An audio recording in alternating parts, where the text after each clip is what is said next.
These Laserforce Space Marines are very tough hombres. They're packing state-of-the-art firepower. There's nothing they can't handle.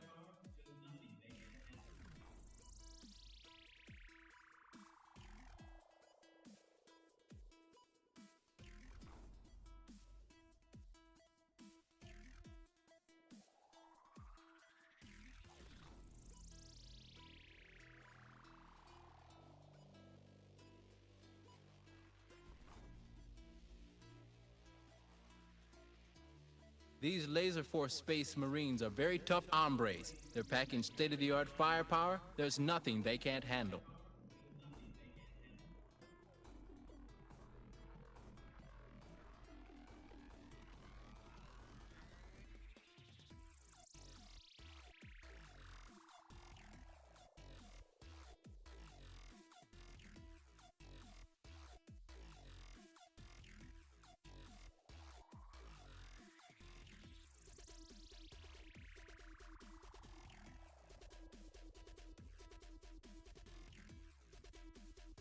Good news is there's hope for you, Private. Hope in the form of glorious combat. Battle is the great redeemer. Fiery crucible in which the only true heroes are forged. One place where all men truly share the same rank.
One chance a year for some. This moment has been building for 12 long months. For others, a lifetime. Every sprint, every bruise, every early morning training run, every late night planning session, every impossible comeback, every crushing defeat, every heroic survival, all of it has led here, across cities, across countries, across oceans.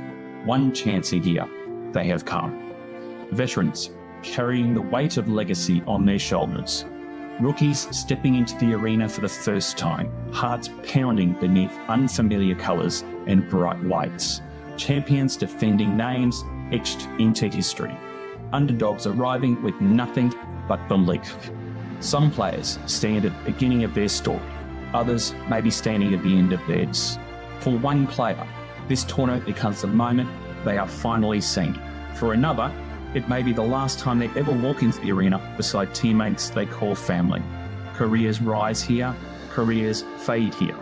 Dynasties are built here, and sometimes they fall here. This is the strange beauty of competition, the unstoppable march of time, the passing of the torch, the collision between experience and ambition. Every year, the game changes, new tactics, new rivalries, new heroes, but some things never change. The last-minute strategy review, the anticipation before countdown, the silence before the doors open. And the pulse of adrenaline in his darkness, the roar of victory, and the agony of defeat. Because only one team will leave immortal, and everyone here knows the cost. Around us tonight stand players from across the globe, united not by language, nationality, or background, but by something far stronger, the love of the game.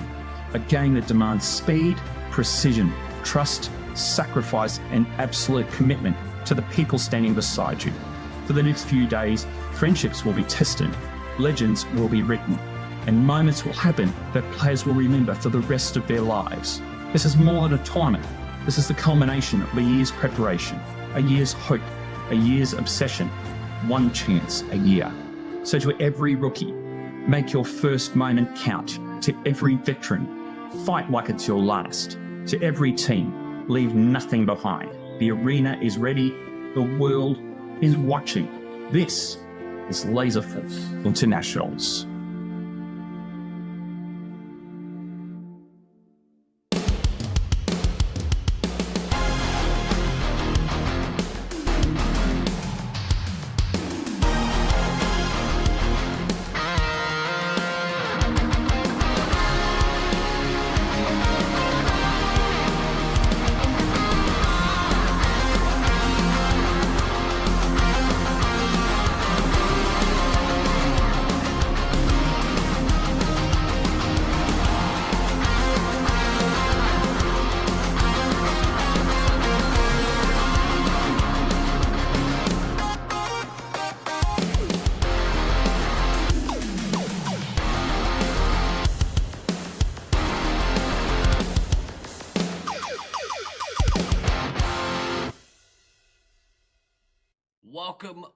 Welcome everyone to Laserforce Space Marines Internationals 2026. I am your host, Guy Next Door. We are day 3. I'm joined today, this morning block, by my good friend, all the way from Loveland, Colorado, Mr. Sergeant Tucker. How are you, Tucker? Good. Tucker? Yeah.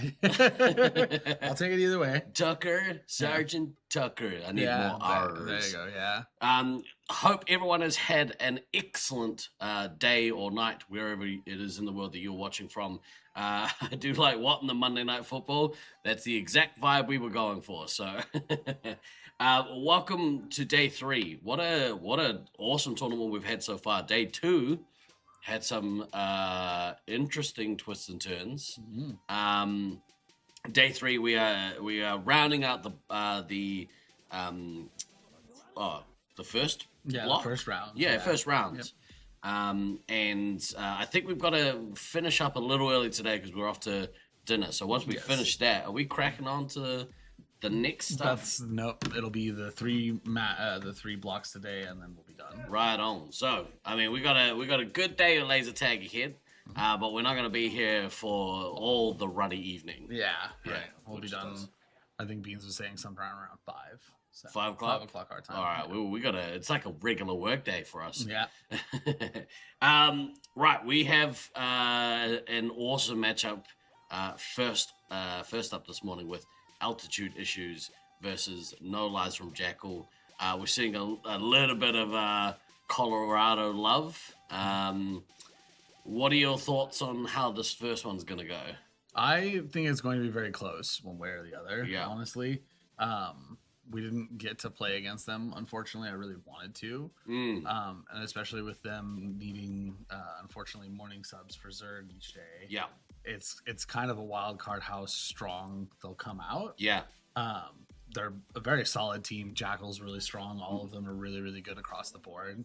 And so I think it'll just come down to team movements, synergy, that kind of stuff. Jackal's had himself a tournament. Yeah, he's had some really high highs. So. Yeah, it's good to see as I try and my best to arrange the microphones. Right, let's have a quick look here. We're gonna have a look at if that wants to.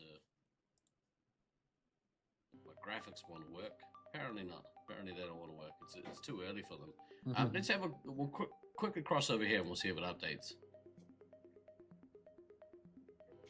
Nope. Of course not. That's okay. I thought it might It might go to Azra. That's okay. We teed it up, but you know, much to true to form. Yeah.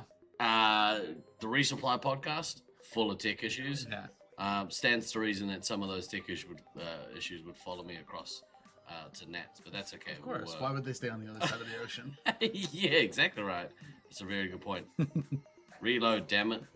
All right, that's not going to do it for us, but that's okay. Let's have a quick look at what the standings look like from yesterday.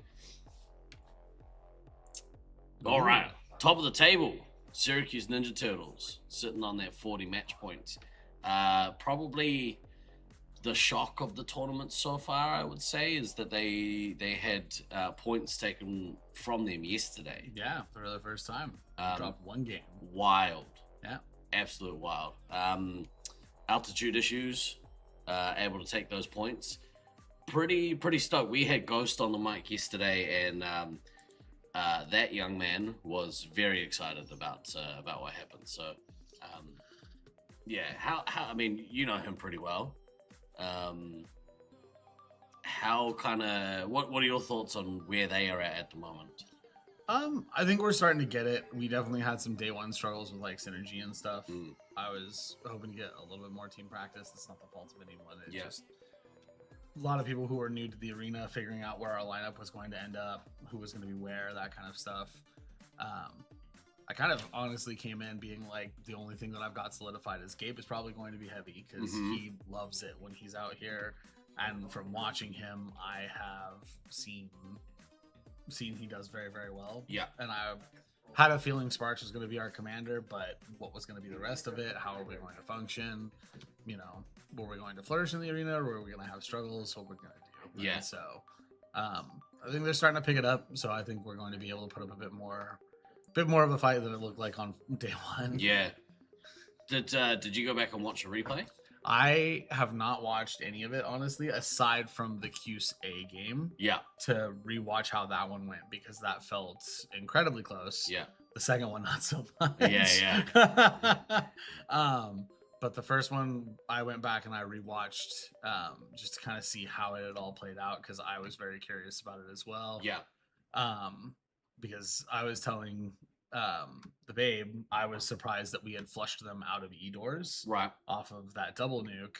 And I was curious what had happened, and I, like, from my perspective, I didn't know a whole lot as to how. I was just kind of going. Yeah.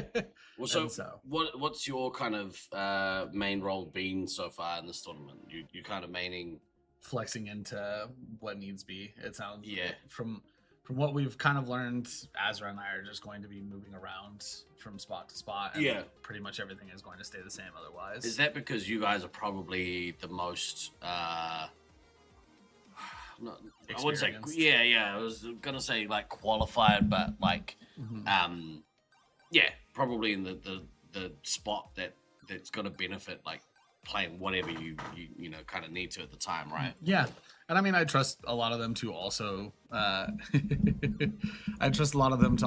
be able to like flex themselves and get into other positions and stuff like that. But I think in terms of strength of lineup, this has been our setup so far has been good.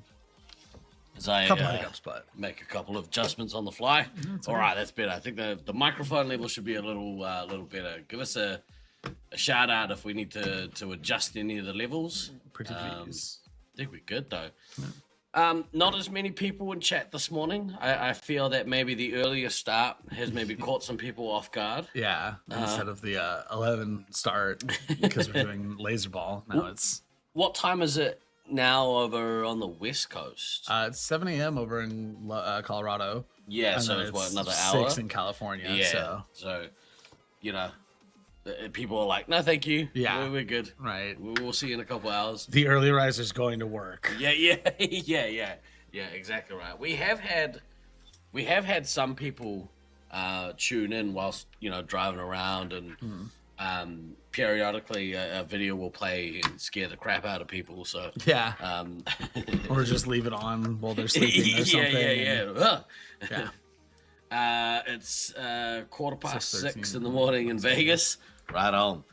All right, well, back to the standings. So we have, Syracuse in first, Team Olympus in that second spot, Utah Heatseekers in third, which I think this is kind of the 1, 2, 3 that most people had on their boards in the build-up. In that fourth spot, Loveland Reloaded. Fifth, Altitude Issues.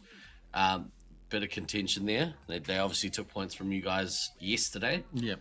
No, day 1. 2 days. 2 days ago. Yeah. Match 1, day 1. Which, you know, from a spectator perspective, awesome. Yeah. Yeah, so good. But how did you guys kind of feel after that loss? Or like, I was a little flustered, but I wasn't like super upset. That team has always been good practice for us, and they have a very, very unique strategy in this arena. That I think has been throwing, as you can kind of see from the standings, a lot of people off. Yeah. And so it is something where I'm definitely not bugged to have lost to them. It was the first match of the first day. Yeah. You know, shaking off all of the jitters, that kind of stuff. Maybe we'll get to play them again and see if we're able to take it off of them. But yeah, well, it'd be cool to get a little bit of payback. I think you guys maybe have, seemingly from a spectator perspective, have rallied a little bit more. You kind of found a groove, and I think if you'd have played that match over now, things maybe go different. Yeah. Not to take anything away from Loveland Reloaded, because they're kicking butt. Yeah. Although a little bit disappointing yesterday that the combination of the Fair Turkey and Mr. Mischief broke their word. Oh, they broke their word. Yeah. They were adamant. We're just playing resupply. I was telling Luke in the car, I was like, you lied. Yeah. What did he say? Did they say Didn't what? say anything. For shame. Yeah. Well, Mischief is like, I'm going to come join you on the pod, hopefully later on. On the show. So maybe we'll have to grill him. Give him a little ribbon. Yeah, he'll be like, dude, what's your problem? Yeah. And I think he's expecting it. I hope so. He must atone. Yeah. In that 7th spot, we have Hybrids. 8th is Sweets and Savory. 9th place, Armageddon. Awesome to see them take some points from like a Force Pure team in the Expendables. Although the Expendables, lacking a bit of experience, maybe could have benefited from a little bit more prep work, I guess, in the lead up. But nobody has been really impressive from that team. Nobody in the X-Men, like real standouts from that team. That was what I had told my team. So I had no knowledge on nobody. But Axeman I had seen, I believe, in other events or that kind of stuff. Yeah. And I was telling my team, it was like, he's going to be a problem. Yeah. Right? He's going to hit us very hard, and we need to be ready to fight back. So we've just got the word that these teams are ready to go in. So let's have a quick look at the lineups.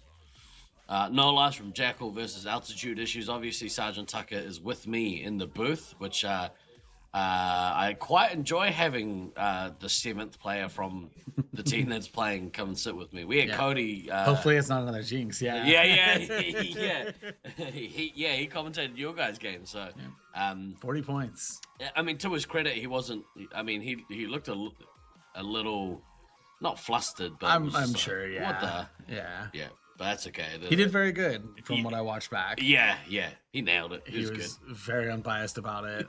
Was doing his best. Yeah, and didn't trash anyone on the stream. And it was very, very good. So, hopefully you're right. This is actually a really, really interesting matchup just from a standings perspective.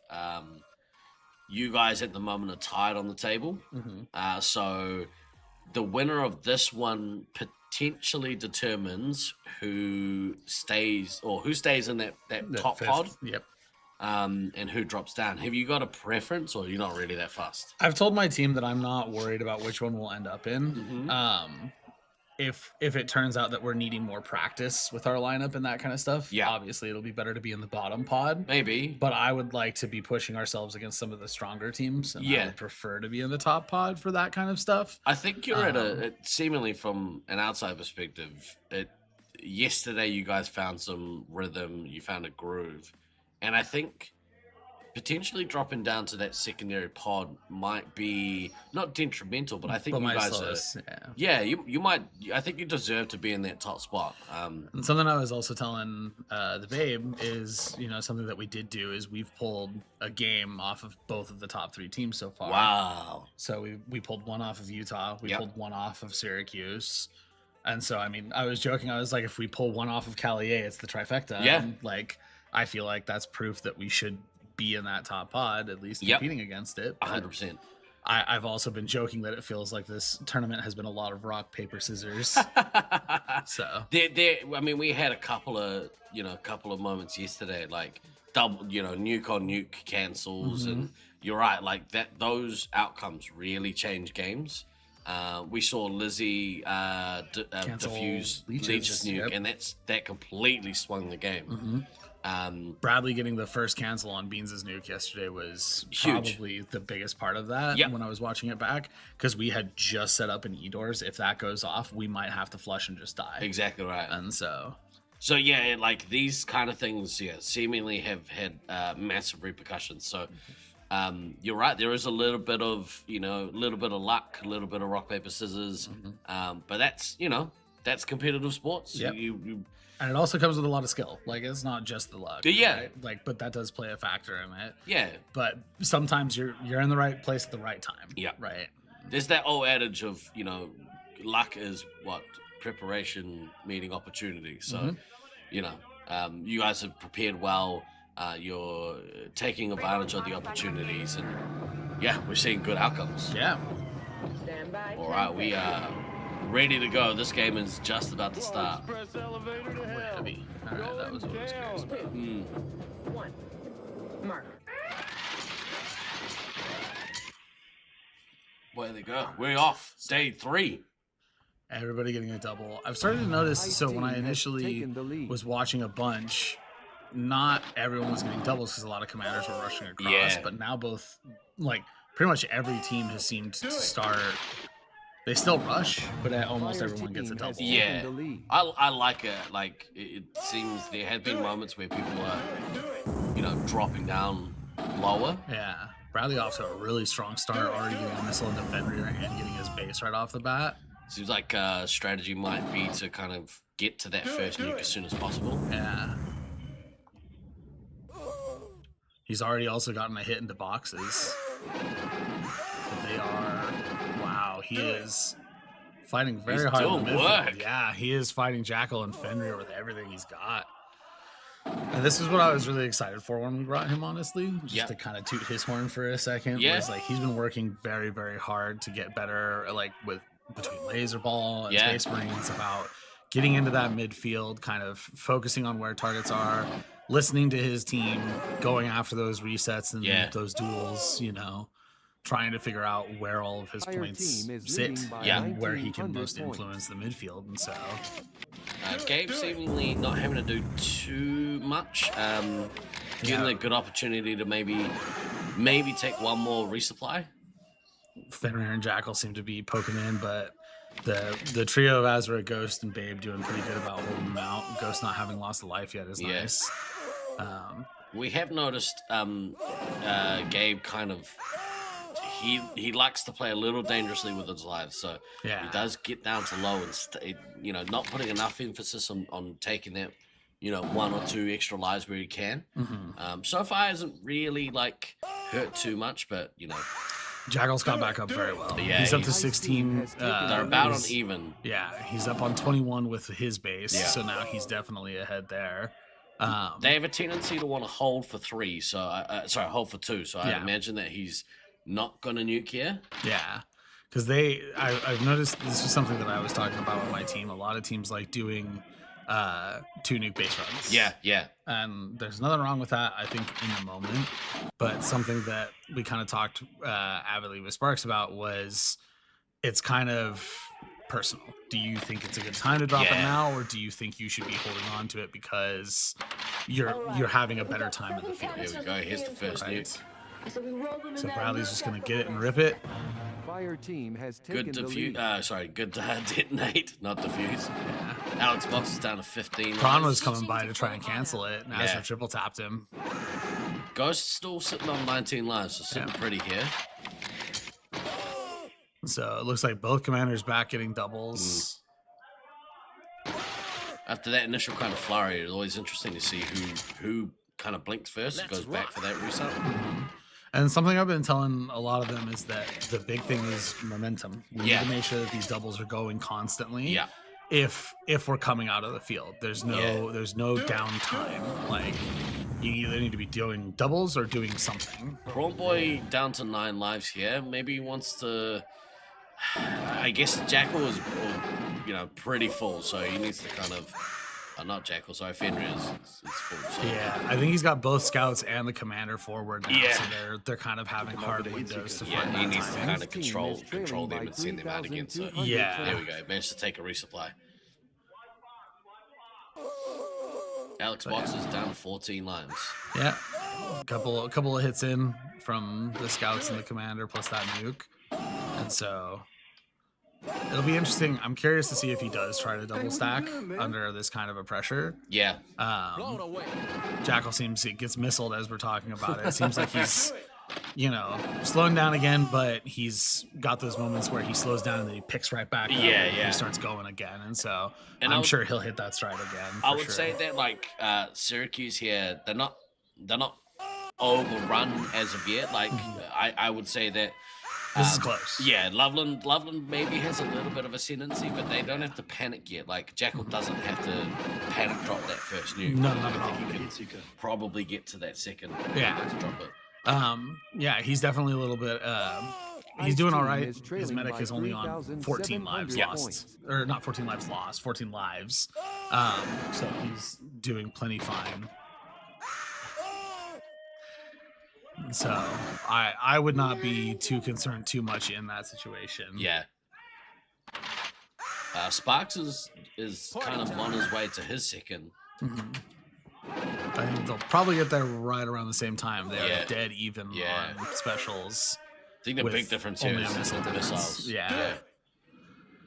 Okay, the babe has also managed to get one out while I wasn't looking, and so they're doing pretty good. That was the one thing I was kind of lamenting to him yesterday, is I wish I had been able to get some of my missiles out. Yeah, it's been a big difference. But man, those QC players are so fast getting away. Here's Jackal's nuke. Jackal didn't quite get enough momentum to get to that second. Yeah, so I think he's pulling one just to get doubles and get things going, and they didn't even go on a base run. Yeah. So I think he's just trying to get Prawn Boy in there, which it looks like he is.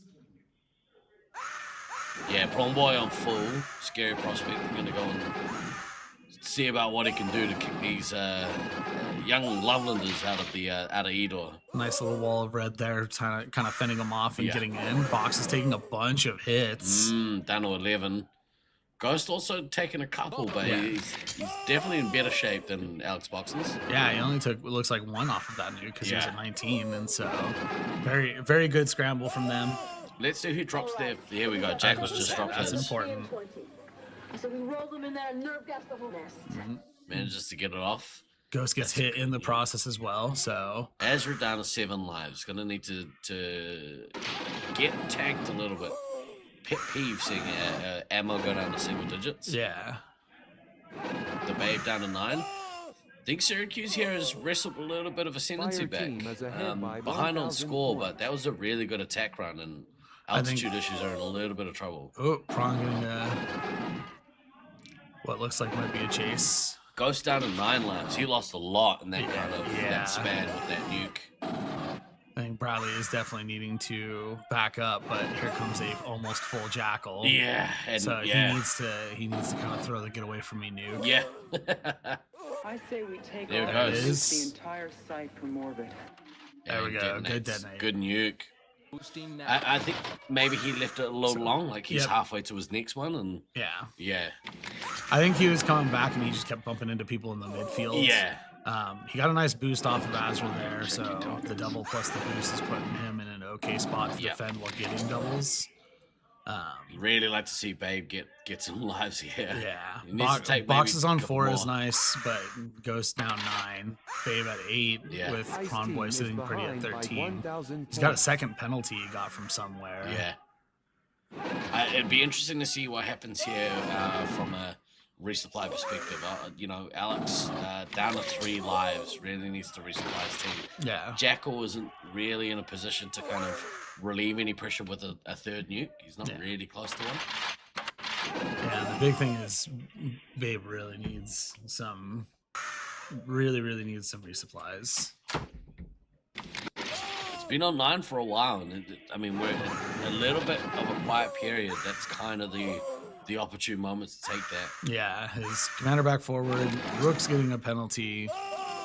Looks like trying to go in on the resupplies there from Fenrir. Box is out. Oh, Alex Boxes is out. So Fenrir is in a bit of trouble here. He's way too low. Yeah, this is where what we've discussed as a team is as soon as the first person makes the call out, Bradley gets a penalty as well after getting Fox. So Fire probably a team is chase. ahead by Is 3,600 come points. home, get some lives, go back out. Yeah. And check with your medic where you're at. And so as soon as they hear, Ghost is on 9, I think they'll feel a little more comfortable. Yeah. And maybe get 1 or 2, but going back out. But people, especially like Rook, get like 2 of them. Yeah. Like check back in, see where you're at. Looks like Jidoku's back there getting some right now, actually. And yeah, we've talked kind of, Azra and I have talked at length where you don't have to be maxed out as ammo as long as you're sitting pretty in that 16 to 19 range. Right, yeah. That's where I feel you want to be sitting. Yeah. Here comes Sparks' next nuke. So getting He's the got to third. this one very quickly. Yes. Fire team has He taken the lead. I've talked about it a lot. He can rack up points very, very quickly. Yeah, I mean, he's on. Azra also gave him another boost and more shots, so she's kicking butt too. She's got 2,700 without her bases. So the momentum is flipped back in the favor of altitude issues here. You guys should take the win. I think we've got this, and with 5 minutes to go, I think this will be an elim as well. Yep. That's so a then very it'll good come way down to start the morning. Yes, very, very good. I think great out of everybody so far. You got Jidoku sitting at 3-7 without his bases. Yeah. He's kicking butt. Gabe's got 3-4 with just one of his, Very, very good work. I was kind of joking with them that the first game they almost pulled off of Olympus, I believe. Yeah. I was in here for the captain's meeting. Yeah. And then I sat the Utah Heat Seekers game where they won. So I was like, maybe I just need to be out of these. Yeah. I just have to let these kids go. Yeah, just let them do their thing. And then we played the Cuse game, and Sparks asked if we could do a little bit of a swap. Yeah. And he was asking if Ice team we felt has comfortable taken the lead. running. And honestly, this is something that I appreciate from him, is that he's willing to voice, hey, I want to try scout this one. Yeah. And he pulled it out. Yeah. Like, he pulled out the stops. Gabe was doing awesome farming in the center. I was just we talked about it. I was like, my whole job is just to hold beams down. Yeah. Yeah. I mean, he is kind of the. Well, we were thinking it was strike Cody, almost. so it was. Yeah. I have to have Cody and Beans by Requesting the collar clearance the for whole nuclear time. Was strike. basically our discussion, and so Good very, nickname for very Jack proud of Cole. those kids. Yeah, very good to get that one off. Hopefully, Prawn can get at least one more set of shots off of Stu, so that way with his 5 lives, he can kind of fight a little bit. Yeah. And not just do the running game.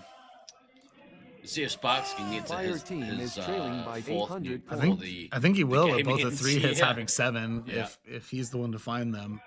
And it looks like he knew where Fire Jackal team was. has Yep, it looks taken like the he lead. still knows where Jackal is. And so I think he'll be reaching that pretty soon. There's one of them. Beat RL this early in the morning. Or this late at night, depending on where you are. Yeah. He's at the nuke. Let's see him drop it. Judah got missiled in the process. Boosting now. Bradley using his scout as live bait. Watching where the Yeah, lasers as are any coming good from. commander Yeah, should. watching where the lasers are coming from and then shooting them down. All right. We've got Here comes the nuke. All right, this is going to leave Stu as the only survivor with In 1. there, nerve gas the whole nest. Ice team is behind by 3. And he tried to boost for Prawn, but Prawn wasn't going to live through that anyways. Yes. And there goes Stu. That was pretty good for the Great first win. one. That was a good start.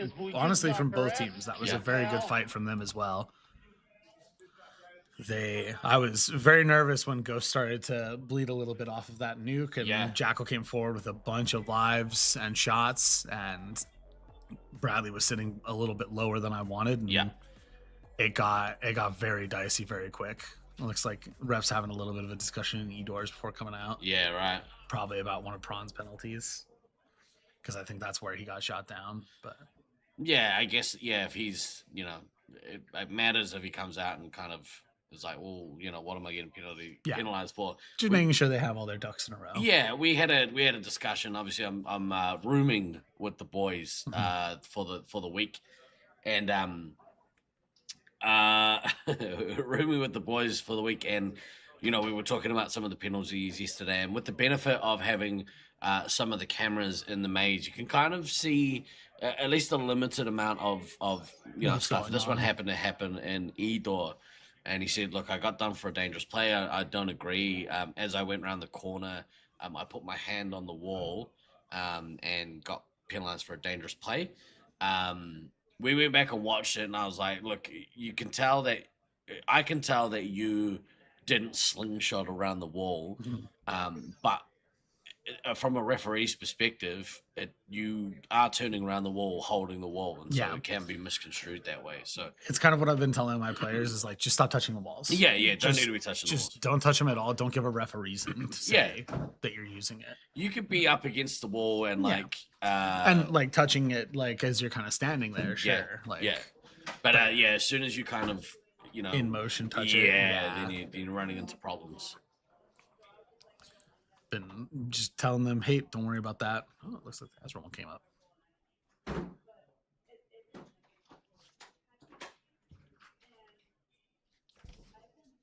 All right, next game up, we have Team Olympus versus the Utah Heat Seekers. This is a big one. This will be a fun one. Yeah. There's these a lot of love between these two teams, but also a lot of pride on the line for this one. Let's have a quick look here. What's going on site? I like this camera view. I saw that. Yeah, I saw that last night. That was a very good setup. Yeah, I don't know. When I was first doing the commentary 2024 when you guys hosted in Colorado, it really helped me feel like I was here, like they're part of the tournament doing the commentary, and I was commentating from the other side of the world. So, I don't know. I think this kind of camera view, we probably should have told people that they might be on camera out there. But I don't think anything too egregious is probably happening. Nah, it would be pretty clean. But I think there might be some extra celebrating in certain instances if they knew. Well, we managed to capture the celebration of the foyer when you guys beat. I saw that. That was very surprising. Good. By the way, you were a beast for that tournament. You put up 10 hours a day from the other side of the world. Like it would have been almost like, or no, that was the afternoon. It was after, it wasn't too bad. This one I'm glad that I'm here for because I worked out the time frames wrong. Yeah. And I was like, man, I would have been starting like 4 a.m. And today, it's currently 20 to 2 in the morning back home. So I'm glad I'm here for this one. Yeah. Plus, it's nice to see everyone. So yeah, exactly. That's part of the fun, socializing. How are we doing this morning, chat? If you're still with us, beat our hours here. Dr. Anahan, Prawn Boy got that penalty very quickly after the first one. He may not agree with the referee about how he got it. He's doing a good job at relatively calmly explaining his kind of point of view. Yes. He did have a little bit of a blow up yesterday. Said that he went and, once he calmed down, apologized for what he had said. So he seems to have a pretty good head on his shoulders. Yeah. And I mean, tempers always rise during competitive stuff. Yeah. So I've always told people you can't really put a lot of stock into that kind of stuff. You have to let calmer heads prevail on that. Yeah, I think so. But we are going to have a quick look at this matchup. Well, first we're gonna check in. For you personally, how have you found the tournament? I've enjoyed it. I've always joked I'm not a morning person, so being up at 7 a.m. my time has been a bit rough. But I've been liking it. Syracuse is really fun to be here. I haven't gotten to be here since 2016. Yeah. And so it's nice to get back into the arena and get to play. What do you think of it? Because this arena is like completely different to your home. Yes, it's very, very different, but Yeah. I like it because a lot of my play style is moving to a spot, taking an angle, holding it, and just slowly kind of moving people out of my zones and controlling those zones. You did a real good job of that last year at Brisbane from the helm. Yeah. I was saying, and maybe I didn't give you enough credit as a player, because the last time we played together was 2022, I think. Something like that. Yeah. So it was cool to see. It was cool to see how well you managed to kind of lock that down. Yeah. All right, here we go. This is a big one. Olympus versus Heatseekers. This is kind of a over the fence rivalry. Fire team has taken the lead. There we go. I was about to say they had actually pack locked, but Ice team has taken the lead. sitting here. Disco sitting. Okay. Disco sitting, and they have Rockwood sitting. So I think this is probably the two best lineups for these squads. Yeah, I actually got to listen to Odin sits in our Discord a bunch and talks with us, and so I got to listen to his thoughts on it.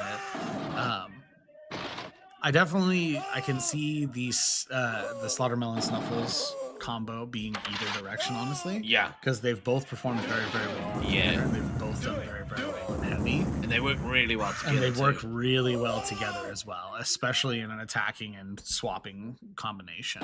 Slaughtermelon has gone up and got both bases very quickly, as it seems to be his kind of play style against the tougher teams as well. Yeah, I've noticed a lot of teams are doing this.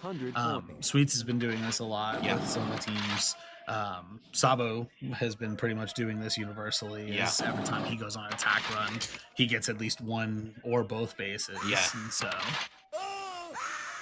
I definitely think there is merit getting to that nuke a little bit quicker, especially if you're wanting to just kind of step on the gas and not let it up. And it is interesting to see, like, he hasn't used it yet. Maybe it's a case of, well, I'm gonna get it, and then if I'll see how the game is kind of if you throw one at me, I'll throw two at you. Got one in hand just in case. And it also is kind of comforting to know that regardless of how things are going, having that nuke kind of in your pocket. Yeah. If you're like, oh, things seem like they're going a little dicey, you could just throw that. Just throw it out. Back off. The out of my face nuke. Yep. Well, or like if a teammate is getting frustrated, you can do. All right, we nuked them. Mental reset. Let's do some doubles. You know, get this going. Utah managed to get in and take 3 lives so far off Applesauce. Yeah, and only one off of the chaser so far. Yeah. So. Snuffles is doing work. 1,600 points, no bases. Yeah, I think they threw both 3 hits forward. So they are that, or they throw a bunch of scouts and commander forward. And Snuffles is good at shooting people. Kadama looks like he's off to a slower kind of start. We'll blame it on the morning, not coffees. Yeah, exactly right. Scouts doing their thing. I mean, Dill is at 1,100 points, no bases, so he's doing work too. Yeah, Cope is also doing pretty good. He's almost up to 1,000 on his own. Metalface is doing pretty good with that 540. I've been talking a lot about it. Scouts in this arena are so just important. Those pings in the side or the pings in the back are just so detrimental to commanders or even to heavies who are trying to defend. Having a scout ping you from the left and you turn to get them into the right, here comes the commanders. So and especially like we were saying, Caleb and Dallin are very, very good with that combination already. When Cope and Metalface add that extra, you have to be looking multiple directions. Oh, double nuke! Oh, it goes the way of Utah. Oh, that's disappointing for Kadama. That's going to be very rough with Applesauce already bleeding very heavily. No, they really... They were behind a little bit, and this kind of, This kind of cements that. Yeah. Utah out to commanding lead on this game. Points-wise, it's very close at least. So Yeah. if they can kind of shore up, Fire they might team be has able to taken the lead. restabilize and just point them out. But yeah, I guess the big thing is Applesauce down at 11. There's not that opportunity to 6 lives behind from red to blue. Take that pressure off. Yeah. And red side is definitely the stronger side, but I've seen a lot of teams where, especially red medics, just start hemorrhaging lives. Yeah. Odin's Fist is doing pretty well here. Yes. At $2,000 now, kind of taken over Snuffles. Both heavies actually looking pretty healthy. Lives and shots, pretty good totals. Slaughtermelon on his way to his third nuke. Yeah. Cayman and Caleb, if you give Cayman bases, seem to be going blow for blow right now. Pretty close. And the difference is that nuke. Yeah, that nuke cancel is going to be the big one. I'm going to be very curious. There's been a lot of nuke cancels from what I've been seeing. Yeah. So I feel like, unlike normal, bomb diffuser is actually going to be a very big question rather than oh yeah, this person got 2. This should be it. We can have a look at that stat too. So, I've been impressed with Metalface when Metalface has been in the games. Especially at heavy. Actually, we've had good heavy games taken on for Snuffles in some of those early games. Slaughtermelon here, 1 shot away. There we go. Is that his next nuke? Let's see if he drops and keeps this pressure on. Applesauce and single-digit lives.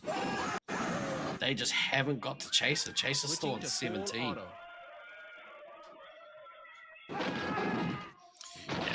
Aiden seems to be Aiden seems to be trying to get re-control of E-doors. And this nuke is really going to just hinder things. Thankfully, it looks like all of Olympus is there. There's a lot of trails in there. I'm surprised nobody got penalized for that one. Fire team is behind by 1,700 points.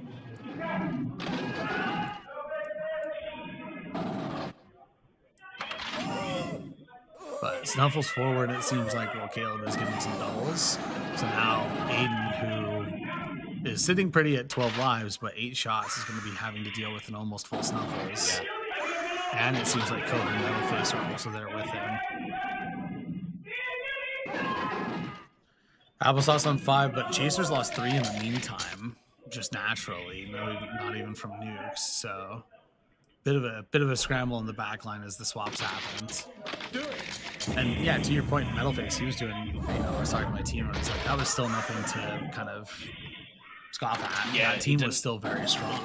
Take Snuffles out of that role, they didn't lose heaps for doing that, right? It is.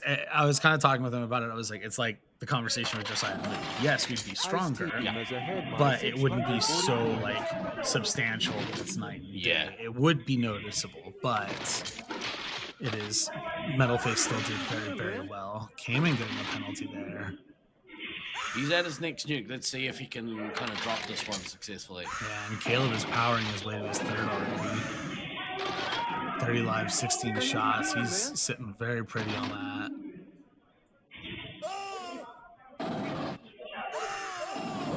Seven and a half minutes to go. Applesauce seems to have stabilized. She's been on 5 lives for quite a while. There's 4. Good nuke, yeah. Yeah, Snuffles getting in right towards the end. Take some lives off the Medicare will be a real big help. Odin penalized before he even shoots anybody. He's in a good space for shots and ice to kind of counter here. So yeah. Odin's just done a good job of staying full as well. Yeah.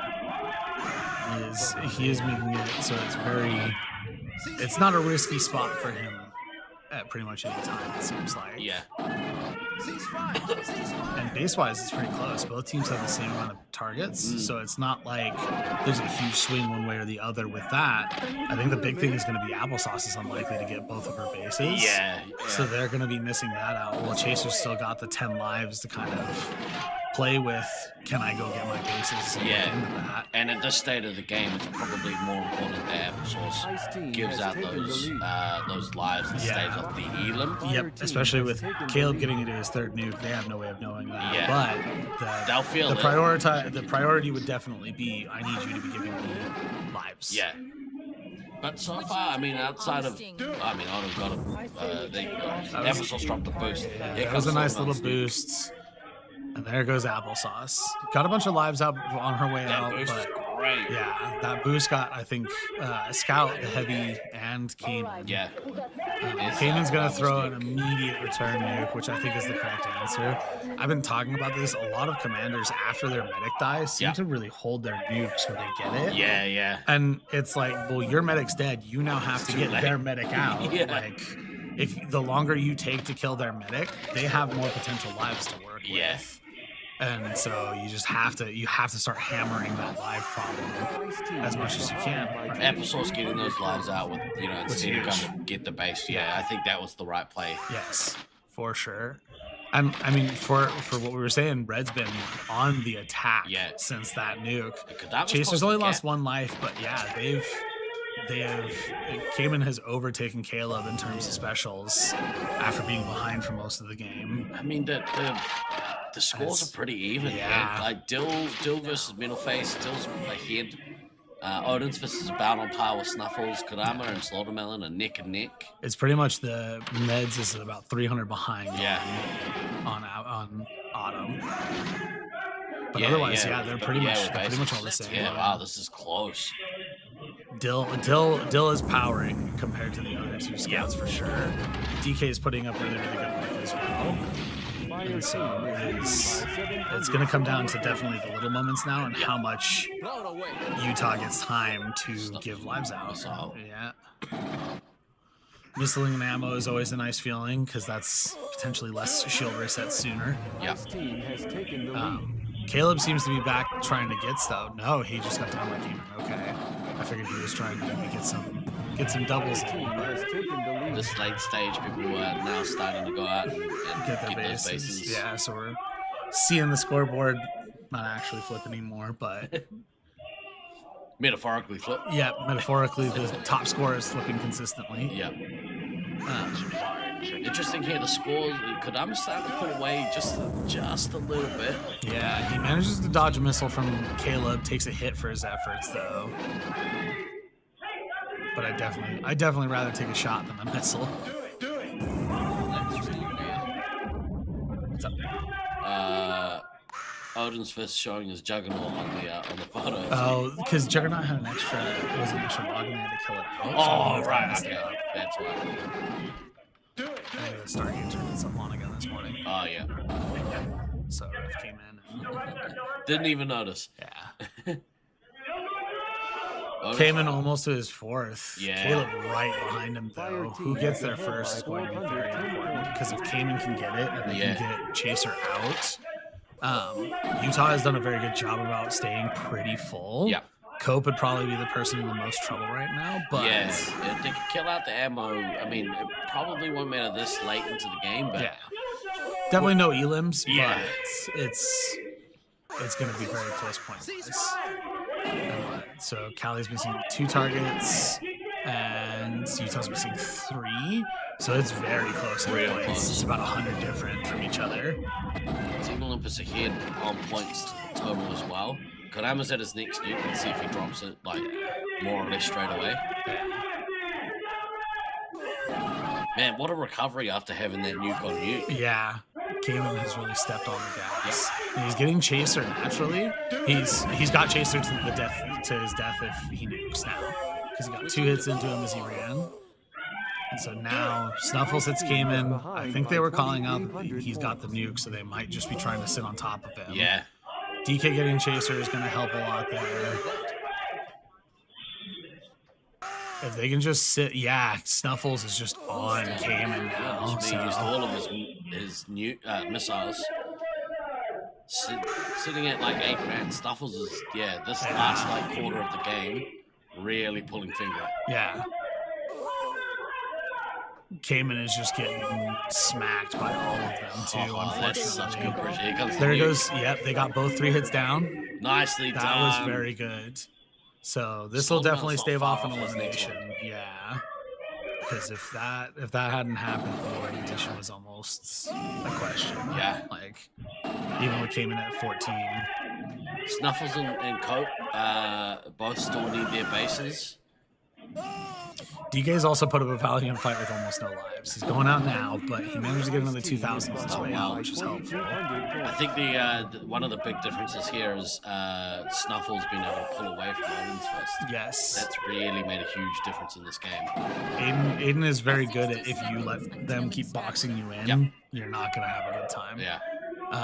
But now 60 seconds have been called.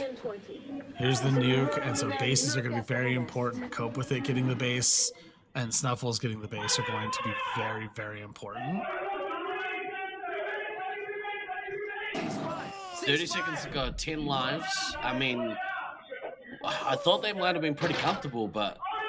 It's getting very close. Yeah. Karama's good enough that he should be able to last. He'll live. He's almost out of shots. Does have some missiles available. Snuffles needs to go get his base right now. 10 seconds to go. Still missing a base. I think he's too busy hunting. Yeah. I think he's forgotten. I think he might have forgotten. That or they're going for the Elam. 2, 1. They still pull ahead on points, but yeah, that base is going to be hurting. Oh, he got it right at the end on the split second before. It's so good. Oh my gosh. So that gives them a nice little buffer, about 1,400, but the Utah crew pretty stoked at their performance. You can see DK is maybe a little less. Yeah, a little stressed out, but understandably. Good sportsmanship, yeah. Very, very close. He's watching on his handheld. His Switch, yeah. So good. That was awesome. That was very, very good. And that's kind of what we've been seeing with those top 3 teams. Those games have been very, very close. Yeah. And it has been very fun to watch. It really has felt like with the 3 of them, it could go either way. Yeah. Particularly Syracuse A has always seemed like they're in control. Yeah. And they'll win, but there's moments where could it flip back the other way? Yeah. But very good games pretty much across the board. And I think most of today is going to be that way. There's not really a whole lot of mismatches. Yep. In terms of the last 3 blocks, the way it shook out. Standout performance there. I would say Snuffles. For sure. He was, we were talking about Odin and Snuffles were blow for blow, and then suddenly Snuffles just pulled ahead. Yeah. Dill also, I would say, huge performance out of him pulling that 7K in. Yeah. Being able to get all those points in was very, very helpful. But the big thing, again, like we were kind of discussing, came down to Chaser being able to get his bases over Applesauce not being able to get hers because she was so low already. The big thing here, though, is that they staved off the Elam. And, we see it during the call that, Applesauce was missing the bases, but she was able to get a bunch of lives, and that's become the difference. That mattered. Yeah. I mean, you can either be, 8,000 down because Elam gives you 10, or you can survive. 2 grand? 2. Yeah. I think it's like 1-3. Yeah. So. No good with the maths. All right, next up we have Armageddon versus Sweets and Savory. I think Sweets. I talked to Sweets on the show yesterday. He's feeling pretty good about where things are at with this. They're doing very good, despite what the standings would say. Yeah. They are doing very strong in terms of their performances. Yeah. To answer your question, Comp Geek, are there more mooks than usual? We have most teams actually fielding 7 this year, which is I've never seen before. Yeah.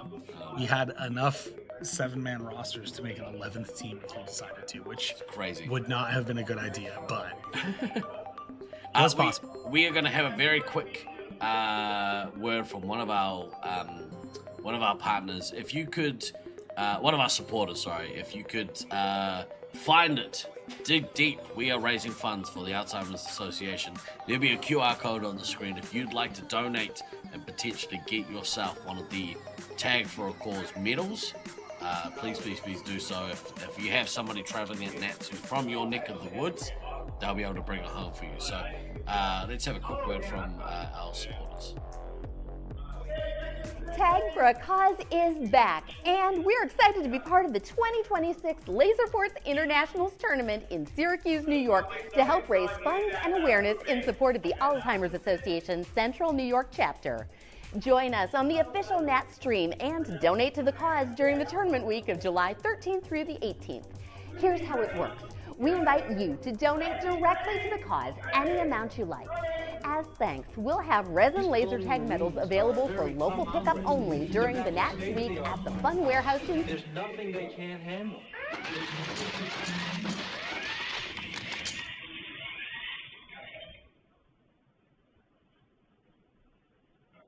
Ice Team has taken the lead.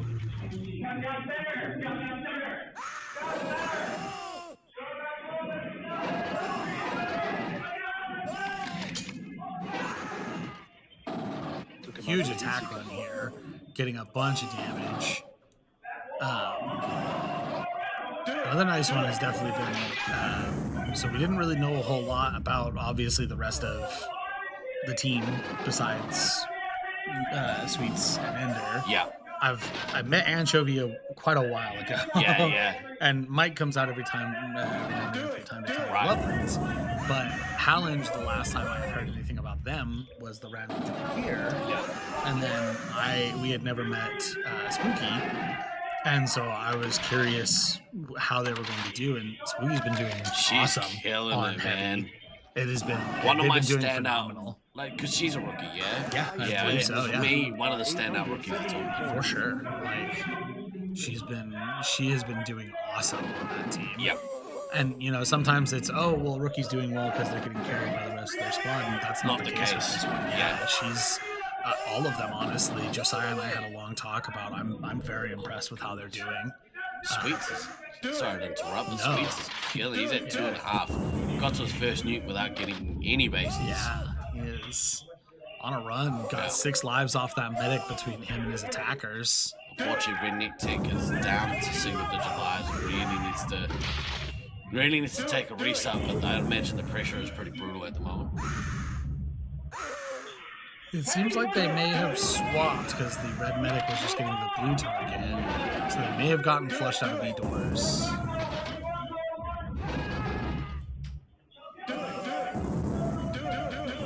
Looks like Sweets getting both bases. Looking to get to that second nuke. We'll see if he's going to look to drop 2 in a row. He's going to run out of shots, though, so he might have to wait on it. Yeah. Maybe just get one quick ammo off of Ender. Yeah. Be like, hey, I almost use a got missile. it. Yeah, there you go. Get a cheeky back missile. Yeah. All right, 0 shots. Missile away. You got a cheeky missile. back missile. So good. All right, now the next thing, can he go and drop 2 with no shots? That's a risky proposition. Hey, Papa just put him down. Yeah, maybe that's a little bit too much of a flex. Man, this team, this Armageddon team, is almost all down to single digits. Yeah, Redneck Redneck's Tech gonna down to 1 life. Even the nuke, it looks like. And the Steam Medic down to 9. Yeah, here comes both. I say we take Oh, off the entire site. perfect from Sweets. Yeah. This is going to Ice be Team very is leading brutal. by Wow. 1,200. Meanwhile, Blue doing a huge base run here. There goes Papa Smith. Man, that was absolute ass whooping. Yeah. Very quick escalation. Yeah. This could be a sub 4 minute elimination. Yeah. Stealth Elf, I would imagine, is wanting to get those 3 special points, get to that nuke, just for, I don't know. Just to get it and try and kind of throw it off and just be like, well, we got at least one of those away. Yeah. Yeah, Sweets apparently, I don't know, had either a good night's sleep last night or some sort of vendetta. Maybe someone on the Armageddon team was funny. I think it's more just they've been. I think kind of like us, they've been very steadily improving through the week. Right. I've been seeing Nolan off to the side talking with him a bunch. Yeah. You know, here's what we should try next. Well, here's why this didn't work. Yeah. And very, very meticulously trying to kind of get through what to do next. Yeah. And so I think this is just them putting that to the test. Yeah. Joey Board in the corner. Good nuke there from Stoudale. Good to see him actually, get to it, get it off. A board medic is a good thing to have. Yeah, 100%. I think Brisbane might have had some of the most board medics of all time. Brisbane, yes. And they were running around shooting us all. Oh, yeah, true. Good call. Good call. Yeah.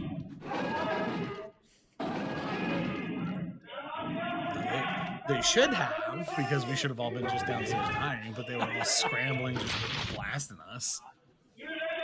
Stealth Elf may get to his second nuke, which would be a little nice. That'd be cool. Get a second nuke off and be like, all right, well, I pulled 2 out of this mess. And they're going to avoid getting eliminated under, in that sub 5 minutes, which is pretty good. I'd like to hear what the fastest E-Level of all time would be, because, that was quick. That was real quick. I think I saw one for, I know it's Armageddon, but I think it was Beans' team had a 3-minute elimination on one of the Armageddon teams.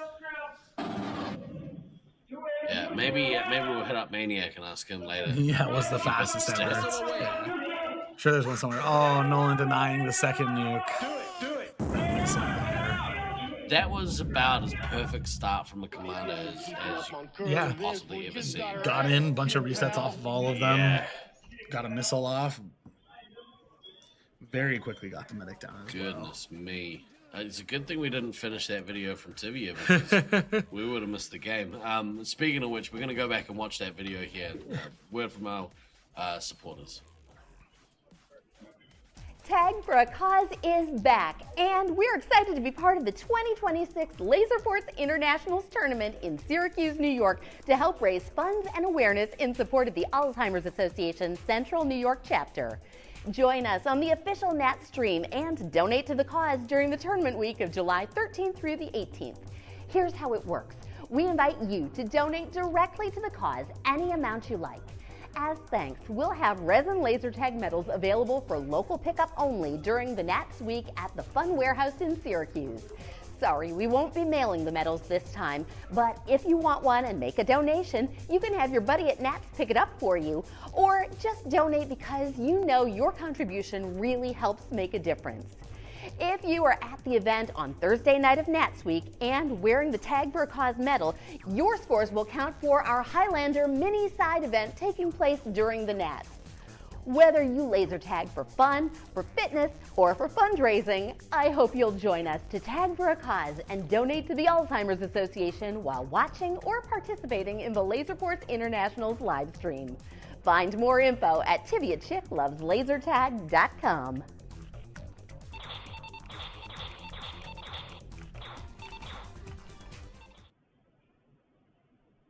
Wow, that was brutal. Yeah. Unfortunately, sometimes games like that just kind of happen. Yeah. I've been on the receiving end of games like that, and yeah, it really sucks. But I think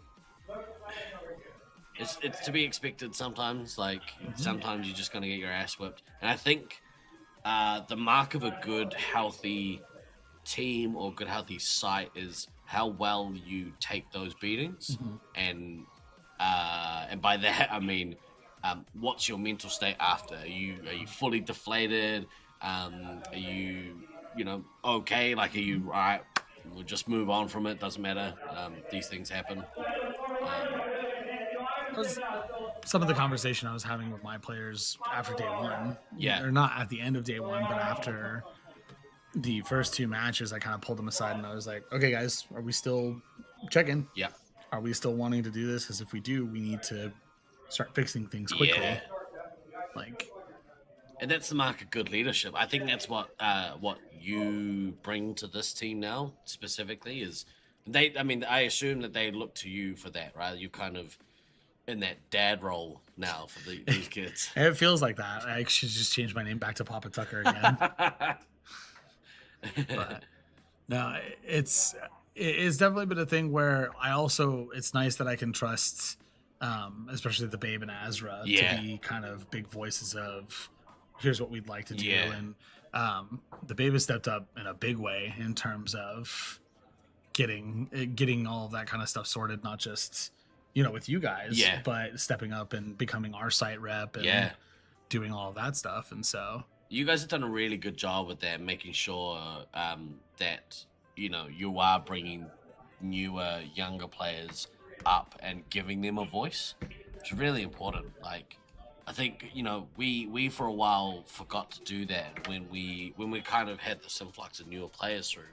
I think we made a point to be like, all right, this can't be like a dictatorship. Like, it has to be, we have to hear the voices for like some of these younger, newer players.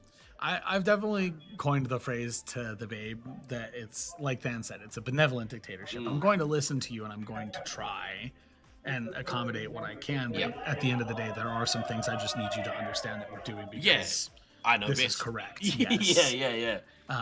And so there is a little bit of that. Probably tiny head. Yeah. Apparently Merlin got that dog in him as well. Yeah, we've got the Merlin dog face and tiny head prawn boy. You ever see Beetlejuice? The tiny head guy? Yes. Yeah. I was worried you were going to be like, no, what's that? It's been a long time since I've seen Beetlejuice. Yeah. Yes. It's not the most, you know, recent of references, but we'll take it. No, yeah. This Hybrids team, you know, they had a rough day yesterday, I think. A couple of bright points, but overall, I think there were a couple games that maybe they felt could have gone the other way. I think they were in a lot of games with teams and you know, maybe a lack of cohesion or whatever. They had, you know, some issues there. So and that's kind of the rough thing with being on a hybrid team. Yeah. Is you have to figure out that synergy, and sometimes it takes a while. Yeah. And it's sometimes it never comes. Yeah, sometimes it doesn't come, but once it does, if it does, you feel a lot better about it. Yeah. And so hopefully what they do is kind of something I told my team, which is we're going to give this game our all, but if we lose, we're just going to try to learn. Yeah. Right? What are we feeling is functioning better? Yeah. Right. So big first swap initially to point out is there's Leech on heavy with Gator. Yeah. That's big. Prawn Boy is over to Commander, which I'm interested to see how he does in that main attacking role. Leech has been doing very well as a defender in this arena. I think it suits him very well. They kind of have to come into me. Yeah. And Prawn Boy has been doing very good doing these kind of attack runs, and so I'm interested to see how it turns out. Yeah, and you know, given how many missiles Leech is getting off in each game, it'd be cool to see him do that as a heavy because I think it's, you know, almost more important for the point swing. Not a lot of heavies, you know, using all their missiles. So. So Cody with an early base is off to a really strong lead, but Prawn Boy is doing very well as well. Yeah. Keep him within touch. Yeah. No medic lives. Evil is the medic with Princess sitting here. And so I'd like to see Clay to get full here. Yeah. At least one or two more. Yeah. But it looks like he's staying up so you can kind of put that one into the commander. So I almost wonder if Prawn Boy is close by and their plan is to just kind of turtle defense until they run out of resources and the next Prawn's doing very, very good. Fire Sword also putting up, he's at 1-9 right now, which is awesome. He's a scout with base. He's leading Beans and Merlin. Aguri Cap on his way to his first nuke. Prawn Boy stalled out a little bit here. He's been getting doubles. He's almost folded. Oh, right. Okay, that explains it. You need to pay more attention. No, it's okay. I was wondering the same thing. I was like, man, it feels like he hasn't gotten any specials in a minute. Yeah. But he's at 30 lives, 32 shots. Cody's coming back right now with 7 lives and 16 shots, but he almost has a nuke. Yeah. I think they're going to hold. I think he'll probably hold it. Yeah. I think he's going to get this nuke. He's either going to send Hammer out and drop it. Yeah. Or he's going to hold it until he feels like he can get something off. Yeah. I mean, Black Hammer's basically full. So. Hammer and Leech just traded. Yeah.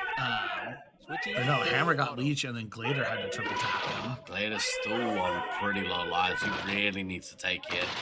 I think he's deploying the Brisbane tactic of until there's an early nuke, I don't need to be anything more than 7. Yeah. Fire team is ahead by 3. And to be fair, he's not dying very quickly. Yeah. So his medic's still at 20 lives on Little Bit, 20 lives on Evil, both untouched. So both teams putting up really, really good defenses. I like this. I like this from the high-risk team. It's good little change of play here. Promboy's gotten his base. He's almost caught Cody now. Cody's been getting a bunch of doubles though, so he's ready to start fighting as well. Beta down to 6. Yeah, something I've noticed some of the not top teams, but some of the teams are starting to do is moving their resupplies from spot to spot. Yep. Once you find them the first time. Yeah, and keep things sort of guessing, keep, right? Yeah, keep you moving. Yeah. And so I've been talking to my teammates about that, where I say we take off. check the corner, but don't always check the same corner, expecting all of them there. Good nuke there from Prawn Boy. I think this is going to give his team the opportunity to get some much needed resupply. And he went back and got fill up, so he's in a good position to make a move here. Manages to get some into Cody. They are neck and neck. It is very, very good. In terms of 3 hits, yeah, Hammer and Leech are side by side as well. Yeah. The big difference here is Lenny on -60 with Glader on almost 600, and a little bit -200 with Evil almost on 200. Yeah. What'll be good to see here with this experience in the back line is whether or not they can get, resupply out to get their bases. Little bit hasn't lost a life here. That's pretty interesting. Yeah, and Evil's lost 2 extra lives just off of the nuke. We'll swing here in a moment with did Oguricap hasn't dropped or hasn't got to the second, so he's going to stalled out here a little bit as well. He's getting hit really hard. Prawn is just getting him all over the place. What a brave move here from the hybrids to kind of make this adjustment on day 3. Yeah. Love to see it from the crew. Yeah. Throw it at the wall, see what sticks. Yep. I mean, especially given Leech's performance at Commander, I think he's been really good at Commander. But, to their credit, this lineup seems to be working pretty well against the top place team. Yeah, Leech has pulled away. They were neck and neck with Hammer, but now Leech is 600 up on him. Wow. Prawn Boy as well. He's pulled away from Oguricap, so Cody is super stalled out on him. Look how many lives and shots Prawn Boy has with almost gonna get to his next nuke. Yeah, it almost feels like he's been being defensive and just farming them as they come in and then getting shield resets. Which, it seems to be working because with him and Leech protecting Lubit still hasn't lost a life. Yeah. We are, 6 minutes into this game? Yeah. She's on -300 from some friendly fires, but that's a solvable problem. Yeah, I'm all right with that. Yeah. I'd rather you be at full lives and have a couple negative points than be at 10 lives and a bunch of negative points. Oguricap just about to get to his next nuke, but his second nuke, so he can drop 2. But he's also really low on life, so he's gonna drop 2, but then gonna have to probably go back not long after. Yeah, and Prawn's throwing his nuke, and the problem is I think Vulcan, yeah. Oh, good nuke there from Prawn Boy. Yeah. It gives Vulcan the chance to get some lives. Yeah, Prawn is just constantly, as soon as he gets him, he's pulling him, and that's kind of something I've been talking about. Yeah. Cody gets the quick nuke tone there. I think the other problem is I think his resupplies are going to do a base run here. And so he gets his double nuke off. Yeah. He gets some lives out, but he didn't get any ammo. We might see a little bit lose a few more here. I think Lenny and Evil are spread out because Cody's only getting lives right now. There we go. Getting a shot reset, which I like to see. And just like we were saying with Leech earlier, Hammer is now on the opposite. He's pulled 1,000 ahead just off that chain. That's wild. Look at how many missiles he's used. He pulled fast. Cody's getting full again. Prawn is still full, which is fine.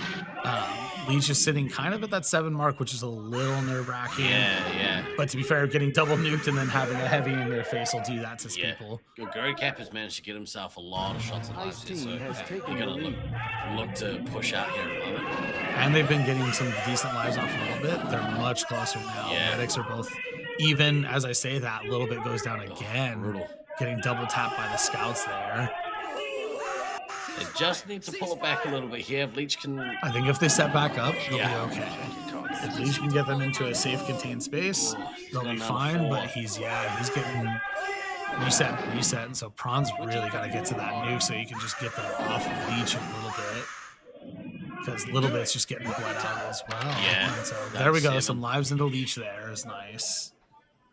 Just need to reset up here, like you say. Prawn Boy's in good shape, got a decent amount of shots and lives, so gonna try and get to that third nuke as quick as he can. Yeah. With Guru Cap still a little bit off the pace, but I mean, as you said, Black Hammer's kind of making up for it, so and honestly, like, this is the kind of thing where I always say, in terms of what Red is having, I tell my scouts, if you hear, your medic is under attack, your medic is under attack, the packs announce that, as scouts, come back and check.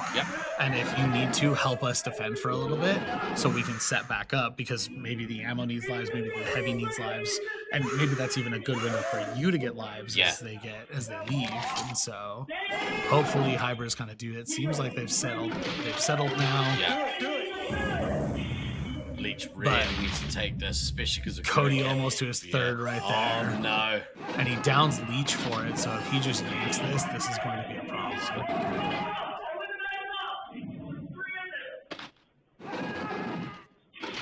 This is nerve-wracking. Leech really need to take this live before this nuke drops. Oh, well, no, he got Cody, okay. Oh, down there he goes, he's down. Ice team is ahead by 3,000 points.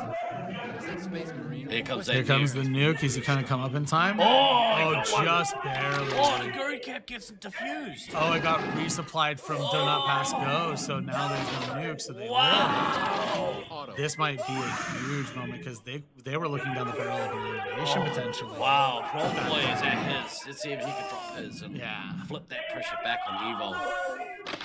Wow, that's massive. That was huge, because they would have eliminated the red medic likely and almost killed the red heavy. So that nuke being canceled is just massive. Huge. Leech getting the opportunity to take a few lives and get back to 4. He's gone from 4 to 14 because goodness of that. me. Prawn's getting back in some resupply, so I'd imagine Cody probably not going to be too thrilled with his resupply there. The big difference here, though, is in the heavy scores. Leech in this final push as he gets to full, and it'll almost be a good thing.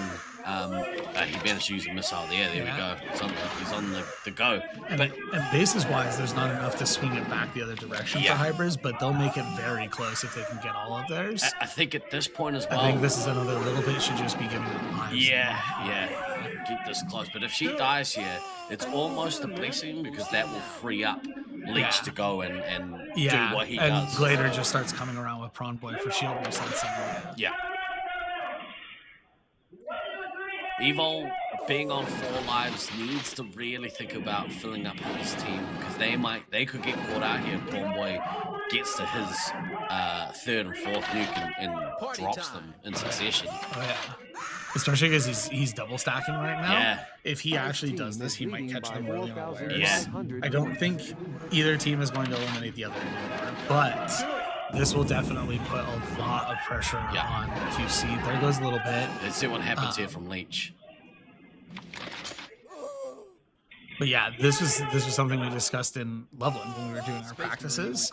Was when the medic would die, the pressure would increase. Yeah. Because all of a sudden they don't have anything to wait for. They need to kill the other medic. Let's see, Fire Sword doing huge damage there. Oh, look at that wall of red. And then getting a bunch of bases there is always nice. Later able to go out and go on that base run and get his bases. So they haven't managed to get Evo, which is really important for this the Syracuse team.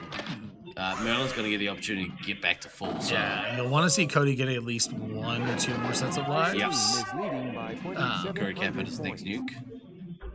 But this one's going to be important, because I think he just needs to drop this right now. Yeah, right now. So that way Prawn Boy on his heels and stop him from getting to his next nuke. Yeah, put Prawn Boy to low. Yeah. All of a sudden, they have to be a little bit more cautious about coming out. Yeah. Because Fire Sword could still put on the pressure with his 22 lives, but then suddenly, and especially with Evil only on 1, of course you can't know that. Yeah. He just found him. but dropping this will give you a little bit of pressure relief. Prawn down to 6, and it, like you said, it just seems like they're just trying to brawl it out for the final part now. Yeah. Leash has been going crazy. He's at 0 shots now. Oh, no. Needs to take a few He's here. playing Gladiator, but he managed, his last shot was killing the enemy. That's wild. So that's going to be very, very important for that. They're at 2 minutes to go, so they, too late for Hybrids to get that Elam, but the big thing is, I think, does Prawn Boy get his last nuke and get it off before he dies? Yeah, because Cody's holding on to his nuke, and so it's weird. Maybe he's he's kind of in the front and concentrating on getting the attack down. So he just got a shield reset. It looks like from Lenny. I'd like to see Prawn Boy get a missile here and get to that next nuke. Here comes the nuke. There we go. Vulcan is out. Good run from him. Good score from him. Great score from Fire Score. Honestly, six is nothing to stop those out. And Prawn Boy 2 off of his next nuke with 2 lives left. Do you go hunting for it, or do you try and sit in a corner and live and hope you can get it? Yeah. There's beans. He found Prawn Boy. He got one into his shield. Oh, there he goes. Pretty good effort. Hammer on top of him. I've seen a lot of teams also doing that. Once the heavy finds the commander in these sweep situations, they don't pull away from him. They just stick on them. And, just in case of the nuke, and just to make sure that the matchup is better for you. And so, honestly, excellent showing from Hybrids. So good. What a bounce back. I know. I'm a little surprised they might get eliminated here, but honestly, a wonderful showing. Yeah. That was... They should be able to hold on. 40 seconds to go. I don't think they're going to get you. But, especially with Leech in there. He managed to bring it back. He used a couple of missiles. The big difference here, Black Hammer's missiles. Yeah. And then not only that, is the new cancel. The new cancel. That was what huge. A swing. That saved Hybrids so much time. Yeah, like you say, Leech went from what? One? He was at 2 lives, I think, when the nuke was coming down. Yeah. He got shot up to 5, and between that time, after the nuke got canceled, went up to 15. And so 5 seconds until extraction. Very, very, very, very close. Very, very well played. 2, 1. Mission complete. Good game. Real good work there from the crew, the Hybrids crew. Yeah. Excellently done to survive there. Yeah. And Q's has admitted that they have a little harder of a time on blue than red. Right. And so I'm very curious to see how now, if they keep this same lineup, Hybrids does on the other side. You are very right, Marcus. That nuke cancel saved them definitely from an elimination. Yeah. They got to be pretty proud of their effort. I mean, I know they were pretty not down, but they did have a rough day yesterday. So, but to their credit, the Ninja Turtles got the win. That's all you want. A couple things to tidy up. Black Hammer had a great game, and it's unfortunate that the nuke got diffused off their own resupply. That's not going to make the team very happy, but yeah. Evil put up a very good score too, almost 4,000 just as a medic. Yeah, that's awesome. Is great to see. So a big thing here is that so far they're really struggling to get a little bit her targets. Yeah, and I 6,000 is not a huge deficit, right? Yeah, it's going to be difficult against Syracuse A, but it's not impossible. Yeah, I mean, and something could happen here or there. They get an Elam. You get a random ammo kill. Yeah. Get caught out. I mean, Prawn Boy's commander got to his nuke really quick. Yeah. And Syracuse was staying very healthy, but Prawn Boy was there very quickly. Yeah. Prawn Boy just saving his real godlike ability for later games. No need to use all his all this early in the competition. And he's playing back-to-back because he's going to play for Syracuse B against altitude issues. Yeah, I mean, that might change off the back of that performance. Yeah. I doubt it. He's young. He's got the energy. Yeah, it's like the babe. He's going to be doing that later. I'm only a little bit jealous of that ability to do that. Not able to do that anymore, definitely. Let's have a look quickly here. We were going to have a look at the top of the show, how Azra has been doing. What has she been maining this tournament? She's kind of been flexing. We were initially going to have her as scout. Yeah. But now it seems like she's going to be doing kind of scout ammo and then maybe the 3 hits as the Babe or Sparks sit. Yeah. She's been doing very well on all of those. I very much so trust her ability to find good angles and to get really good hits off and that kind of stuff. And to just kind of be a pain. She's a great communicator in the field. Yeah. And so I think she is a very, very reliable flex player. Having a look here at some of her stats compared to her all-time stats, sort of floating around about what she normally would. It's all pretty even. And considering she's in an away arena, that's really, really nice. Real good. Yeah, that's a lot of people when they come out to other things, they drop really hard. And so definitely nothing to scoff at. Being able to have that consistent performance, whether you're home or away. Look how accurate she is. She's averaging 89% accuracy as a heavy. I've always kind of said that, like, she's not one who's going to sit there. You know, on ammo, she might sit there and blast shots into the wall. Yeah. But that's a lot of people. Yeah. Again, super consistent across the board. Yeah. Doing a little bit here on the hit diff, about a half a point. Yeah, half a point. That's a big thing at ammo. If you can have high hit diff as an ammo, means that your team is have a little bit of less pressure on them. Yes.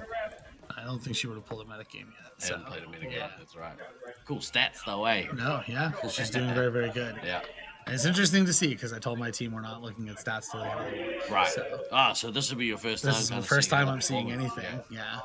I think that's good. I think that's a good kind of attitude to have. Like stats, I think, can cloud the issue sometimes. Especially for younger players, I've found. Yeah. Like you start stat chasing for medic killer or golden gun or any of those like kind of arbitrary ones. Yeah. And I've always told the kids, the stat you should care about is the podium. Yep. You want to win. And I've told them all, Friday night, once we're in that elimination stuff, you go crazy. Look at it. Yeah. I think stats are very important to look at later on to kind of give you an understanding. I can see Russ going crazy. Yeah. I think stats are very good to look at. Stats are terrible. Yeah, I think that they can become very mentally toxic for someone who wants to chase them. Yeah, I think so too. And so I want them to stay very focused on their gameplay, on one game at a time is kind of what we've talked about. We're not going to focus on what's the next match, what happened last match. It's okay, this is our new match. This is our new game. We're going to play our game the same way we have. We're going to continue to work on our game. Yeah. We're going to continue to work together. We're going to continue to talk to each other. And so... yeah, and keep the focus where it needs to be. Yes. On the team, right? Yes. Yeah. And stay together, stay collective. And so I'm excited to see how we do on red side because red has usually been our stronger side. Yeah. Or blue, sorry. Yeah, that's right. Hey, following the schedule. I know. I wasn't in the player, but I did have someone ask if there was a way to mark their own stats private so they couldn't see them and drive themselves crazy. I do that for disc golf. I was about to say, it's probably one of my players. So Sparks off to a really good start. He's already got the 5 specials in. He got into the middle of the field, got Prawn Boy down as a scout. Wow. And so it looks like they've got Prawn Boy back on scout. They've got Fox here on heavy. Yeah. Maybe that's Gabe doing a great job holding the line here too, turning off several attackers. Yeah. Ghost has lost a life, but so has Boxes. Boxes has lost 2. And so it looks like the red heavy might be forward. Or we're forward because Ghost has lost his 2nd life now to Fox as the heavy. So I'm kind of curious what's going on. Bradley just seems to be having a shooting gallery over there, though. Romo is making the inside bet. Yeah. Jackal getting a base. He's caught up. Gabe on 1,000 points already. Both of them having gotten a missile off.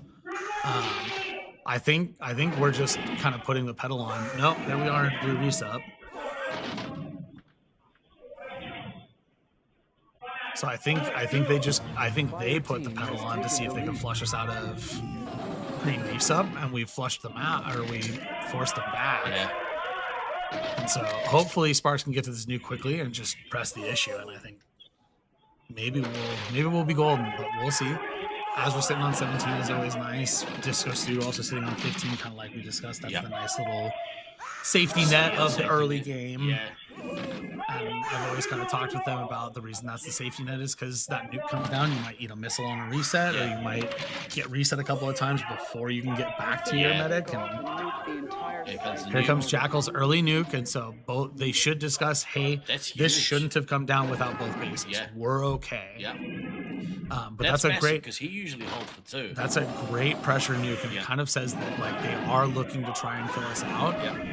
Ghost on 14 lives. He's taken a bunch of hits. Box is on 16 though, without that nuke coming down. Yeah, that heavy is forward again. Ghost turning him off here. And the babe turning him off again. If Sparks just drops this nuke, Jackal's going to be low. Fox is going to be low. They're going to have to all be in the resupplies here. Fox is on 9 as he's still trying to do his attack, it looks like. The counter to that is the altitude issues at the moment. A little bit kind of spent. So some of them are back getting that resupply. And so Jackal's getting resupplies a little bit faster than Sparks is because he went back first. But it looks like we've kind of stabilized again. We've got that nuke in pocket without the base, which is a little nice. Huge, And so Bradley is chugging along. Jackal is a little bit ahead of him on tags because of that. He's so good. He and Judoku are great about holding these angles and making you kind of look. There's that nuke from Bradley, which is going to start, hopefully, this pressure attack. Off the back of it too. Yeah, onto the heavy, putting Fox down from 15 to 10 is huge. And I mean, credit to Syracuse B, the pressure that they are putting on. None of them are in what I would call like a dangerous spot. Fox is the lowest one at 19. You know, Prawn's sitting at 13, but he's probably somewhere in the mid to back field getting ready to go back. Because Jackal's about to come out here. He's got 1932. Sparks is going to come out. He's got 2931. He's super full. Judoku getting a triple tack into Jackal is going to be huge here. And Rooks is also, looks like he turned off the enemy heavy there. And so, yeah, he's getting him again. Look at the Babe. That's a 3,200, no bases. Rook, Judah, and the Babe are just powering through here while Sparks sits back and gets full. The Babe has used 4 of his 5. Missiles, I just saw that. He's been killing in this arena. I was telling him that I had, I know he struggles very hard with heavy in Loveland, but I had no doubts about his heavy coming out here this way. He was doing beautifully there. And so I think Sparks is going to be coming back out. We're going to see the baby coming back. And this is kind of, allegedly, this is kind of how we've discussed the rotation going. The Babe's coming. It looks like he just traded with the commander. Oh, sorry. Get emotional. No, try not to cough too loud. Bradley getting his bases. I think if he gets the other one, he's neck and neck with Jackal right there. Alex and Box honestly, the big thing right now is Gabe with 3-6 is sitting on a huge spot. Rook with 2-5 is just going off. The boys are doing a good job here. By boys, I mean kids. Yeah, this is what I was telling everybody about these kids. I don't think that there's a whole lot of delusions of grandeur. Very we were talking about, we are likely roughly around the 4th place. And as long as we work hard, we can challenge other teams. Sparks with the missile there on that was great. I love missiles. And then another double tap onto the medic from his own heavy and a scout. So now Box is down to 2. Ghost is at 5. He gets double tapped there, unfortunately. But if Sparks just throws his nuke, this is going to go sideways very quickly. But Azra's sitting on 5 as well. So the medic and the ammo need to get together again. And Bradley needs to nuke here. Otherwise, this is going to get very bad very quickly. Yeah, if they can take out Ghost here, that's so key. It looks like Ghost has gotten back with his ammo. He's given her some lives. He just got a penalty on defender, probably a shielding. Sparks needs to drop this nuke now. The longer he lets this sit, the more resupplies they're going to give out from boxes, and the better off B is going to come out for it. Getting double tapped by Prawn there. Red's doing a good job rallying. Fox is still sitting about that 11 lives. Here comes the nuke that will kill the enemy medic.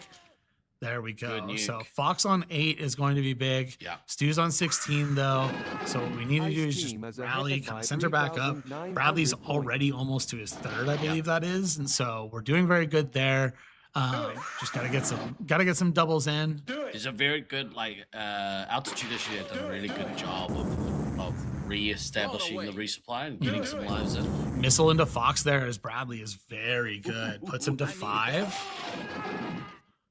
A resupply boost that gets nobody is terrible. It's really frustrating to see those kinds of things, and I've always told them don't just throw those. Yeah, maybe when you want to.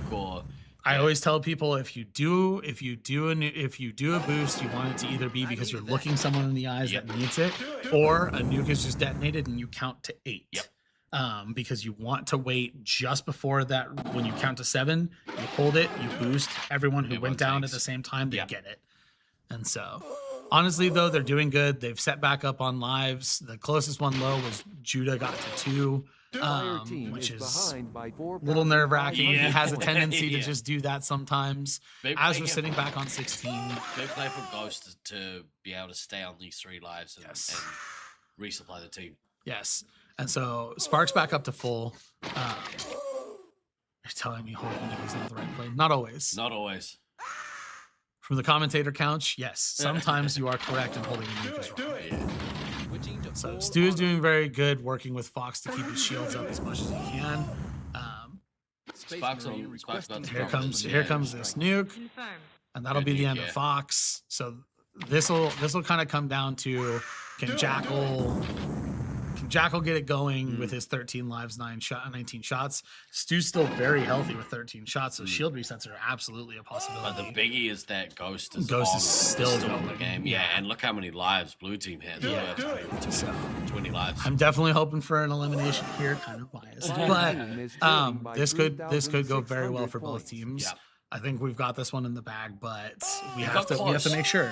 I mean, at that midpoint, with both medics kind of running low, they got both very, of very both close. 5. Yeah, I think I was very nervous. It goes down to 1 now. He's done a very good job about filling everybody up. Gave us 1 off full. Sammy would need to get 2 resupplies. Yeah, there goes his last one into Stu of all people, which is rough. Bradley's powering his way to his 4th nuke while Jackal's just trying to get to his 3rd right now. I needed that. But these are the kids that I've trained with all the time. And this is kind of what I've told people is like, if they're able to play their game the way that they want to, and even when they get thrown off, if they're able to rally and talk together and work together, they're very good about making sure that they stay in the driver's seat. We just keep doing our stuff and Ice the team E50 is camera ahead back by today. 3,000 points. love that. Do it. So yeah, Sparks is out there hunting. Ghost is still sitting in the back line. He's only got the 1 base. He's gonna die out here. That's okay. 1 base missing is fine. Yeah, I think again to his credit, like his focus became right, keep my team in the game, keep them lives full, because that midpoint of the game where they were just kind of throwing haymakers at each other could have gone either way. Like if something, Prawn getting both 3 hits twice because they would not move away from each other. Red team getting a little lucky might have switched the game. So yeah, it definitely was on an edge of a knife. Yeah. Good showing here from the Syracuse B team. Yes. But and honestly, like I said, they're missing Zerg. A little bit of credit to them that they are playing with a sub. It does kind of throw some of your synergy off. It makes it a little harder to plan for. Yeah. Fire team is behind by 2,300 points. Looks like Bradley's going to power his way to the 4th nuke, and then Ceasefire! this will likely come down very quickly. Space Marine requesting clearance for nuclear strike. Confirmed. Solid nuke, yeah. So just Stu and Jackal. I mean, Stu sitting at 3-6 is really good as well. Like, you have to give them credit that they fought very, very hard. You have Prawn Boy getting 6-6 before he bows out. They put up a heck of a fight. Yeah. Do it. I am very curious to hear from my team what they did. Yeah. If it was, they rushed the heavy at us and that was what happened, or if we rushed them and sent both 3 hits forward, or Party time needed that. Do it.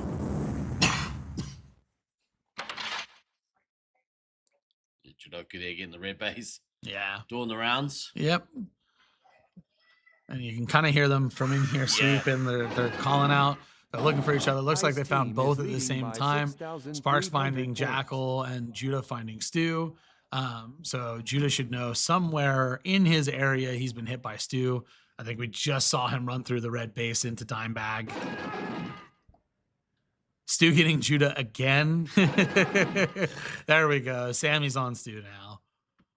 Going over to the E50 door. They're trying to let him run through. There we go. Gabe getting a hit into him. I think Sammy's just going to put her gun down behind her. She's just going to fall behind. Stu eating a missile for the final part. And that will be all she wrote. Goodness me. Good, clean win there from Altitude Issues. Yeah. Papa Tucker. Yeah. Got to be pretty happy with their performance. Very proud of these kids. Yeah. I know I'm not very emotionally reactive about a lot of stuff, but very proud of them doing how they're doing. You know, I told people in our home arena, Sparks puts up 10 to 14 religiously on Commander. It's rare to see a game where he's below that. And the Babe has been putting up, 6,000 to 9,000 on heavy every game. Rooks has been putting out tons of great scores. And so is, Jidoku took a little while on day one. I was a little bit nervous. We kind of talked about some spots to stand. And by the end of day one, he was like, I'm finding all these angles. I feel like I'm really starting to get it. And Azra, like I said, huge confidence with her. She's always very good about getting those hits in, not giving away the free resets. And so let's have a quick look over here. Look forward to this game. Game 2 of Team Olympus versus the Utah Heatseekers. We'll have a look here and see if we can do a bit of comparison between the players. If my graphics decide that they want to play ball, they want to actually function. There is a little bit of a lag in the graphics. There we go. All right, well, let's kick it over and we'll have a look. Making me look silly. Team Olympus. Let's see head-to-head commanders. So Kodama going up against Slaughtermelon. They played more or less the same. Both teams fielding 7, so there is the times where they do rotate out. Yep. Average score, Kodama has Slaughtermelon pipped a little bit, and maybe that's reflective in Team Olympus's standings, because they are currently ahead in the standings of the Heatseekers. Yeah.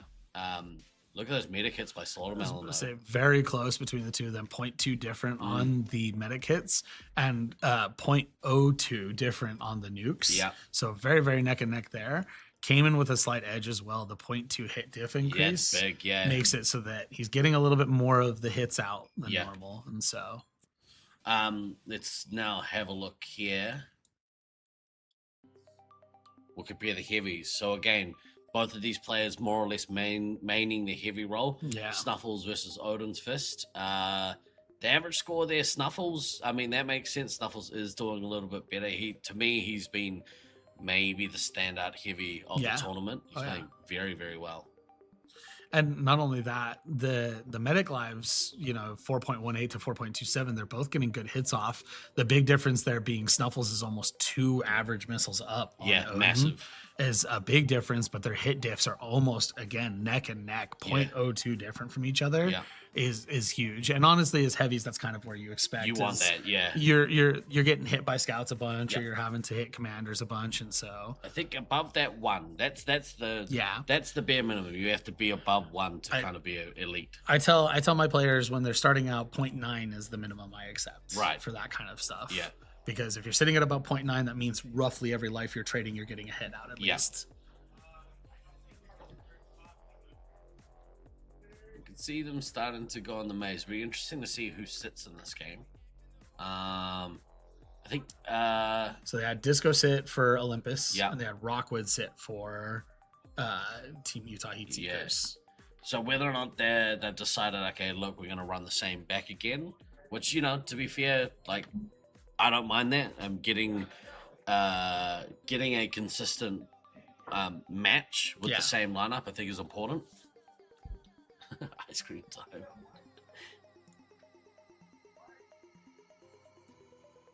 All right. So teams currently gather in their respective bases. This particular rivalry prior to the tournament, to me was probably the biggest rivalry. Yes. And maybe we've just built it up too much, but it seems over the last couple of years. I definitely think there's a lot of love between the two teams. Oh, for sure. But I think they definitely see one another as competitive rivals. Yeah. And yeah, that's probably why. Like I found in my playing career, I had one of my best friends, Virus, was sort of coming up at the same time as me, and whilst love him dearly, I hate losing to him in the maze. Want to always like beat him in the maze, and I main heavy for my career, and he mains commander, so we are really going at it. Yeah, lots of fighting. I'm gonna say I was better. You gonna shoot? I gotta go get the rest of the B team. Well, thank you very much for joining me for the first part of the day. Yeah. Enjoy the rest of the day. Good luck to the team. Very excited. So we'll see you in a bit. Thank you very much for having me. Cool. These colonial marines are very all right, we are getting started here for this next game. Nothing they can't handle.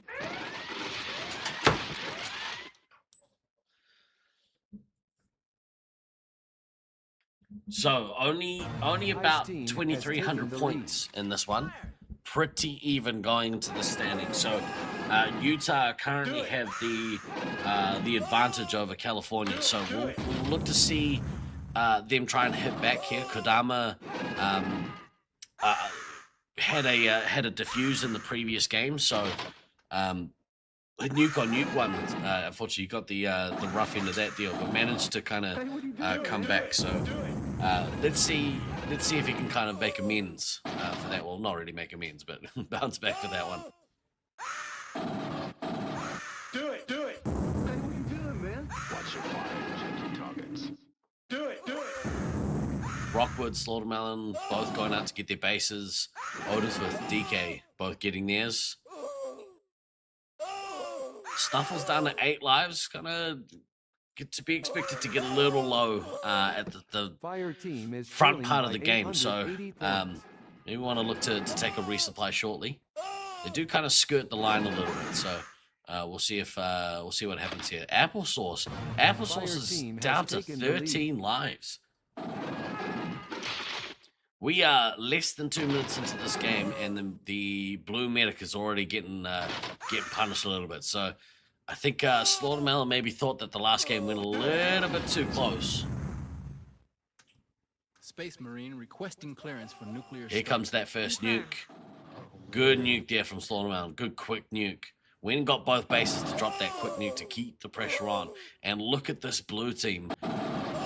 Almost all of them down to single-digit lives. Applesauce down to 8 lives with 2 minutes gone in this match. This is brutal amount of pressure coming from this Heat Seeker team. Slaughtermelon's going to have to go back and get some resupply. It'll be interesting to see what Snuffles does here. If he can manage to just push out and keep that pressure on. Autumn's in a little... Look at Middle Face go. What a run. Doing work.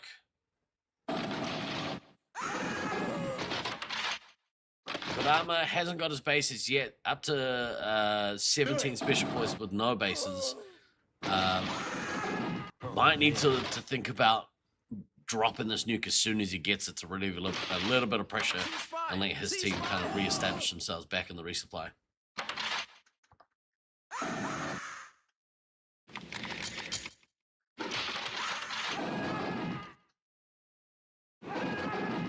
I say we take off and Here comes the nuke. Entire site from orbit.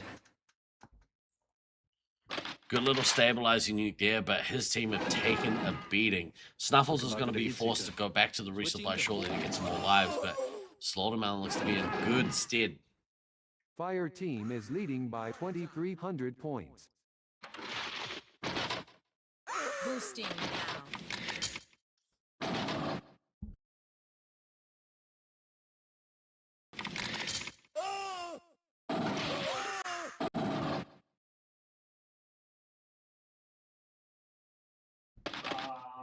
Do it.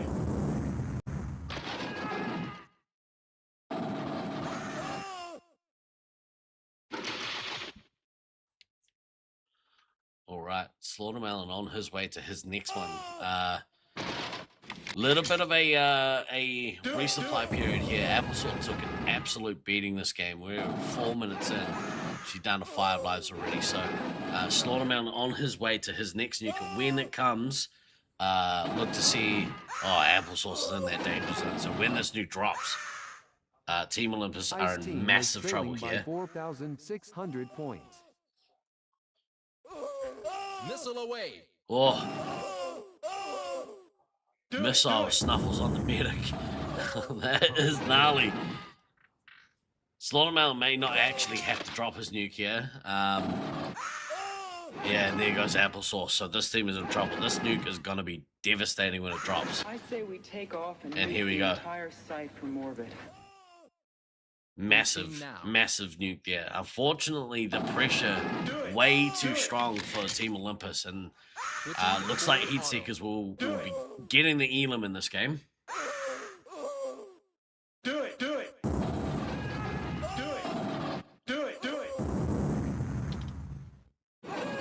This lineup did not work. It's the same one from before, and to be fair, it could have gone the other way in that first game, but I think, I don't know, Slaughtermelon and Snuffles just sort of came out. We're like, nope, this is ours.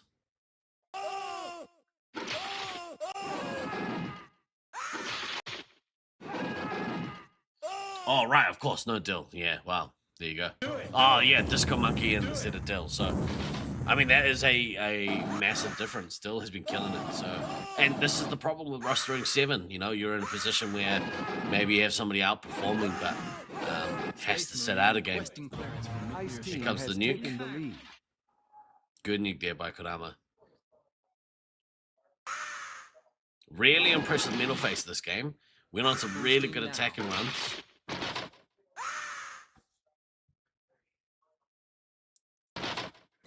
Heatseeker.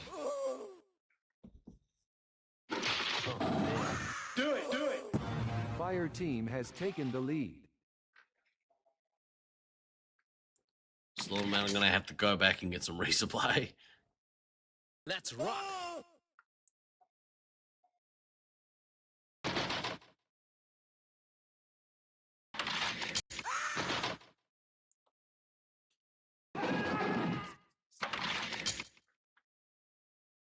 Let's rock.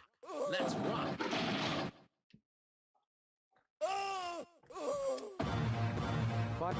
Ice team has taken the lead. Fire team has taken the lead. Ice team has taken the lead.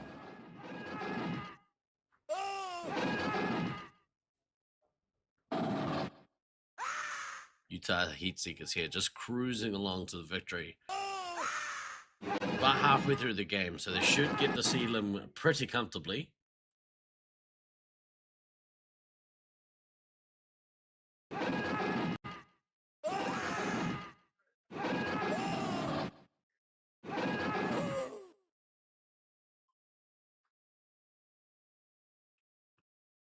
Blown away. It's middle fudge here. Space Marine requesting clearance for nuclear strike. Here comes that nuke. Good nuke there by Kodama. He's had a good score, actually.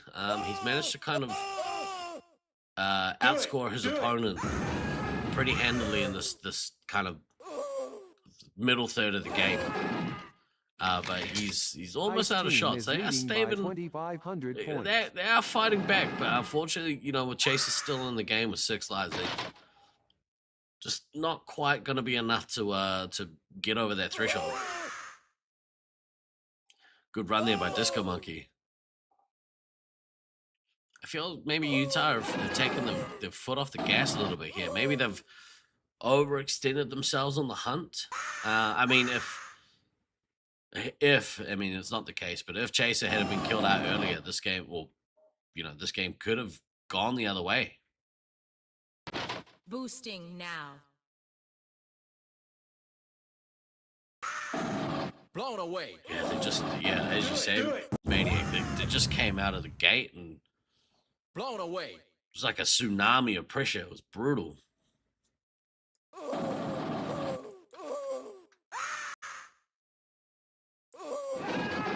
Fire team is behind by 2,700 points.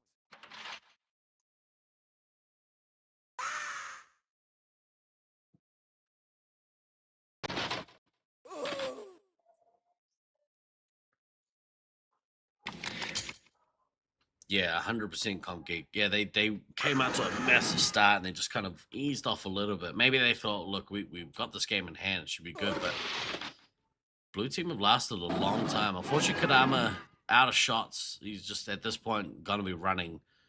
Some good positives there. I would say, though, that Utah pretty comfortably have won this game. And, you know, it never really looked like they were going to lose, unfortunately, for Team Olympus. But they'll be stoked to get the full 6 points from this match. I say we take off. Kind of put their mark on the second place team. Ice team is leading by 2,400 points.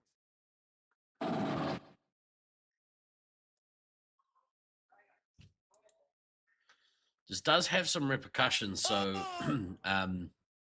as a result of this, the Utah Heatseekers will jump into that second spot on the table in front of Team Olympus. So they're going to jump ahead, which they'll be pretty happy with.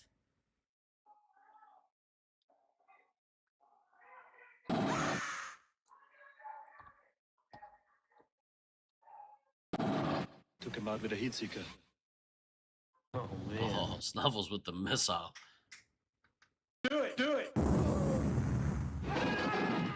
Blown away.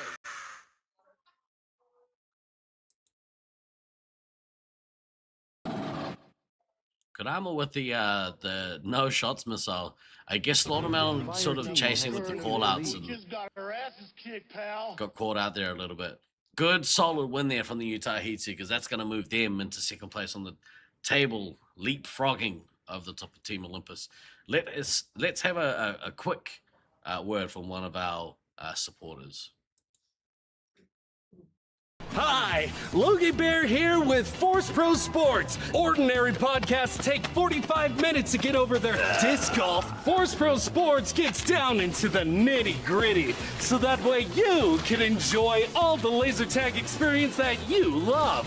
Wow, look at that shine! We understand the viewer and we post consistently, ensuring that no one gets left without a good laser tag podcast. But that's not all. Subscribe today and we'll force Josiah to keep his code name for at least 1 full year. But wait, there's more! If you donate to our Patreon right now, we'll donate a Lovelander to Nats. That way you don't get last place. They will for you. Subscribe today and donate to the Patreon. We got scrubbing to do. Product may contain profanity. Product may not come out consistently based on Luke's availability. Lovelander is not guaranteed to take last place, but probability is decent. Laser tag is a highly addictive substance. Used with caution. Always remember to backtrack.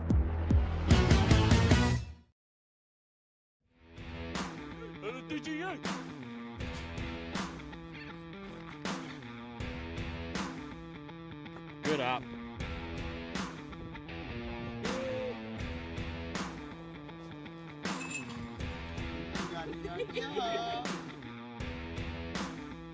LFDGA. Get your discs out. What's your favorite part about hosting the Triple Tap podcast? Probably what'll happen if a potential employer finds it, or my mother. Hi, Mom. Oh, definitely the fame. I can't fly across the country without fans asking for a pic or giving me stuff. That I can be myself. Hi, Rockwood's mom. Dude, can you cut that? You little...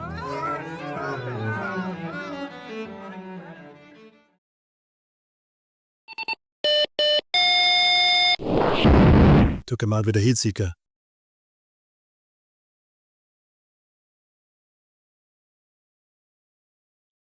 Shout out there to all of our content creators and the Laserforce Space Marines community.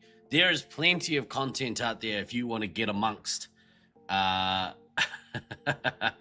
Snuffles there with. Congratulations on that game, my friend. It was a good game. A good game. Let's look ahead to this next game. Armageddon versus Sweet and Savory. I have been really impressed with the Sweets and Savory team. Going into this tournament, Nolan's the only one that is the only player that I have had the pleasure of meeting. So, been interested for a while to see how they were going to perform. And boy, oh boy, I've been really impressed with how they managed to go. Halange, Ender, solid players. Watching Evo Mike in the maze and just how kind of aggressive of a player he is, been really awesome. Anchovy in the practice, we talked about it earlier, but Anchovy hit me with a spin move and absolutely smoked me. I was just like, wow, that was awesome, dude. Keep that up. But the standout player outside of Sweets for me has been Spooky. She has, I think, really just stepped up and been a real surprising bright spot for this team. So been awesome to see her really excel at the Nats level as a rookie. On the Armageddon team, obviously going into play, this is an Armageddon dominant team, so their main systems aren't necessarily Laserforce or Space Marines for that matter. Redneck Tech has played a few Nats at this point. Stealth Alpha is definitely the bright spot. We'll see how this goes.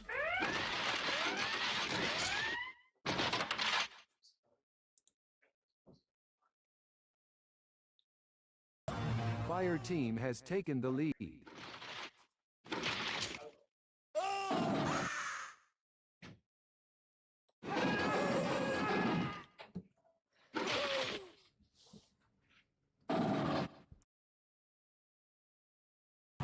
Ice team has taken the lead.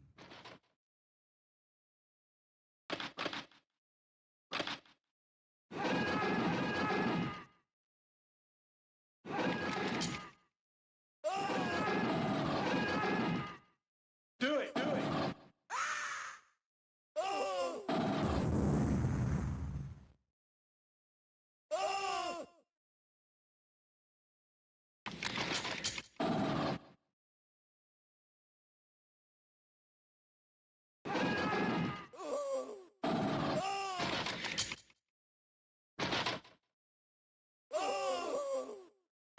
Watch your fire and check your targets. Do it.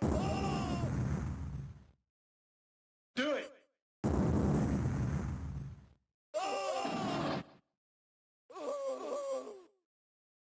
Cease fire! Fire team is trailing by 3,400 points.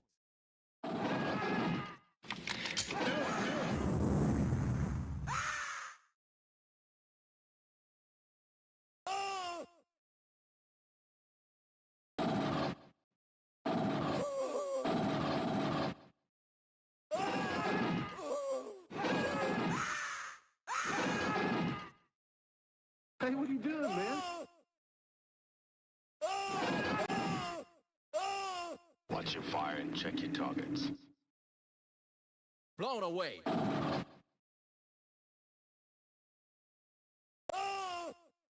Do it. Switching to full auto. Watch your fire and check your targets.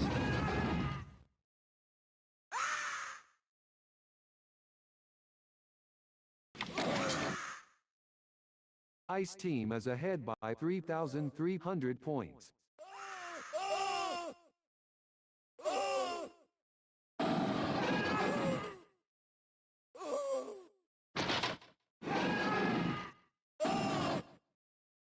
Do it.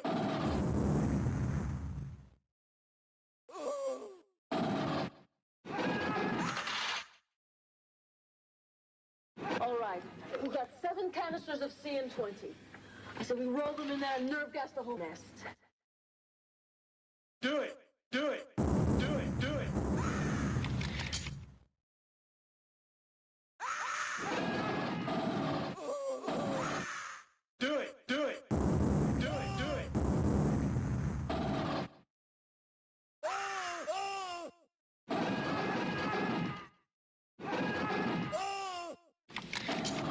Fire team is trailing by 9,100 points. All right. commentary team needed a bathroom break. But we are back. Let's have a look and see what's happening here. Anchovy out playing Commander. That's awesome to see. 2,300 points. No bases. South Elf looks to have dropped his first nuke. We're 4 minutes in. I'm looking forward to this this next matchup as well. Just a quick message to you BDRL supporters. We're going to be joined by the one and only Prawn Boy after his matchup with the Syracuse Ninja Turtles. Let's set our attention on this game though. To my point, Anchovy and Spooky doing some work here. Sweet's playing a game at Medic. I like this. This is giving an opportunity for the youngsters to get out there and experience something other than playing resupply. And that young duo of Anchovy and Spooky on the 3 hits. Well, you don't get to say Taipan, you didn't come, so. I say we take off and nuke the entire site from orbit. Do it! Do it! Missile away. Anchovy with the nuke drop there. One off the next special point. It would have been good to see him be able to drop those 2 there.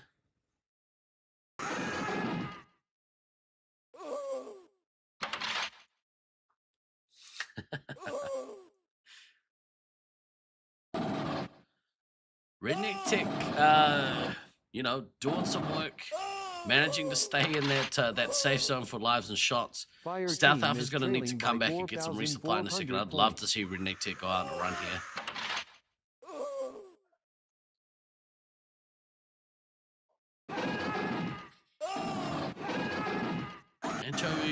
Anchovy's sitting on 19 special points for a little while. Oh, here we go. Gone on an attacking run here.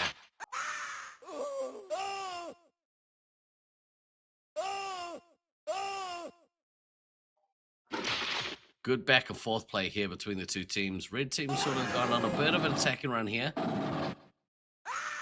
Anchovy at this next nuke. I'd love to see him go and drop this and keep that pressure on this blue team. Stealth Out hasn't managed to get back, and obviously play Buttercraft is out of the game, so that's huge. Stealth Out is going to be killed out of this game very early. Well, not very early, but halfway through. And you hate to see it. Ice team is ahead by 3,700 points. Do it!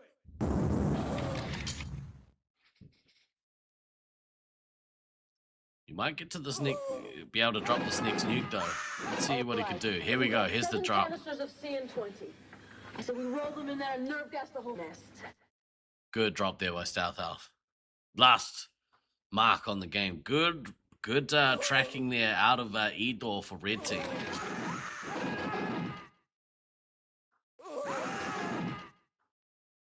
Keep themselves safe from that onslaught coming in from red base.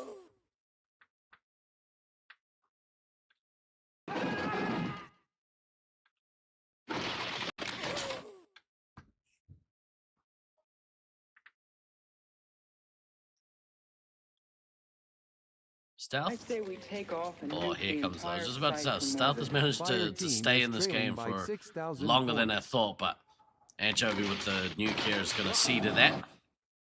Prove me wrong.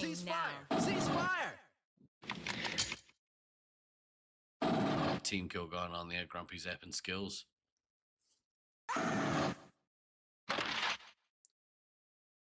In this final part of the game, I'd like to see maybe Anchovy get in the habit of using a little bit of his missiles. He has used one. You just see if that was on the base or not.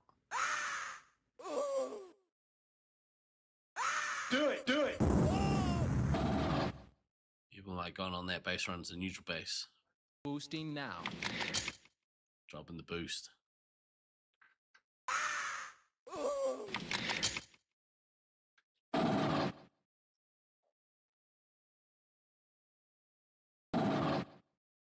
Ice team is ahead by 5,000 points. Here we go, Anchovy managing to missile Redneck Tech, so get in the habit of using those missiles. Always looking for the opportunity to get those points. That's a lot of points left on the table by not getting the missiles off. Some of our top performing commanders and heavies actually are making sure that they get those points. It's making a big difference on the scoreboard. Do it. Do it. Do it.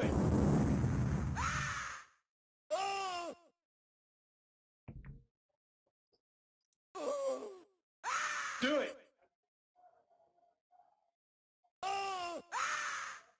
Do it.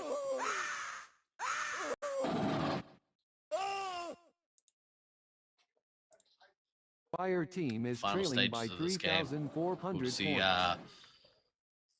Spooky go out and back Anchovy up to mop up, and it's another solid win. Solid win from them.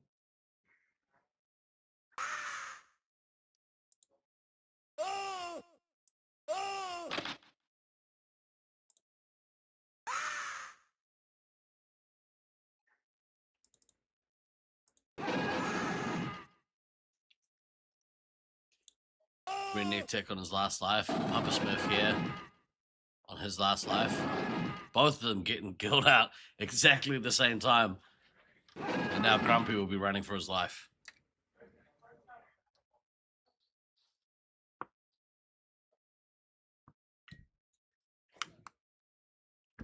Party time. Fire team is behind by 3,000 points. Do it. Took him out with a heat seeker. At this point. Oh, good missile there for Anchovy. As you say, good to see a young player looking to get those opportunities. I think a lot of time people don't put enough emphasis on trying to get their missiles, and they really are important for keeping the score up. And you know, for a commander, it's just another way to quickly get those special points. We just got our asses kicked, pal. Good solid team here by Sweet and Savory. Love to see it. All right, let's have a really quick look at Anchovy's player profile, shall we?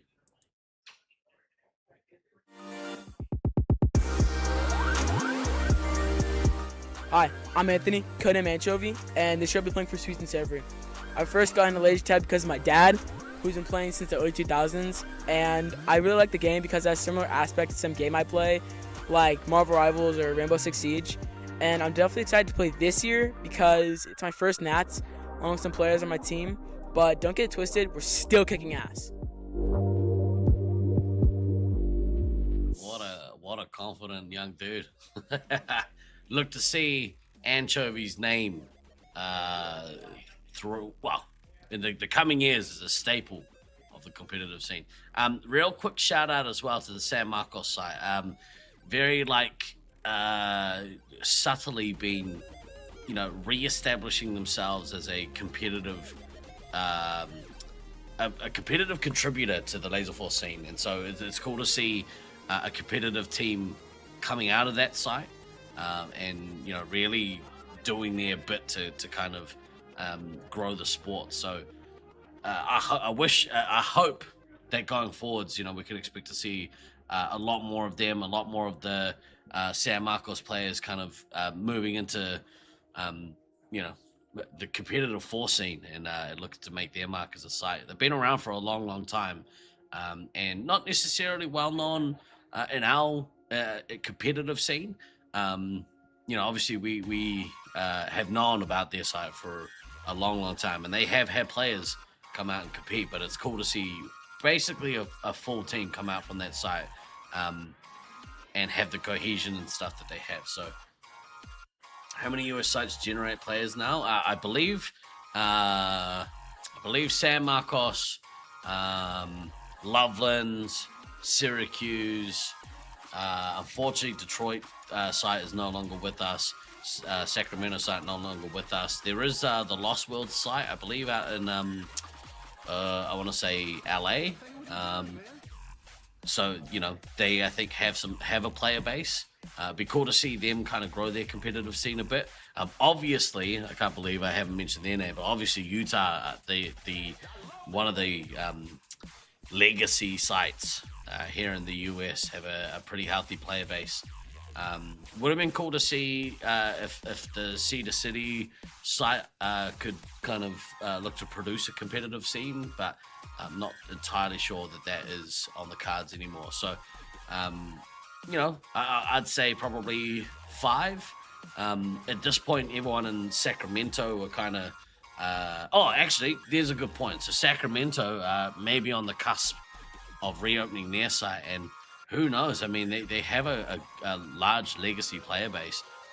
And considering how many people, since the closure of Sacramento, have stuck around and continue to attend tournaments, and, you know, not only attend tournaments, but they're still able to grow a player base without having an active site is amazing to me. So, yeah. 4, I would say 5. What did we get to? We got Utah, Syracuse, Loveland, San Marcos, and soon to be Sacramento. Soon to be Sacramento. Don't know. But there's a few. It's good. It's good to see some more popping up. It's sad to see when they close. Shout out to the late Detroit site. And, you know, again, big shout out to Dave Jackson sending all our love and aloha and support to all you go through, mate. All right, let's have a look at the lineups for this match. I gotta say, real impressed with how Hybrids were able to kind of bounce back after yesterday. They had the first up tough matchup against the Syracuse Ninja Turtles team. Possible that they took them by surprise a little bit with the lineup matchup. Leech moving back into the heavy role, Glader dropping back into ammo, and Prawn Boy taking over as commander. We see Fire Sword and Vulcan out in those scout roles, and a little bit still able to be in that medic role. Maybe they caught them by surprise, caught them napping a little bit. They were able to hold their own. They didn't get eliminated. Let's see how they go in this potential. Take some potential points away from Syracuse. So they've gone back to this lineup. Leech at heavy, Prawn Boy at commander. Off the mark, Prawn Boy managed to get the first couple of shots in. Fire Sword in his pocket, able to give him some backup. So great start here from Hybrids from the blue side.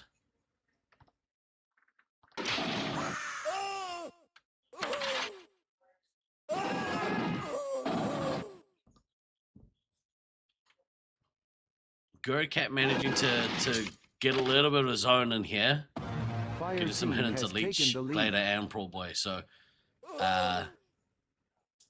he's managed to bounce back. He's kind of taken over, but he gets that missile off. All right, after an initial slow start, he managed to missile the medic. That's huge. Prawn Boy getting one off of his own. Do it. Curry Gap looking to get to that first nuke quickly. Glader might get caught out here. He needs to get some resupply as Aguri Cap is running to get his first nuke. Aguri Cap getting Leech is gonna get to that first nuke. It'd be interesting to see if he drops immediately here. I think it'll be a wise choice for him to do that.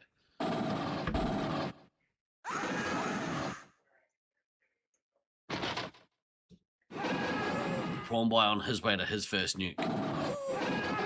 Leech looks to be a little bit under pressure here. Him and Glader getting a little bit of grief from Aguri Cap. Do it.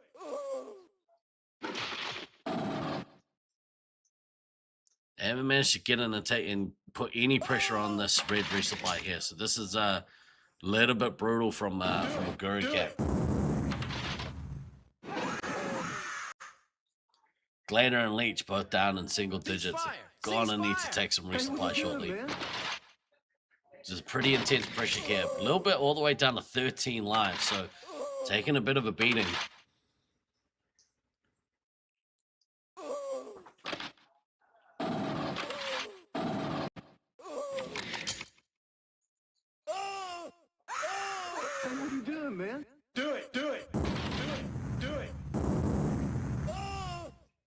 See Guru Cap here floating under that blue base, putting a bunch of pressure on.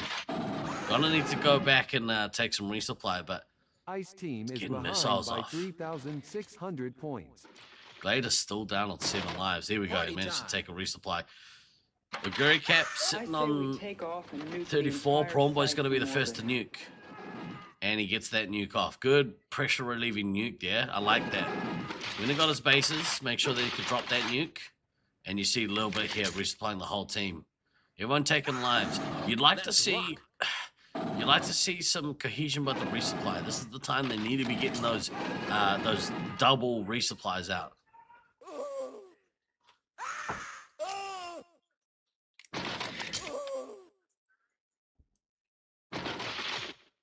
Guru Cap come out to a real hot start here.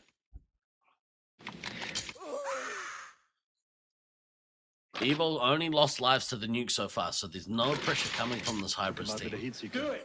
Leech managing to get beams, finding a missile there, so maybe that might be the little boost that he needs. He's on full, so he might look to go out, put a little bit of pressure back on this this red team. Do it.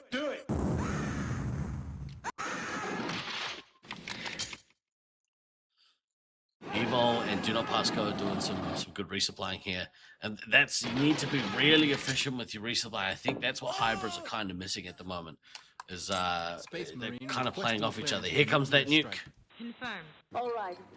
Big 2-chain here from a Guru Cap. That's going to take a little bit all the way down. All the way down to 4 lives. Glader in trouble. Vulcan in trouble. Missile away. Leech on trouble. And look at that. Look at that wall of red on the ticker. Guru Cap doing work. Then we only need to back him up. Let's rock. Let's rock. Fire Team is ahead by 4,100 points. Oh, man. Cease fire! Cease fire!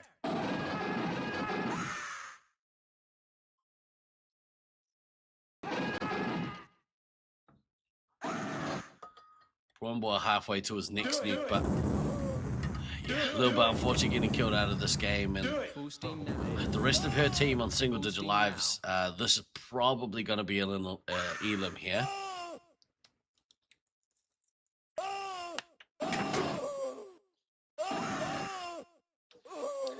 Fortunately, they just weren't able to capitalize this time. I think maybe, again, the surprise attack of switching up the roles may have, I don't know, confused the Syracuse team in the last game. One boy looking to missile Guru Cap there. Ice Team is trailing by 2,900 points. One boy a couple away from his next nuke. Damage is already done though. Guru Cap's managed to pull away halfway to his third. Prawn Boy only just getting to his second. Do it. The blue team going on a base run. So make up a little bit of points. They had to win this game. They had to win by a decent amount.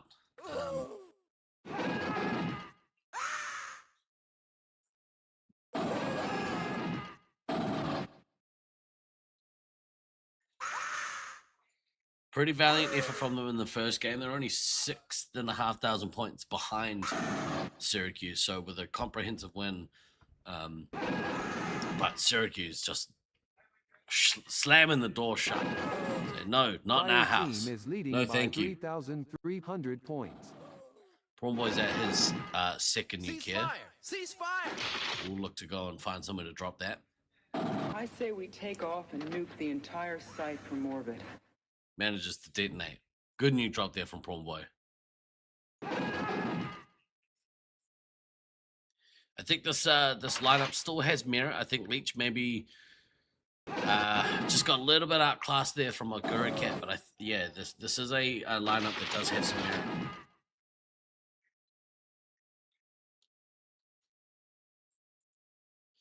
You'll find a way to get their resupply to operate a little bit more efficiently, getting some doubles out. I think that'll be something that they need to focus on.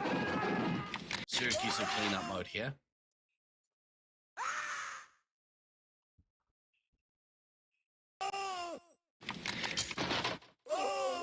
Ice team is trailing by 2,800 points.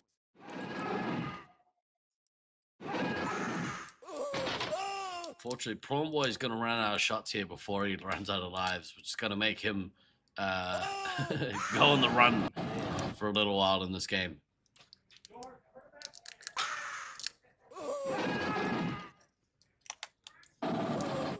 %, type in. That's what they're struggling with at the moment, is just that resupply cohesion. But you know, still loading day 3. Got three more days to go, so they might find a little bit of consistency. And at the end of this block, if they do find themselves in that lower tier, they are going to have 3 days against opponents with similar skill sets. It's going to make it a little bit easier to find some cohesion. So I think it's not necessarily a bad thing for them to be Ice in the team lower is bracket. trailing by 4,200 points.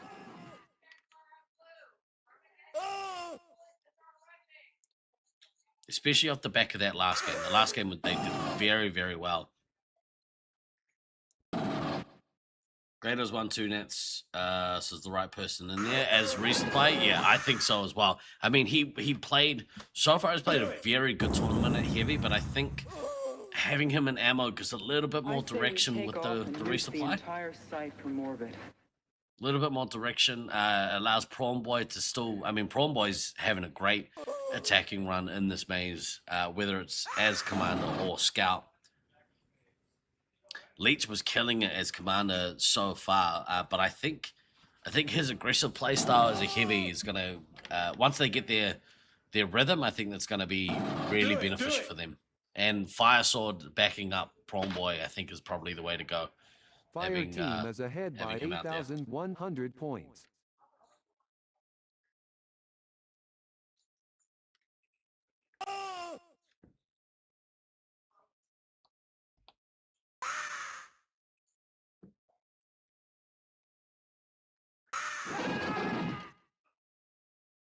Boosting now. Hey, maybe you haven't been keeping up on current events. Really good, solid reply for Syracuse Ninja Turtles. They did win the first game, obviously, but I think having a comprehensive victory there is definitely a benefit. I think it's going to serve them really well to just re-establish a little bit of dominance. I think well, possible that people kind of see, oh, maybe they struggled against the Hybris team. Maybe they do have a little bit of weakness there. So I think it's done them a world of good to re-establish that dominance, that alpha dog status. Say, this is our house. Nobody's coming in here and getting easy wins. We have up next the Expendables versus No Lies from Jackal. I've been really impressed with Jackal this tournament. I think he's had a very good tournament, very solid.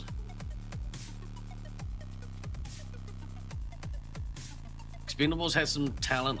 Like Axeman has shown his talent, his class in this the Syracuse Seaside as well. So really good, promising play that they can build off here.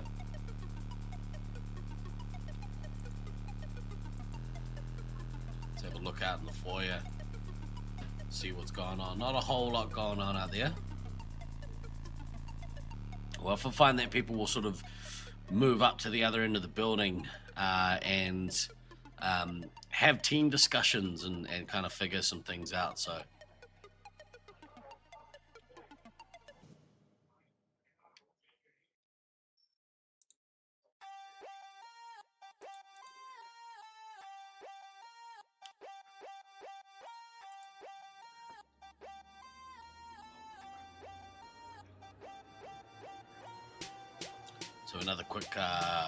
another quick message from one of our supporters. It's dark. It's quiet. Too quiet. And the whole world is depending on you.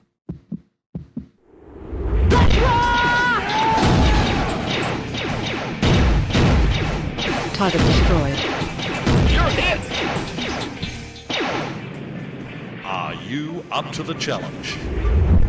Laserforce, come and save the world. The biggest thing we want everyone to know is that you are not alone in this fight. We are here to help. That's why we're here across the world, across the globe. And that hotline number that we shared earlier, it's available 24/7, 365 days a year, holidays, middle of the night, middle of the day, whenever you need help, you are connected to a live person, master's level clinician speaking more than 300 languages that will connect you to a local chapter or help you in that instance right there. They are around to help. Don't let your friends and your neighbors try to do this alone. Tell them about us. Let them know that we are just a call away. The biggest thing we want everyone to know is that you are not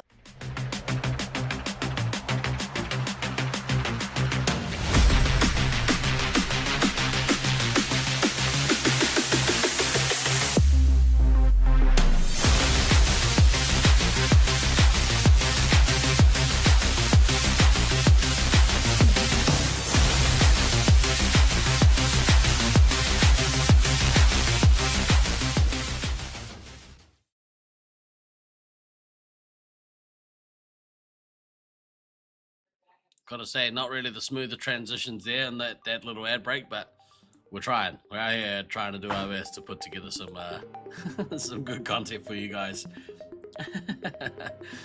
How old is that ad? I mean, at that point, Jared was still, you know, boom train status, so it's a few years now. All right, coming up next, yeah, Expendables versus No Lies from Jackal. I think having Disco Stu in this backline for No Lies from Jackal is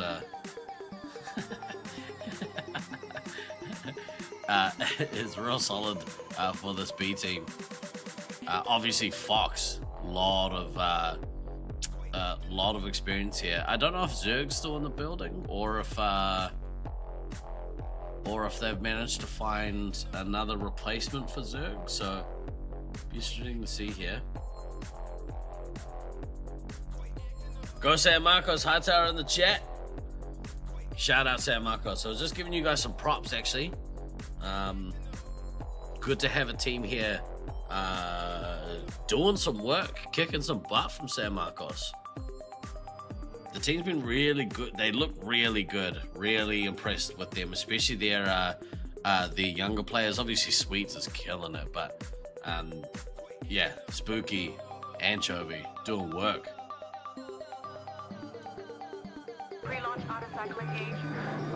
All right, here we go. We're on. Stand by 10 seconds. I'd expect No Lies from Jackal to come out here with the fast start. This is the B team versus C team, and yeah. You would expect the B team to want to really establish themselves and say, no, we know the pecking order here. We're the B team for a reason. Do it.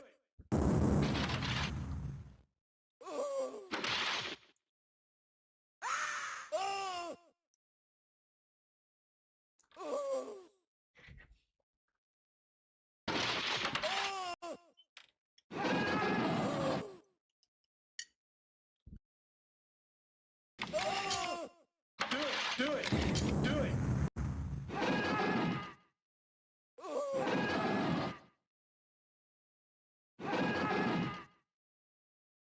Do it. Do it.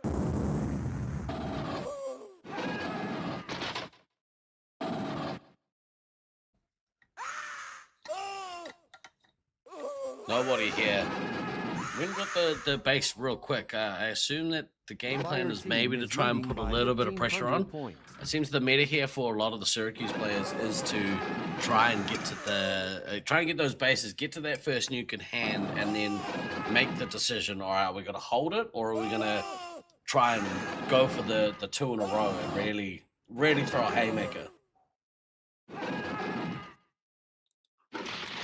Do it. Do it. Chechia? We'll see.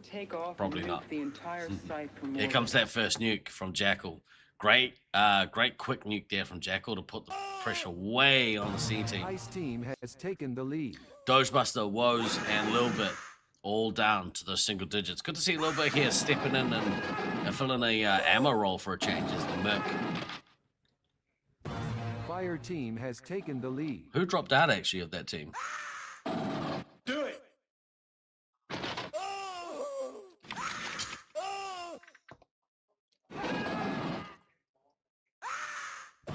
Ice team has taken the lead. Buttercraft, I think. Play Buttercraft. Alex Box is getting run at Scout here. Disco Stu gonna drop back as the medic. They haven't managed to get in and get Disco Stu at all, so... Ceasefire! Ceasefire! Jackal on his way to his second nuke already, getting both bases. Nobody has just got to her first nuke, so...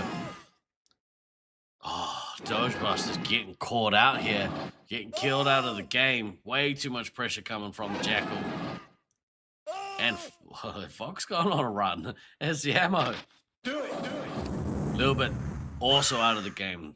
So you lost a scout, lost an ammo. Without your ammo, this game is over. Another pressure nuke there from Jackal. Unfortunately, I think nobody's had way too much pressure to go and actually drop this nuke. By 3,100 points. It's going to be a very quick elimination, unfortunately.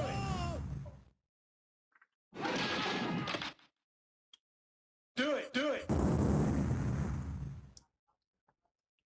Ceasefire! Do it.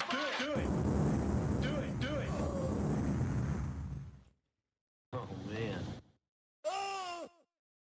Still nobody is not being able to go and drop this nuke. Maybe the pressure is too much. Can't seem to get away from this red team. Axeman getting their missile off at Fenrir.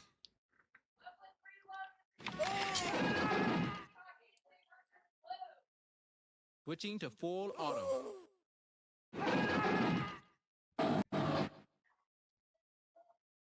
Do it. I believe this is the start of the next block, so Fire team is trailing by 3,200 we'll have a look at the standings after the points. first block after this game. Do it. We'll see how the teams are gone. Space Marine requesting clearance for nuclear Here comes that strike. nuke. Confirmed. But unfortunately, nobody getting tapped there and unable to get it off. I think the pressure was just too brutal on nobody there. You just couldn't get a free moment to get out and drop that nuke. And now, unfortunately, the pressure from this B team. I guess, with a B team going up against a C team, there's always a psychological advantage as well. I think. You play in the lead up to the tournament, and you play these players on the regular. Unfortunately, the Expendables didn't get an opportunity to practice that much together as a team. So lack of cohesion, Ice maybe. team is ahead by 6,500 points. I needed that. In cleanup mode, nobody running for her life here. Fenrir looking to missile his own scout. We did see a friendly fire missile yesterday, which is always amusing to see as a spectator.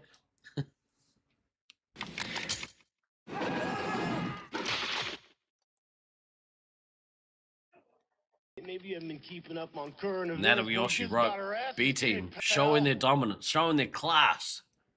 Taking up the Expendables. Bit of a brutal one there from them. Ladies and gentlemen, the man himself has arrived. Please join me in welcoming to the stream all the way from Brisbane, Australia, Prawn Boy. What's up? What's going on, dude? Not much. Gas. Yeah. How's the morning been? All right. I think I had the game of my life, and then we got pissed on, to be honest. So I locked in a bit, and yeah. I think I was just sort of talking about it. Get out of here, man. Get out of here, man. These guys. Why are we booing? Don't be a sheep, maniac. Don't follow the herd. Yeah, we were watching it. I think I was wondering maybe that first game. You guys killed it, by the way. Awesome to watch. Maybe it took them by surprise, perhaps. Maybe, yeah, I think so. They, at least to me, it's like they weren't respecting us. That's what I felt like. Both their 3 hits out, not respecting us, and we just came. At least I came out swinging. I saw, as you do, you see both 3 hits out. I'm like, well, there's no one back there, so it worked. I got 8 hits on the medic, so yeah, I was pretty happy with that. Yeah. It's the kind of squad that I don't know. Maybe they're not necessarily. They're like, oh, okay, it's not the lineup that I thought, but they don't seem to be the squad that'd be like crumbling because they didn't know you guys were playing certain positions or whatever. No, they weren't going to crumble. We just thought we'd try something a little bit different. Like, yesterday and Monday, we had some close games with our the first lineup, and we're like, why not try something different? We're both seeing two better teams. This is the time to get reps in before pods and finals where it really matters. So get reps in against these better teams. Come back tomorrow, and we'll do that. Yeah. I mean, what are your highlights been so far for the week? That first game against Syracuse, that was pretty good. Yeah. Outside of that, I think just the socializing, meeting all the being able to come over here and chat to people that aren't from Australia, like the people I met last year, and then all the people, all the names you see around the community. So it's good putting names to faces. What I like to see is that even in real life, his head is tiny. Look how much smaller his head is. Oh no, it is huge. I'm leaning back. God, what's happened? It's a big head. I'm just lounging. Now we got to spend a little bit of time together in New York City. we had a good time. We went to a baseball game. We had a lot to drink. We did have a little bit to drink. I was fresh off a flight, a 16-hour flight. I was like, right, gonna go to bed, have a good rest. Steve, what are you up to? I'm having a drink. All right, we're going. Yeah, it was good. And then, my whole next day was ruined. Rough. So thanks for that. Appreciate it. You're welcome. Yeah. I forgot I'm not in my 20s anymore. No, only some can. Yeah, I can't drink like I used to. With the gout. Too much honey. Correct. Now you joined me on the Resupply podcast at the build up to this tournament. How do you feel your predictions have kind of gone? Really, really bad. I think. I think at least I probably set higher expectations for ourselves. I don't want to come in and say, oh, we're not going to do well. You're not here to there's no point coming all this way and going, oh, we're going to come last. The competitive people generally are like, no, I have a winning attitude. So I came in with that attitude, and then obviously half my predictions were, I don't know these people, and I probably didn't put enough respect on them. But I think as it settles, it'll sort of I'll maybe be 1 or 2 positions off on most teams. Yeah. I think I'm pretty confident in what I said in the top 3 with Syracuse, Utah, Cali, and we sort of saw that in the Utah Cali game. That was a pumping. Yeah, especially that second game. The first game pretty close, and then Utah just came out and was just swinging. Yeah, they came out swinging both games, but I think it just worked better in that second game. Yeah. Watching the first game out in the lobby, it was close, and then they killed the medic really early, and from there it was just get the bases and just slowly whittle them down. And then I think in the second game they killed the ammo early as well. So there were no shots. I was reffing in red base, and Odin's Fist was sitting in a corner. It was the medic, and I was like, why are we not swinging on that? But they ended up getting 2 missiles off, and it worked out. But no shots. So yeah, it's rough. Yeah, Odin's Fist has had a really good tournament at heavy. But unfortunately just kind of got outclassed there by Dallin. Let's have a look at the standings here. We're more or less at the start of a new block outside of that game that was just played. But Syracuse Ninja Turtles, they are at the top of the table, 46 match points, 15 game wins, and 1 game loss. Yeah, and that was really close to Loveland. So it shows they're beatable. They're no Brisbane, no disrespect, but like they're Brisbane beatable. A. Brisbane A, Yeah. from last year. Yeah. Like they're not. It's not like that. They're not like Brisbane and Brisbane. Yeah. Which I like. Like I like it's more competitive. Yeah, it's parity is good. Good to watch, and it feels better to play. It's not Yeah. like every game we're getting dicked on or a team's getting dicked on. Yeah. It's been pretty even. Yeah. So. And you guys just proved that as well. Yeah, like we didn't get Eland in the first game. Yeah. So, yeah. Utah Heatseekers in that second spot. They were able to flip that during their match. So jumping ahead of Team Olympus, 32 and 30 points respectively. Both teams 10 and 4. But yeah, the difference between the two teams is Heatseekers were win 6 matches versus Team Olympus, who won 5. Split some points. Yeah, Utah lost their first game to Syracuse. Oh, the first match to Syracuse. Yeah. And then Olympus lost to the both of them. So that's the difference there. Yeah. Altitude issues, sitting in that 4th spot, able to jump over Loveland Reloaded. But pretty close. I mean, they round out that top 5, which would be the pod going into round 2. Yeah. Which I think is big. I think so far altitude issues and Loveland Reloaded are probably going to benefit from being in the top pod. Yeah. But I could just as easily say that that No Lies from Jackal could benefit as well from being in the top pod. So. Yeah.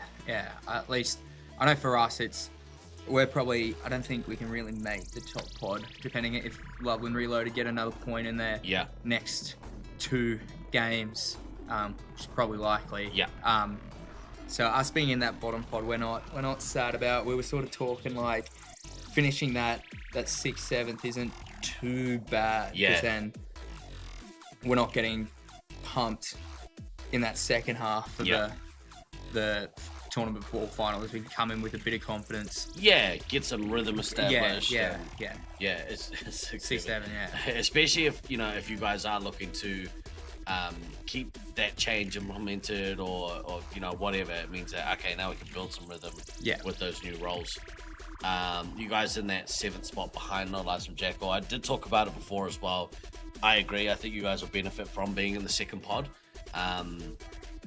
Get some confidence, get some rhythm without the pressure building on your resupply from those top teams, and get a little bit of cohesion in the resupply, because at the moment it seems the doubles just aren't there. Is that kind of a little bit? Like, I think it's not necessarily not having a plan, but it's also like we sort of get flustered. Like that last game, we sort of just got Cody just got in, and then Beans got in, and it was just sort of over from there. And like, I probably could have done a bit more to help out, but yeah, screw them.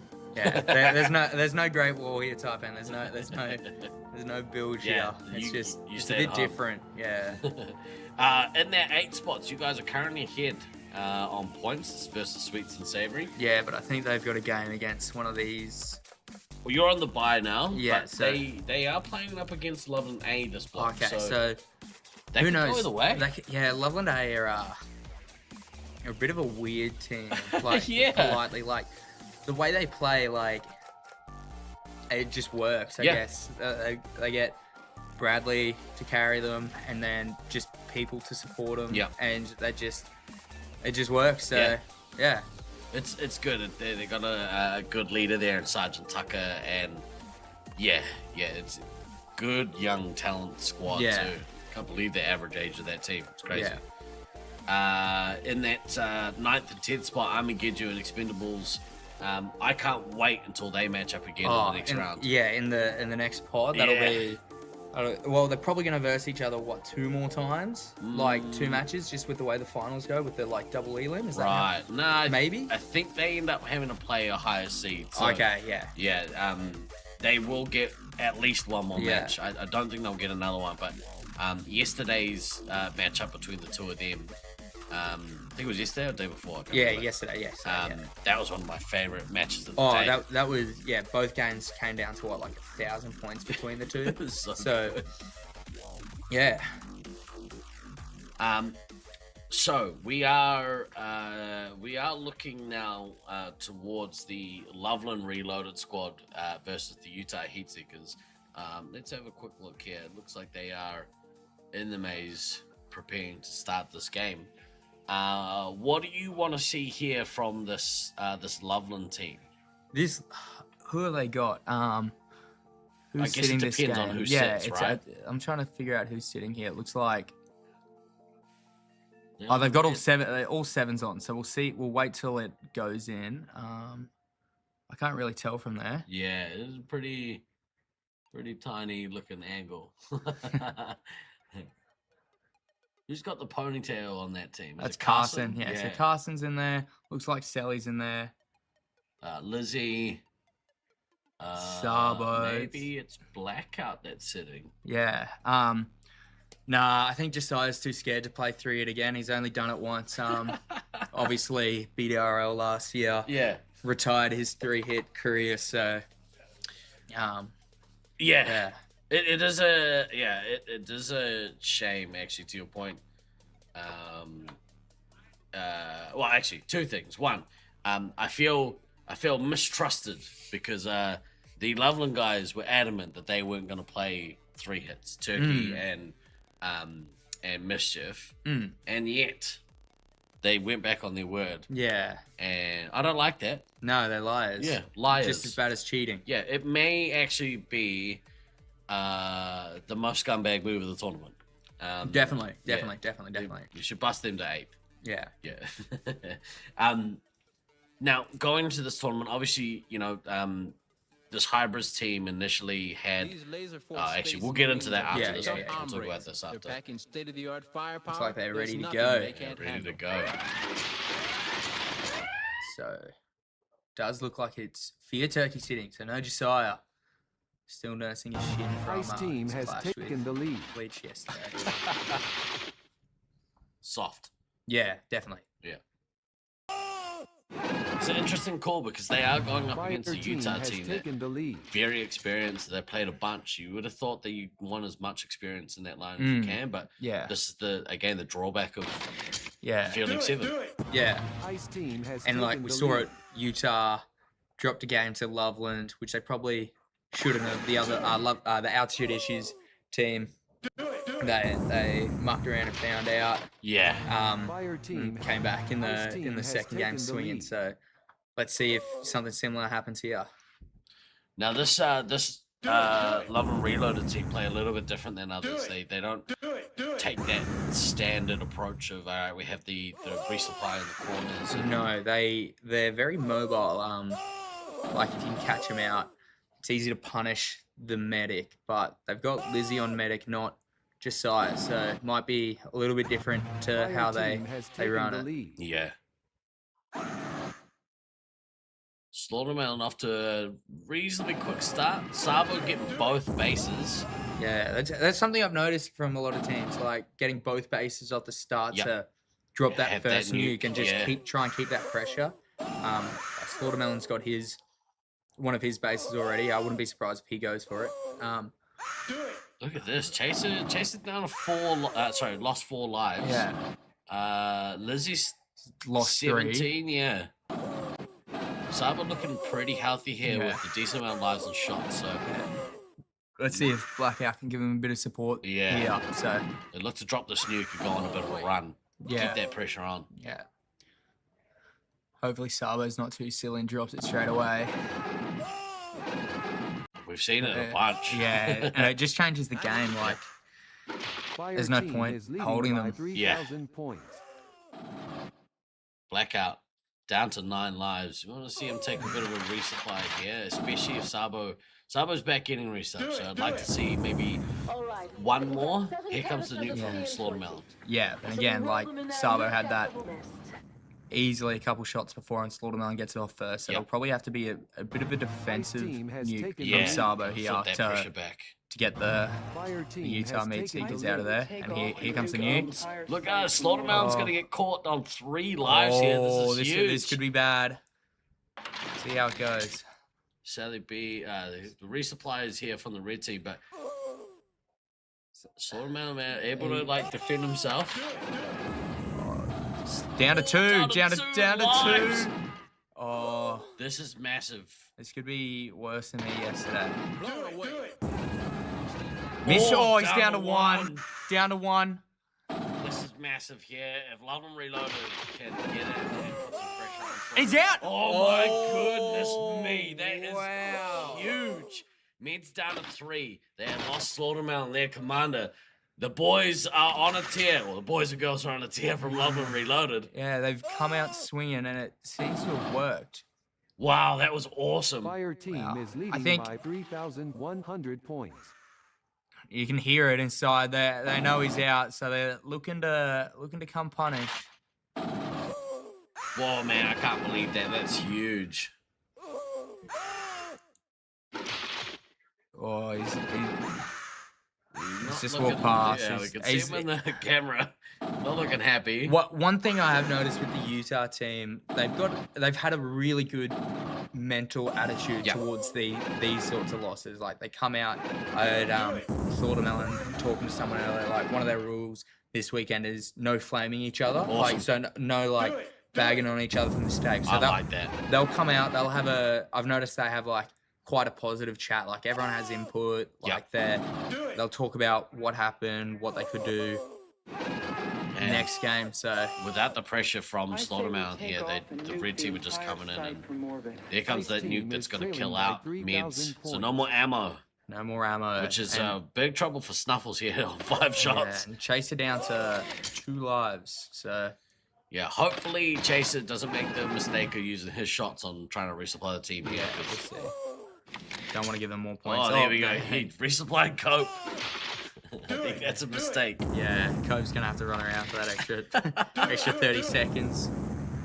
At least they're getting their targets. Yeah. Ice team has taken the lead. Go out and try and get a medikit, Chaser. What a comprehensive victory. That's I think maybe overconfidence there has caught Slaughtermelon out a little bit. Maybe, yeah, like a bit of ego and getting caught, or maybe getting lost from the resupply. Yeah. See Metal Face there. They've all been taking notes when a sub's been sitting, so they'll have a chat. They'll be like, we can do this better. This is huge because this Utah team absolutely came out and smashed the California team. Yeah. Yeah, or at least in the second game. The first game was pretty close, but this is massive for the standing. This is going to choke things up in that kind of middle section a little bit. Yeah. I think that means that Love and Reloaded are going to cement their place in the top 4. Yeah, top 4, 5. Yeah. So. Yeah. Huge. Party time. This reminds me of tragedy against Brisbane C in 2018. Did he get killed out? It is a bit like that. Just Lizzie on 10 lives. So they did manage to get in, a couple little times, bit. But, To full auto. yeah, unfortunately, Snuffles there running. Oh, look out at of Mischief. shots. Mischief is the second highest scorer, and then it's Daylight.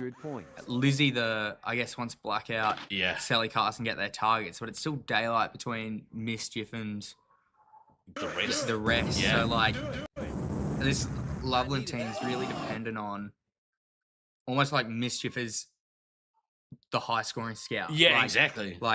At least I've noticed that Carson, Sally, Blackout, when they've been playing scout, it's not high scoring, but they'll have some decent hits into the 3 hits. Just taking that 1 or 2 off. Mischief takes either the last one or Sabo, whoever comes around, just makes it easier. Yeah. So, I needed that. we'll see. We'll see how it goes. It's just the inevitable now. It's just the slow bleed. So. Yeah, and unfortunately, Rockwood with no shots is going to be running for his life. He's going to be very gassed. I think I don't think anyone here would look to give up necessarily, but I think there is merit in conserving your energy. Yeah, Like you don't want to be just standing out in the middle getting missile because that'll get you in trouble. Yeah. But there's no point in sprinting around the arena. Maybe just a light jog or even walking. I don't mind walking, but standing there and just being a missile bay is not on. Cope stopped the missile. Oh, he got to him to Sabo. Sabo still got the missile off. Going down swinging. Yeah. Get him, Cope. Mm. Those lives coming in useful. Yeah. Genie is always a point to sprint around the arena. As a fat guy, I disagree. As a big boy, it's hard. It is hard. It sucks. To be fair, I don't mind running around here. It's air-conned, unlike Brisbane. I can feel the air sometimes. Yeah. And there's no ramp, so and like it's all spongy, yeah, delicious spongy. floor. Yeah, I feel quite athletic in here, so I can't wait to go back in a week's time and be absolutely gassed. My knees go from a scream to a light murmur. Yeah. Oh, I'm not there yet. Not there yet. Maybe you haven't been keeping up on current events. Loveland, big win. We're gonna have a look here and see the celebration for this Loveland team, because done really, really well here. Caleb the first to go to the door. Good game to everyone from I love both that, teams man. as well. I Yeah, love that. They've had the best attitude in general, I think, like towards wins and losses. Like it's not overzealous. Nothing wrong with celebrating, but it's like you don't do it in somebody's face. Yeah, they're not right? doing it in someone's face. Yeah. They're keeping it to themselves. They'll celebrate the wins quietly. So yeah. So this is what you love to see. I love to see this at a tournament. The sportsmanship of people. Yeah. And it's cool because, like, you know, Loveland have that secondary team here giving them props, you know. I think that's a big help. Like, they've always got that support in there. Like, yeah. Not that no one's not supporting anyone else, but having that extra, like, 8 people there to support you, like... Because they're friends. They're all mates. Yeah, like, so they get around each other when something's not going well, so... It's good to see. What a game. Big game. Well, big game. Game. You know, I maybe it's a good thing that it happened in this game for Snuffles. For Slaughtermelon. Yeah. I think because, you know, these things can be wake-up calls. Yeah, that's what we said. Like, that's the muck around and find out. Yeah. The FAFO. Like, he just egoed, and I know against some of the other teams earlier in the tournament, I was sort of egoing coming back on like 4 lives. Like that very easily could have been me. Yeah. So who knows? You get caught out and you find out. Get caught out, find out, kids. Yeah. We are very quickly going to have a couple of words from our supporters.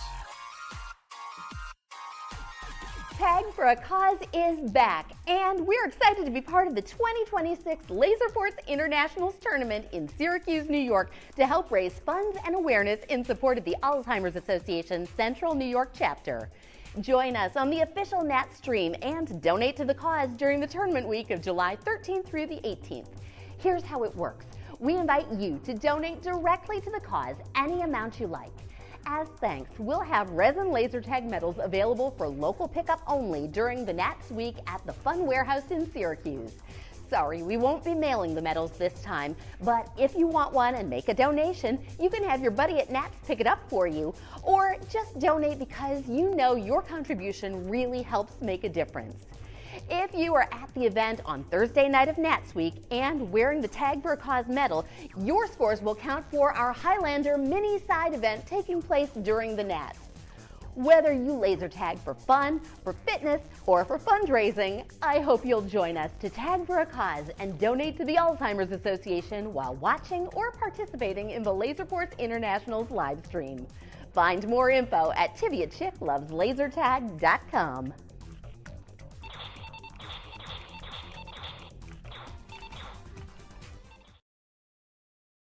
Life doesn't always fit in a 9 to 5. That's why we're 24/7 here at Snap Fitness. Whether it's late nights, early mornings, or anything in between, we're here to fit your schedule, not the other way around. Come check us out today. Stand by 10 seconds. We're on express elevator to hell. Going down. 2, 1, mark.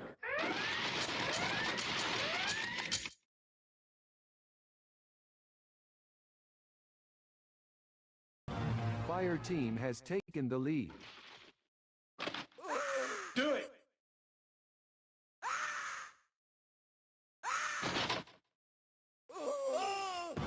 Ice Team has taken the lead.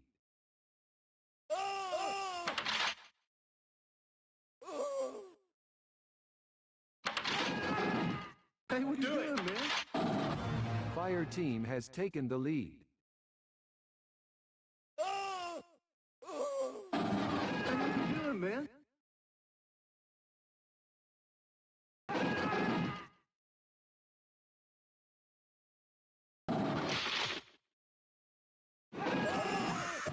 Ice Team has taken the lead. Do it. Do it.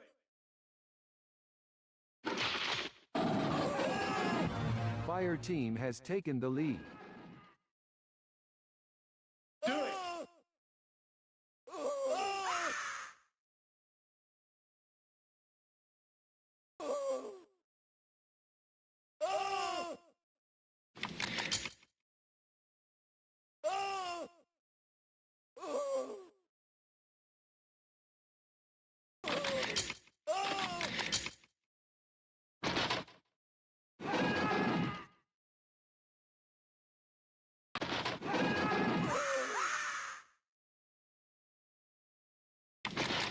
Watch your fire and check your targets.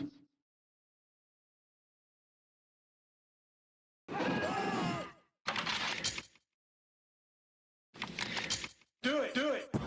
Ice Team has taken the lead.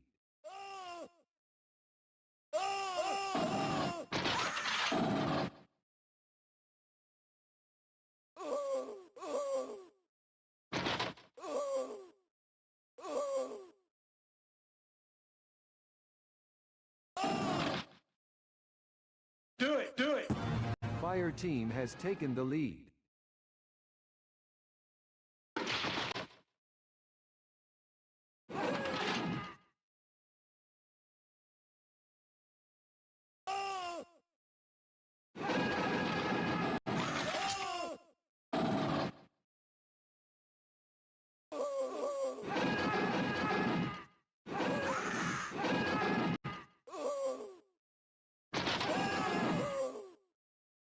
Cease fire! Cease fire!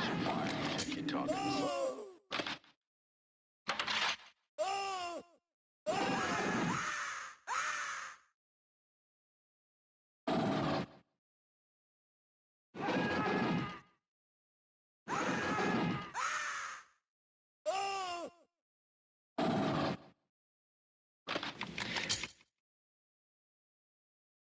Blown away! Ice Team has taken the lead.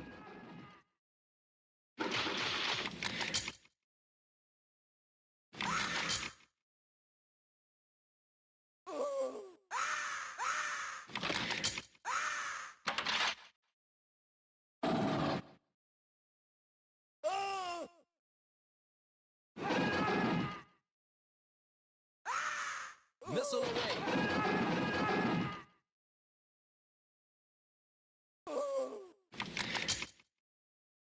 All right, we got 7 canisters of CN20. I said we roll them in there and nerve gas the whole nest. Do it.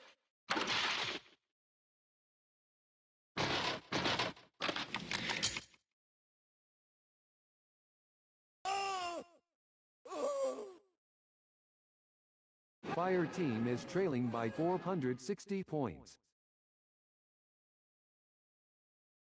Missile away!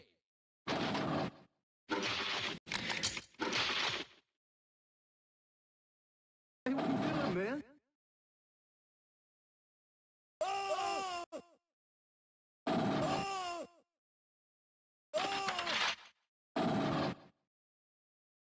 Oh, man.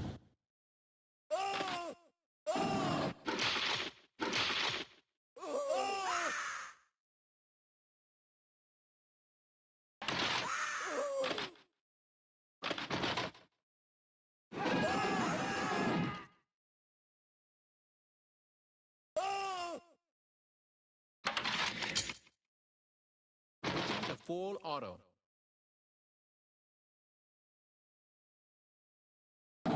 Fire Team is trailing by 820 points.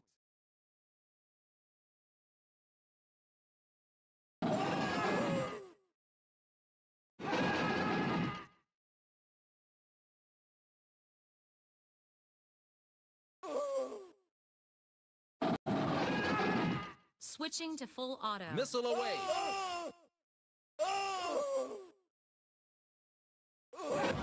Ice Team has taken the lead. Fire Team. Ice Team has taken the lead. Fire Team has taken the lead.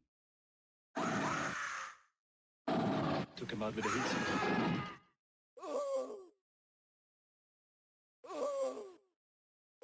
Cease fire! Cease fire!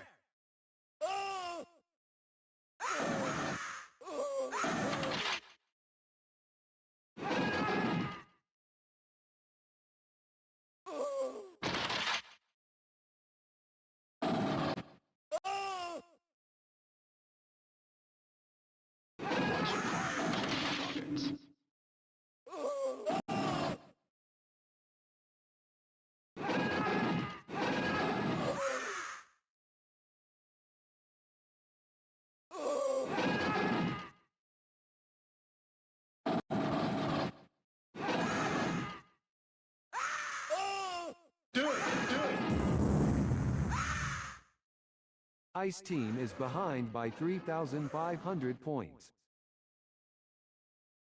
Missile away. Do it! Do it! All right, we got 7 canisters of CN20. I said we roll them in there and nerve gas the whole nest. Space Marine requesting clearance for nuclear strike. Confirmed.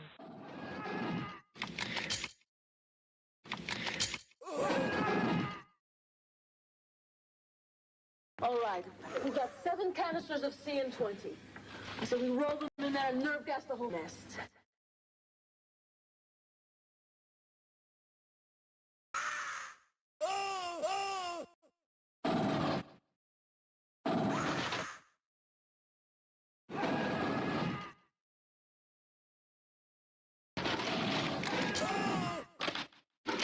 Cease fire! Cease fire! Ice Team is behind by 1,000 points.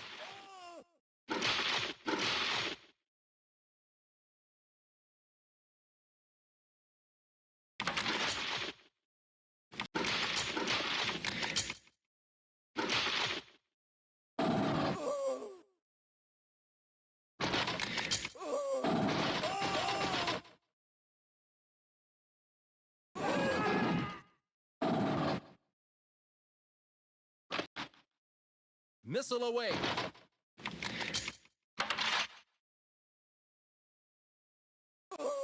Do it! Do it!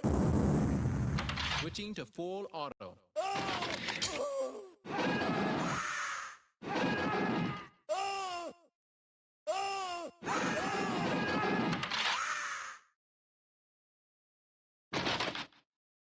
Oh, man. Ice Team is behind by 1,400 points.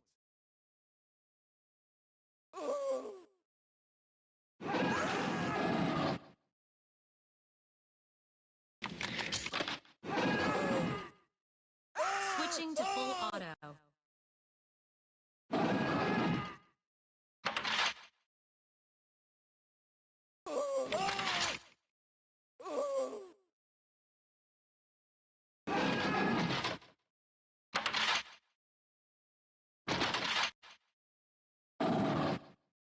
Do it! Do it!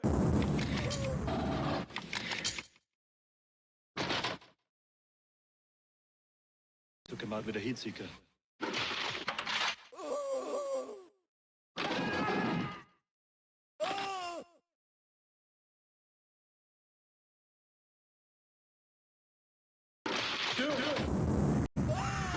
Ice Team is trailing by 1,200 points.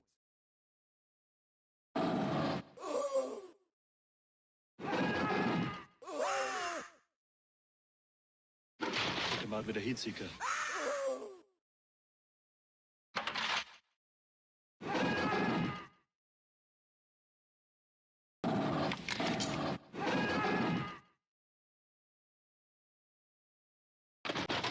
Watch your fire and check your targets. Hey, what are you doing, man? Do it! Do it! Space Marine requesting clearance for nuclear strike. Confirmed.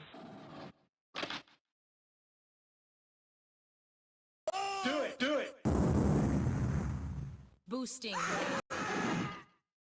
Space Marine requesting clearance for nuclear strike. Confirmed.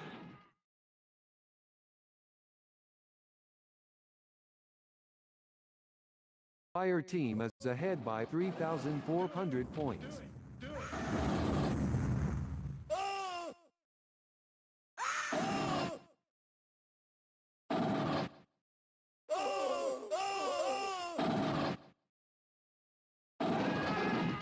Do it, do it.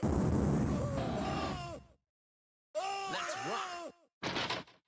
Oh, man. Switching to full blown away.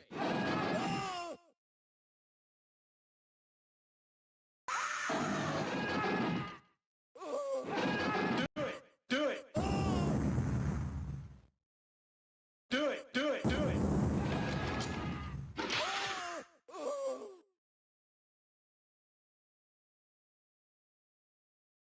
Do it. Ice team has taken the lead.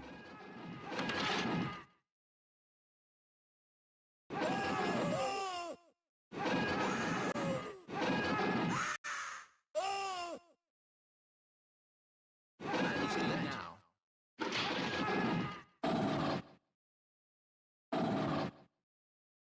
Took him out with a heat seeker. Do it.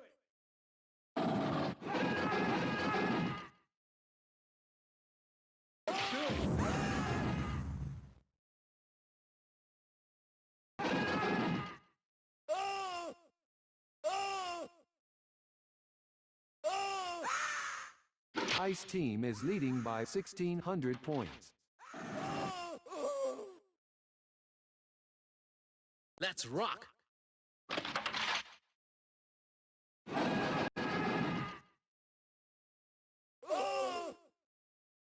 All right, we've got 7 canisters of CN20. I said we roll them in there and nerve gas the whole nest.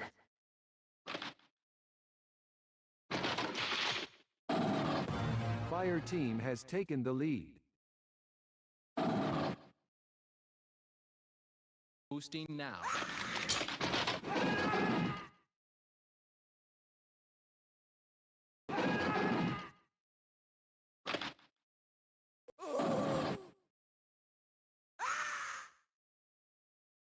Do it.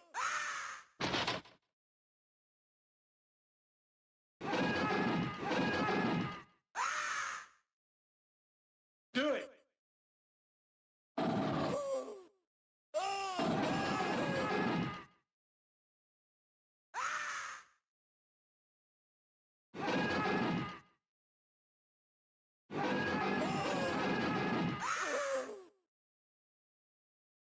Do it.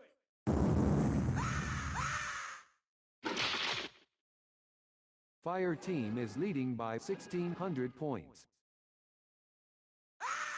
Oh, man. 60 seconds until extraction.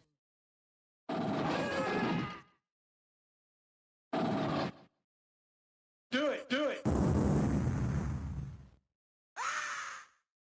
Hey, what are you doing, man? All right, we've got 7 canisters of CN20. I said we roll them in there and nerve gas the whole nest.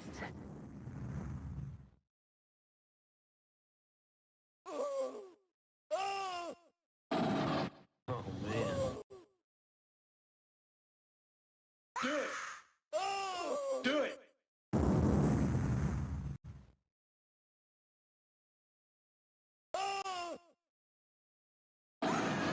15 seconds until extraction. Fire team is ahead by 4,600 points. 5 seconds until extraction. 4, 3, 2, 1. Mission complete. That's it, man. Game over, man. It's game over.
That's a real shame. That microphone was off.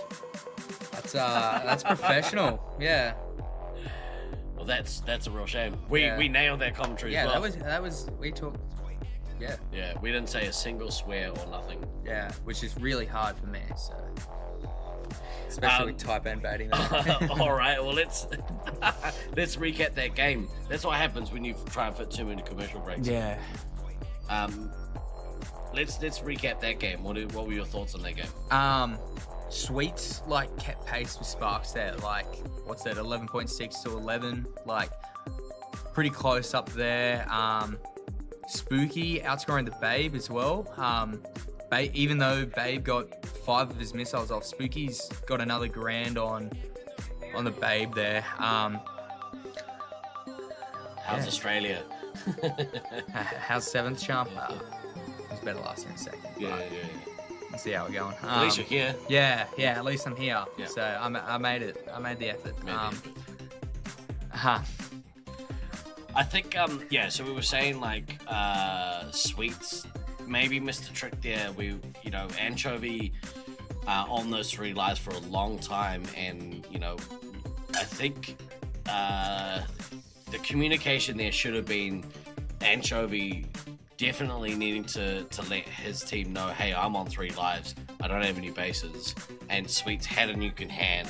Yeah. So it should have been, all right, well, we'll go now. I'm going to drop a nuke. You go get your bases. Yeah, right and now. like this arena's a straight shot between the resupply and the bases. Like, there's no reason you can't. It's not like Brisbane where you need to go down a ramp, around a corner, through where you're really open. Like, you can.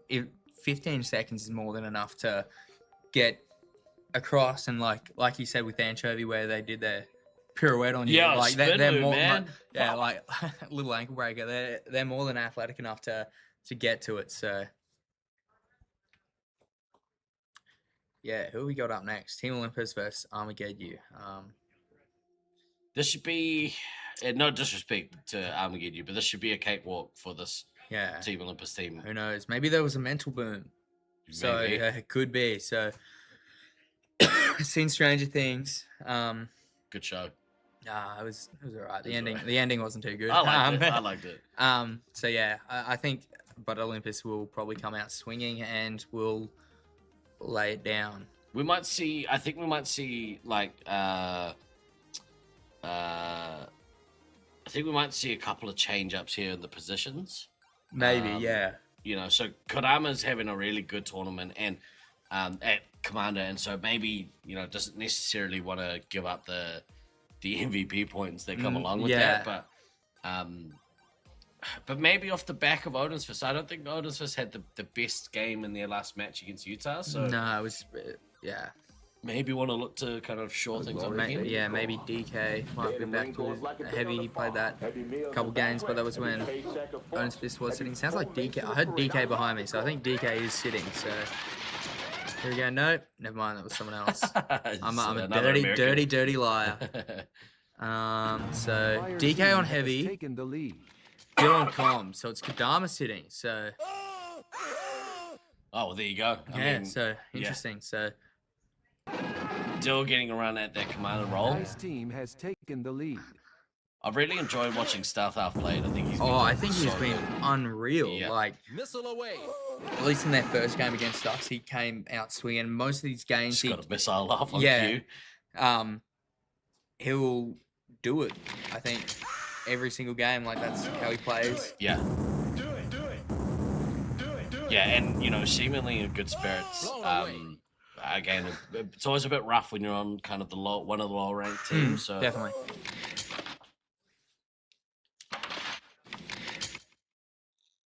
See, Dill looked to have a big game here.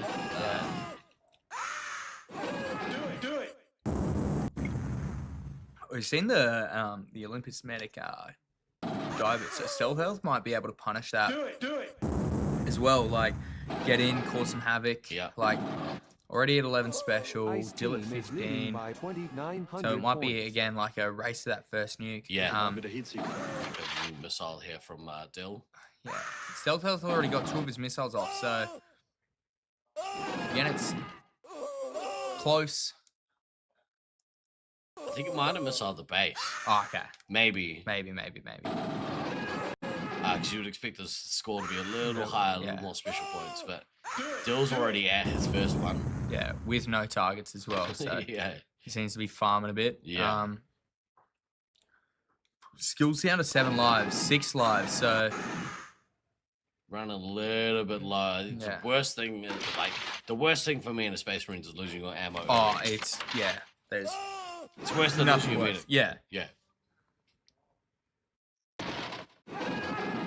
Right, Dill looks like he's gonna go back, get some resupply, and maybe Probably look push to... off his own nuke. Behind by 600 points. Skills getting a few of those resupplies.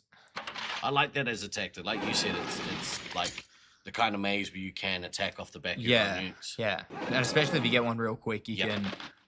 If you're quick enough, you can definitely punish it.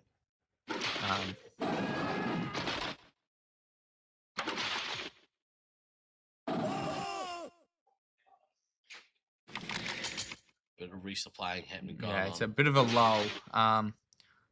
Stealth health getting a bit more shots and lies. I like seeing the heavies, staying kind of reasonably full. Yeah. I know it's one of DK's pet peeves is seeing the heavies and the ammos go below 10. Yeah. And there's no reason, especially if there's a lull in the game, there's no reason not to be 100%. Yeah. Skills triple tap into Dill. Oh, let's go, Skills. Yeah, big from the ammo. Disco Monkey just gets in. Redneck Tech onto Disco Monkey, slowing that down. Does that kind of 3-hit on a commander as the ammo? Does that kind of happen because Skills has moved to a position behind or Higgins? Maybe. Oh, Stealth, I've got it diffused. Oh, by DK. He got one into DK, but DK got it, so... Good play upon DK.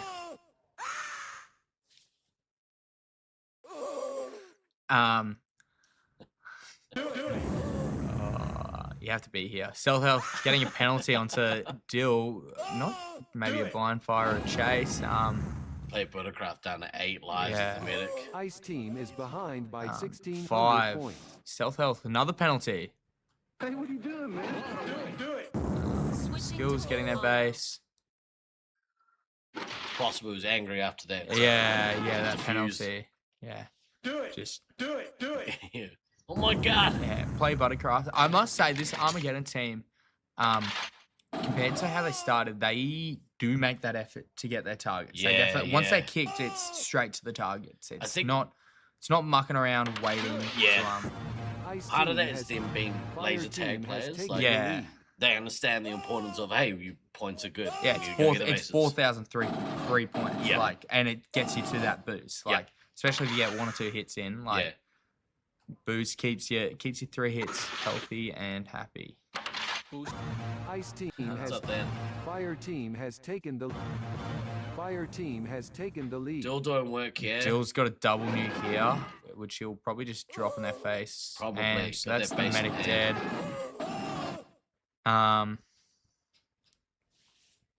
See you drop it now? All right. Yep. We got 7 And the second one will probably follow not too soon after. nerve gas the whole nest. Applesauce, I say triple we take tap. off and nuke the Odom entire must site be from having the most boring game of laser tag ever. Yeah, full lives, full shots. Full lives, full shots. No special. There's their target. They got a tag. I needed that. Took them 5 minutes to play the game, but it's all good.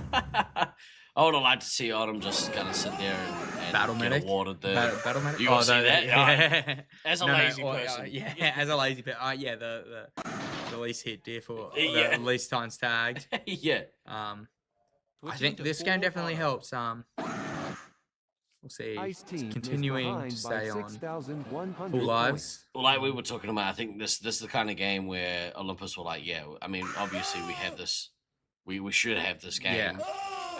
But it feels good to get a win after getting 6-0'd. Yeah, definitely. And without Kadama as well. Without Kadama. Yeah. Yeah. I needed that. I mean, Otto managing to not get hit after that base run. Yeah. Still missing a base, but it'll probably... Well, she missed the shot. Oh, Stealth Elf missed the missile. But missed the missiles... Missed the missile. Oh, so might have no. whooshed it, might have gone one too early. Or DK got around the corner. I think missile's the most broken thing in this, the IR. Getting around a corner and you're 2 meters around a corner and it still tags you. Just get better. Yeah, You got Stealth Elf. Got a nuke. Good nuke, Yeah, didn't get defused this time, so... Autumn's not going to finish up the game on full life, so... No, well... She might as well go battle medic now. Yeah. Yeah, go down swinging. Yeah. At this point, it's just a bit of an inevitable. They've survived almost 8 minutes, so they're making them work for it. Although Dill is a base off a nuke, which would currently kill 4 of them. 4 of them, So, yeah. Not a bad effort from the Armageddon team. No. Dill came out at the start and just so swung hard, yeah. Decent game from Skills. Like, Skills has kept up with Applesauce and, like, score, like, 300 off. Yeah. Just missing that target. So, I know Skills has definitely been talking around, asking people, like, talking about sort of strategy, what can we do, and stuff like that. So, taking it on, and he's got another triple tap into Dill. So, that's 2 I've seen. Done. So, it's good. Tighten up, Dill. He's got his Redneck Tech. Missile onto Odin's Fist. Missed just the zap. Stealth Elf getting Dill down. Yeah. And that's all for Redneck. Yeah, and same for Grumpy and Skills. So. And South Africa. Yeah. And they're all. Bit of a run there. Here comes the nuke, I reckon. Maybe. Surely. Mate, what are you up to? Yeah. Go and drop your nuke. It's not like Dill's a player who's running around at 10 million miles an hour. So. Yeah. Do it. And save your team from chasing after him. Just nuke him. Just nuke him. Yeah. It is odd. Like, I don't know why. Yeah. There we go. Pulling it in his face. Yeah. Savage. And down to 2. Ice team is trailing by 7,900 points. I guess maybe in that situation, like they kind of the call outs is maybe what they're working on, but and down to 1, and Applesauce gets the last tag. So Do it. Maybe you haven't been keeping up Odin with maybe the most boring game of laser tag ever played. Right, I'm glad we were on the mic for that one. Yeah, I'm glad it's working. A few technical difficulties. Yeah. Doing my best. Yeah. I'm doing my best. I don't have my regular PC, and it makes it very, very hard to do some of the things we're doing. So, apologies that we're not perfect. It's probably not the most, the best product, but we're trying. Exactly. Trying to do a good job. We were going to talk about something before we went to the break. Can't remember what it was. We might have been talking about something that happened yesterday. Can't remember. Was it about us? You asked. Yeah. But I don't remember what specifically. Yeah, neither. The resupply product's never the best. Resupply adjacent. Yeah. It's Laserforce tournaments. It's professional. Yeah. I'm a seasoned pro, mate. Alright. Let's have a look here. We're gonna have a look at some of these top stats. We'll have a look at the position stats, I reckon. Let's have a look. Go for it. Alright. Top 5 so far. Medics. Interesting, like, for the amount of games played. Yeah, we'll probably see that change as you get to that 50-50, but I think Evol, Fear Turkey, Princess, rounding out that sort of top 3. Obviously, one of them, between those two, both can't be in the top 3 because they both can't play more than 50%. So, you know what's wild is that the Fair Turkey playing 10 games of Medic and averaging 0.8 medic hits a game as a medic. It's ridiculous. That's wild. I think he had 4 on his first day, 4 Yeah. medic on medic hits. So he's very happy, and lets people know that he got a couple. Yeah. Not bragging, but he's just laughing about, joking about it. I would be proud. Yeah. I'd probably show that off as well. What I like to see is a high hit there for the medic. Obviously, you know, you don't see a lot of action, but when you do, you kind of want to be hitting those shots. And you, especially like if it's a 3 hit and you got your combat, if you can get 1 off, it makes a big difference. If you and your ammo are getting 1 off or getting even 2 into them as they're not looking, it makes a huge difference. Yeah. Let's have a look at the ammos here and see if there's some standout performance. Mr. Mischief at the top, that makes a lot of sense.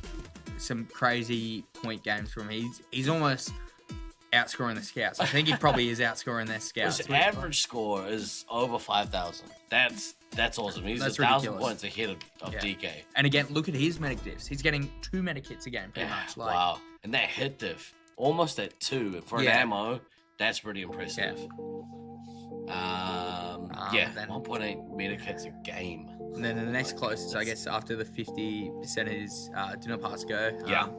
Probably boosted. He got a couple triple taps into me in that last game when I had no shots and I was just standing there trying to missile in his face. I hate that. Looking at Scouts, Beans in that top spot. I mean, he's been a standout scout for this tournament. Beans and Rooks, then Evo hate on me again. Can't really see the ones that aren't at more than 50%. Beans has done pretty well as a home player does, and like his side. No lies from Jackal versus the Expendables. So Mama Bear back in this game. B versus C. Yeah. So Ice team has taken the lead. Alex Box is getting another run out at Scout. Yeah, so... Oh, man. I like that Jackal was just playing Commander. Yeah, I think... Well, the team has changed their name to No Fun for Jackal, so... So Jackal's locked in and everyone else is having a bit of fun. I know the 2 games I subbed in for them, they're laughing, they're joking, so they're having a good time, which is... I love what you want to see there. Yeah. They're trick-shotting bases, they're having a laugh as they play. Obviously, taking it seriously while they do. Look at this start here from nobody. Up to 1,000 points already, no bases. 1 missile. 1 missile. Yeah. Fenrir with a chase. Tisk. You look at the points here. Disco Stu taking a few lives off here, down to 16. Razor Wires is already down to 10 lives, and we are what, a minute and a half into this game? Yeah, a minute 20. Oh my goodness me! Jackal missiles onto Waz. Blown away. That's a real shame. Like Jackal into nobody. Mama Bear. And Razor Wires getting low. Axeman down to 5. He might have another early shower here. I think No Lies from Jackal have definitely just come out swinging there saying, how quick can we get this done? Yeah. Which is a shame. Like, nobody had a pretty good start to this game, and it looks like, unfortunately, the pressure on her resupply is going to make things a little bit... Yeah. Razor Wires down to 8. X-Men down to 4, down to 3. I think you're right. I think early departure from this game. And Jackal, a Jackal nuke. I know Jackal's not one to stack his nuke, so yeah. I think Jackal will be finding a spot and saying, boys, go. Hopefully we get a nuke on nuke here. Oh, could be. Let's see. Bit of return fire from nobody. Pretty impressed with her play. I think she got a real positive future in this game. Definitely. All right. Here we go. Oh, nobody with the first nuke. So, again, Jackal at 26, not really necessarily nuking, but he might just return it here. X-Men getting those lives. Yeah, well needed. Full auto. Do it. Ice team has taken the lead. Starting to get those bases. So, 6 bases, 3 at the moment. Everyone seems to be hiding. See a bit of action in E-door, so...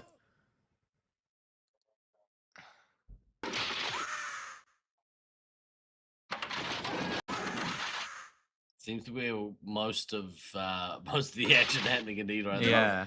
Jackal running a little bit low here. Yeah, so I don't think he'll get caught out. Especially with that nuke in here. Yeah. He'll probably looks like he's stacking the 2, so he'll take Razor Wires out with them. Switching to full Axeman if you can't find the medic. Fire team has taken the lead. Was getting full, nobody getting full. Ammo up to 18, so the ammo will be around.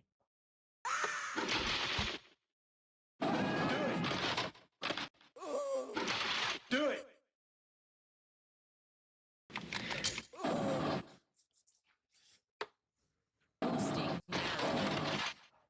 Jackal's had himself a good tournament, especially against kind of the lower half of the table. Yeah, he definitely knows how to punish him. That's the benefit of playing in your home arena. 100%. Like, I don't think the home arena advantage exists, yes, but oh, you're one of these. I'm one of these. Well, get good is what I'm saying. Ice team is trailing by 2,000 points. Jackal looking to get to his second, and I assume he's gonna just double nuke.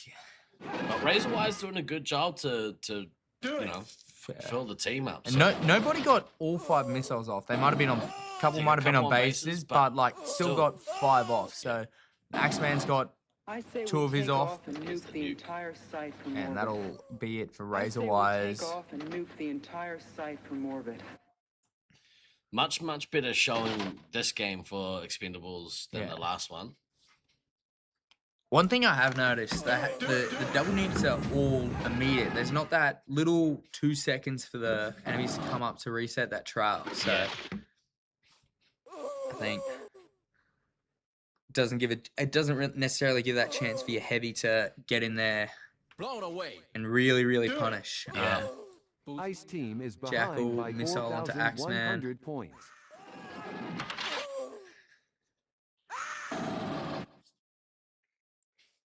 Watch your fire and check your targets. Took him out with a heat seeker. Do it. Fenrir with a pretty slow game. He might just be. He's definitely one of the ones I've seen trick shotting bases, so he might be doing something for his own amusement. Do it.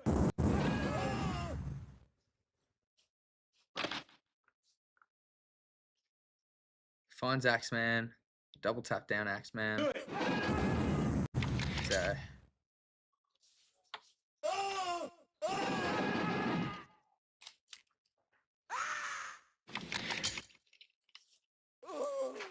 Nobody might get to her second. Fire team is leading Must by be a third? No, 3,500 second, points. yeah. So she's 3 special off, but it's just trying to get shot in the back as she does it.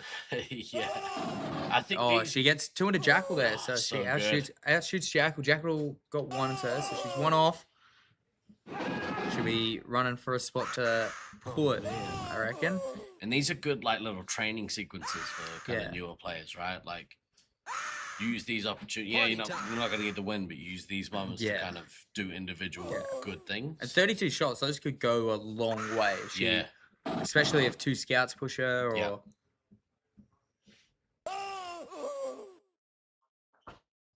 Disco Stu did loot, like, they got in on Stu here. Like, he's lost 9 lives. Yeah. So, only 3, obviously, from the nuke. Nobody at a second nuke. Jack on his way to his Ice team is trailing by third. 6,400 points. She activates it. Oh, man, it's just defends. Awesome. Gabe got 1 off. He must have known. He got activated the rapid fire as well. So, he's coming around the corner. Bit of a shame here that not us with Jackal are missing Zerg. Having to take a sub, yeah. So definitely does hurt. Yeah. If we look at this, like Fenrir, Axeman's outscored Fenrir here, like even with the targets. Yeah. So got 4 of his missiles off. Again, like that. a couple might be bases. Yeah. They're actively trying to use the missiles. Yeah. Fenrir getting 1 into nobody to put her down to 1. Fenrir. So So nobody on one. Axeman on one. Final stand. team is Nobody behind by getting hit into the Babe. 7,500 Into Fenrir, into Jackal. Bit of resets. Got Fox as well. That's 4 in a row. 5. Oh, and there we go. Stu, Stu came around and shot her in the back like a coward. Yeah. Boo. I'd like to see Jackal here get to this next nuke. I don't know if he's going Maybe. to. Maybe He might be greedy and say, no one shoot Doge Buster. Yeah, it's all me, baby. Yeah, but someone might come around and spoil that. Yeah, I think that might happen.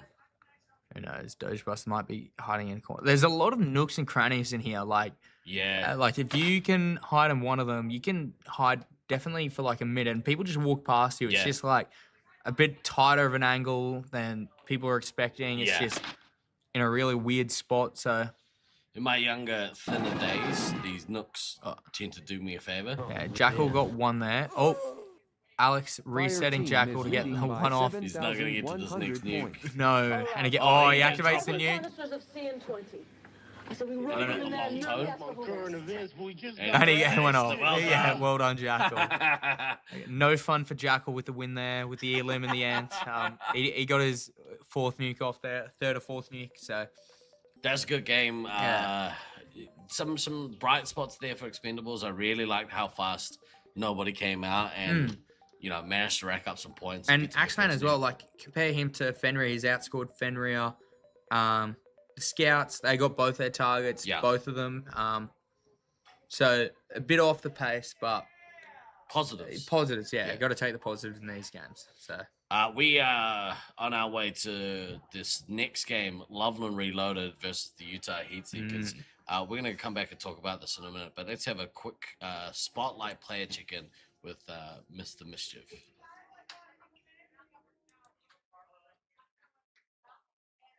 Or not. That was weird. Let's try that again, shall we? Damn it, I thought I was real clean with that. Here we go.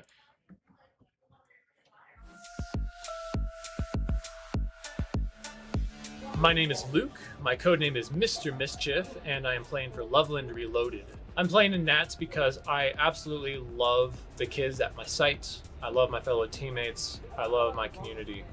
And I am really excited to have fun at this Nats. Loveland Reloaded is more of a sandbox than I've ever gotten to have on a laser tag team. We're going to try out new strategies, have a lot of fun, and not put so much pressure on us. My hope for Nats is that my team and the other Loveland team all come away with a ton of really good experience that carries us forward into the tournament scene for years to come. Everybody have so much fun. I'll see you in the arena. What a happy chappy that guy is. Yeah. Yeah. Having a good tournament. Definitely. I like, I kind of like, so there was a lot of contentious statements being made from the talking heads of our community, myself included, about how we feel about Mr. Mischief and Fair Turkey exclusively playing in the resupply, almost exclusively, because they are both liars. Yeah. And the only thing worse than cheating is lying. Yeah. The worst thing is lying about cheating. Yeah, exactly. Yeah. But I would say like they've kind of proved everyone not wrong, but like maybe without the context of we didn't realize like they didn't have to necessarily be trapped in a corner doing nothing. Yeah.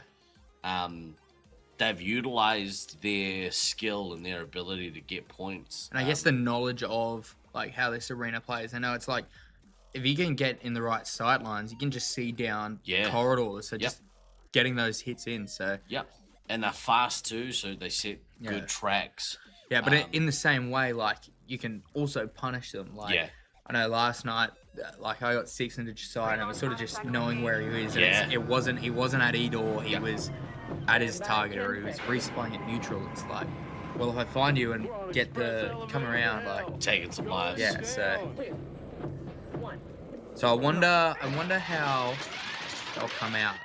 Looks like it is Rockwood sitting this game. So they've got Metalface back in. I I know Rockwood will be standing there at the screen watching the stream. Yeah, most definitely. Shout out to the meat seekers.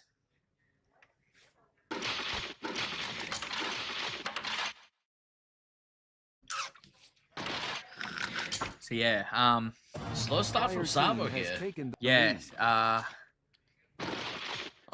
you got full. You got to full. That's interesting. Yeah. That's something I've also noticed. They got one into Lizzie already. So they're down 2 into Lizzie. So the meat seekers coming out swinging. That's a big gap. It's a 2K gap with only the one target. So 1.3K gap with the target. Loveland got the elim in the first. Loveland got the elim in the first. So what's game. the gap? So the gap is 20,000 points. So 20,000. Utah has to get the elim here. Yeah. They also has to rack up some points. So that it'd almost be worth keeping Lizzie alive, wouldn't it? Like not. Don't kill her out too Yeah, quick. don't kill. Yeah, kill everyone else. So they're keeping Carson White. Keeping Carson White. He's minus 40. Same with Selly. Ice team is trailing by 2,500 points. Slaughtermelon up to his first nuke. He's been pretty good with dropping him straight away. So I wouldn't be surprised if this is dropped very, very soon. But yeah, it's almost they should know they're 20,000 points behind or have an idea and just take him out. There we go. So bit of action at Edor by the looks of it. So Gabe hiding in. I believe that's Cuckoo. Sabo, sorry, not Gabe. On Loveland team. Metalface, Snuffles coming out, getting that reset on him. Snuffles getting Carson and Sabo again. So our stats guy. We'll talk about that actually after this match. Yeah. Ice team is trailing After a by slow start, 1,800 Sabo points. almost at that first nuke. Slaughtermelon are doing work to maybe get to. all of them were down there. So Sabo and Mischief putting in the work. Slaughtermelon might be looking for a double nuke, which would be interesting. He gets the missile into Sabo, so he's 5 off. Tag into Mischief and into Sabo again. Keeping Sabo quiet and down. Yeah. So he's got 16 specials, so he's only a few more there.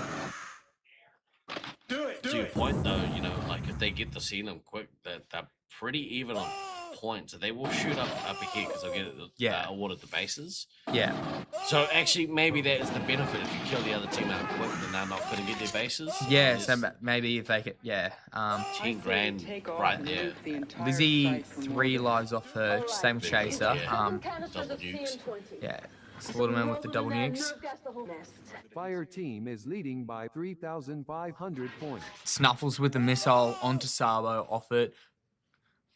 And zapping down Sabo again. Oh, Sabo down to 5. Yeah, wow. Maybe this could be similar to last game. Punish getting the comm out very early. Sabo activating his nuke. Maybe they might be running him down. Got the nuke off. Nuke and lives. And lives. So Lizzie down to 11, Chaser down to 14. So Medics relatively even. Sabo getting full. Same with Cobe. Metalface into Blackout. So Blackout heavy, which is what they played last time. He's having a bit better of a game, I think. 2,200. Sabo again, 2,200 with one of the targets. And a lot of action in either ends of the map, the red. So yeah, it looks like it's Edor Ice team and is Snuffles trailing getting by Mischief, 2,300 getting points. Blackout, Snuffles. Pumping here. Slaughtermelon into Carson. Good missile. Metalface getting his target. Slaughtermelon, another missile. I missed it, but zaps instead. And gets him down again. So Carson having a bit of a rough one. He's 2,800 with 8 specials. No targets, so maybe Slaughtermelon just touched too quick and just free resets. Just punishing Carson for it. Lizzie got her second target there, so that's big. Yeah, she's down to 11. London need to get all their bases in this to kind of keep the match. Yeah. which they've been pretty good at. So yeah, who knows? Fire team is At this leading point, by the pods are more or 1,700 less locked points. Yeah, in. So yeah, I think so. not the end of the world losing these games, but you still want to have the position over your rival. Yeah, and you just want that mental of like we beat them and Yeah. we know we can beat them. So 100%. Good bounce back game here so far for Utah though. yeah, they've obviously staved off whatever plan Loveland had. Yeah, that wasn't like Sabo was.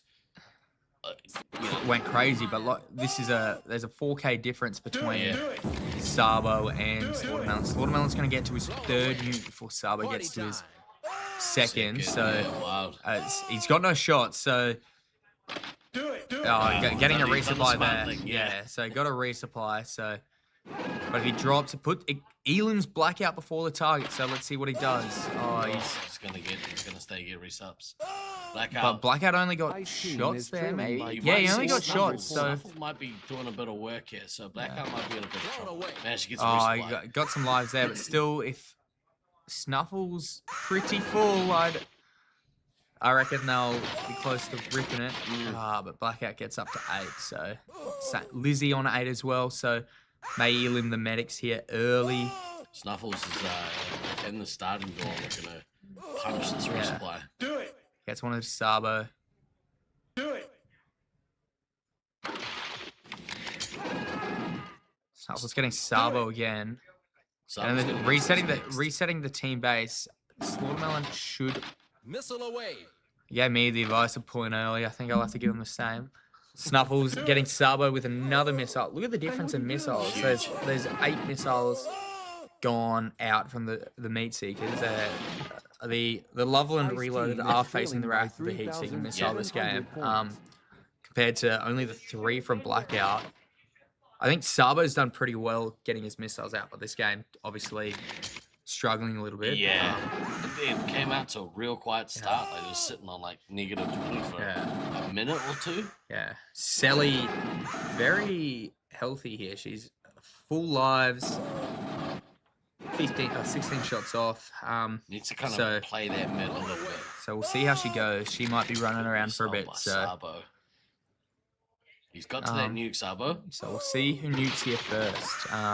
Lizzie down to 6. Maybe they are keeping the medic up. Yeah. Just to, like, there's a lot of points out there, yeah. Metal face down to 6. If there's any, that looked a bit defensive to be fair. So might be a bit of a base run here. Yeah, Blackout's still missing make those sure bases. that they get theirs. Yeah. There's still what 1, 2, 3, 4, 5 bases missing. I say we take off and There's nuke the entire 3 missing site on from the orbit. Loveland side. Slaughterman drops his first. Puts Carson and Lizzie both down to 1. Keeping Mischief down. Managing not to get reset there. Yeah. Sabo down. Carson really needs to take a shot there, yeah. Carson back up to 6. Sally B, I think now her focus should be, all right, I'm going to go get my base. Yeah. Slaughtermelon might get another nuke here very, very quick. But whether he drops it or not with the points, they've extended out to a 6K gap and they're still missing some of those targets. So they really, really need to punish. Hopefully for them, Blackout, that's Lizzie out. So Blackout, he might hear that medic dead. He might play that bit defensive role. Slaughtermelon hunting him down. I think this is Same the with time Coat. Snuffles gets resupplied, and then, with 5 minutes left in the game, Just should go out and just so take 2 and then go.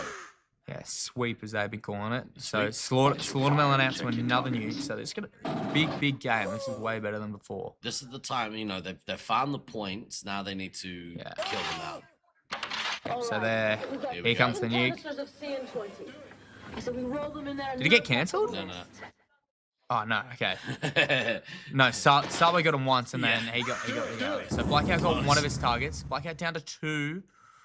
Still missing target. Sally also missing a target.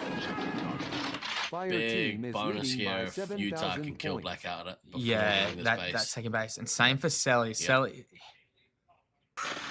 Oh, blackout down to 1. They'll be hunting him down. The mid. That's the worst person to know where you are is the heavy. Yeah. Med's using Slaughtermelon to reset Mischief. Sally. Oh, she missed it. Base.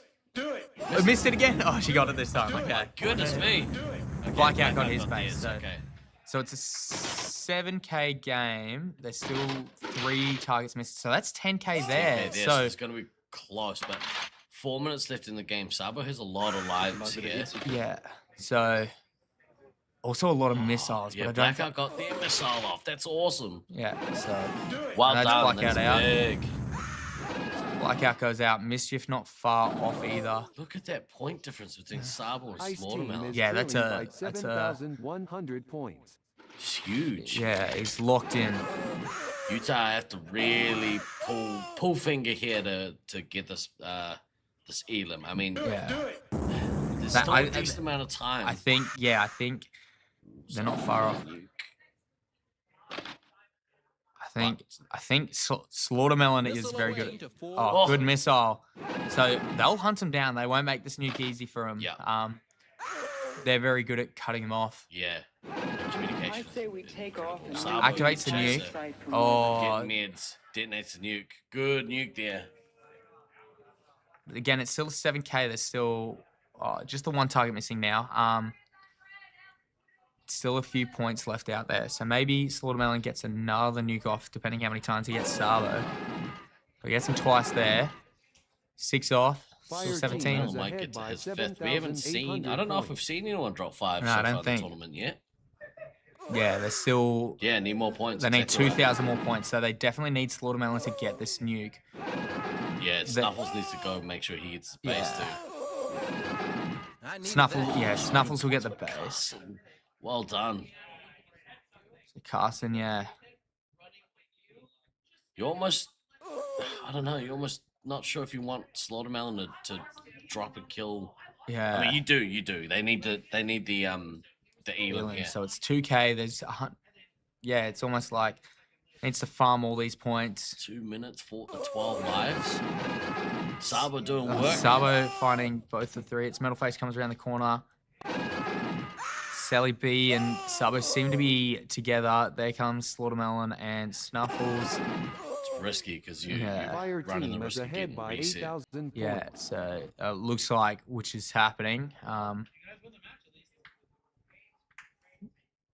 There's 2K left. There's a few points on the board. Snuffles, he did this last game, left it to the last minute. He's probably hunting down. I wonder if they are trying to get Slaughtermelon that 5th nuke, and that's 500 points. It's a big swing. He's got it there. He's at the nuke. So he's gonna drop that and get this Elam. Snuffles will get awarded the base as well. Activates the nuke. Well done. And he gets awarded the nuke. So this is going to be real close. That's exactly 10K. So what was it? Look, that's a tie. Oh my goodness. Is that a tie all round? No, I think Loveland are going to win by 302 points. Oh my. So one of those missed target in the first game. Huge. That's crazy. Well done. 302 points. There's a bit of cheering winning the match. I think you can celebrate winning the match, but obviously Utah came out to swing there. So I think they get obviously no Josiah in that game. So look at him laying on the ground next to Bradley there. So there's a lot of mugs in that picture. So good to see so many people chilling out watching these games too. Yeah, it's good.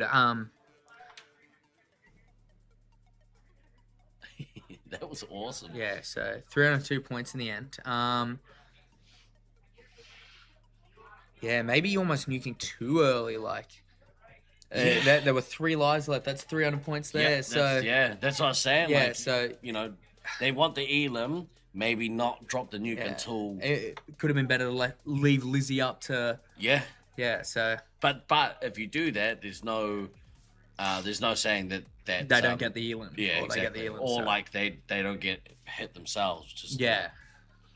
and they, obviously they don't know what the score is. So Yeah, Saba got 3 hits at the very end there. So 1 on a Slaughtermelon, 1 on a Slaughtermelon, 2 on a Slaughtermelon, 3 on a Slaughtermelon. So that's the game there. Saba getting those last few hits. I think Carson, just before he died, got a triple tap as well. So that was cool. Yeah, that's a very, very, very, very close game. So let's have a look. See if I can refresh the standings. 302 points. So a big that game. 4-2. Slaughtermelon getting killed out early. Yeah, that's the difference there. Massive. So so they'll come back. They'll know what happened. Like I said, they've been having these they've been productive team meetings. They'll chat what do we do? What can we do next time? So, and I mean, the Heat Seekers have been, notching up these wins against the tough opponents. And every single time you do it, I mean, they're the B team, and so every time they beat their A team, they beat the Heat Seekers. Yeah. They push the Turtles. Yeah. Gives them a little bit of confidence. Yeah. Like I said, B's for better. So, spoken like the true BDRL. Yeah, exactly. Yeah, B for BDRL, B for better. All right. Let's have a look at these lineups. So we got Sweet and Savory versus Altitude Issues again. So this is last game. Wasn't much difference in this. So 4.6k. So and it was Sweets holding those nukes. So let's see if they swing, come out, dropping that touch earlier. Get them quick, yeah. See if Spooky can keep whoever the Babe and Sparks quiet. Might be the difference. Yeah, I think so. Snowflake, you missed it.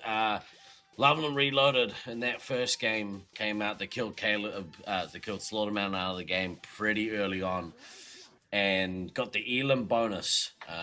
So I think there was a total of they were hit by 20 grand. 20 grand, 302. So and then in that second game only they got Elams but managed to stave off the match loss. Yeah, there was a couple triple Carson got that triple tap at the end before dying. So that's the game key. there. That's key. That was awesome. Yeah. I love these close games. They're so good to watch. Or I mean, it wasn't a close game, but a close match. Yeah. Yeah. So repercussions. To your point, I think this game, Sweets comes out a little more disciplined with getting the nukes off early. Yeah, we'll see. He's definitely one of the players that are getting those bases early, 2 nuke early. So I wonder if he's does it again, and let's see if it pays off. Yeah, and kind of catch some of these Lovelanders off guard. Yeah, I think, at least from what I felt, this blue side's a bit. This red side. Oh, which side's which? Which played which last time? Day in the Marine Corps is like a day on the farm. It looks like I think Sweets and Savory are on red this team. Yeah, so I think that blue one's a little easy to push.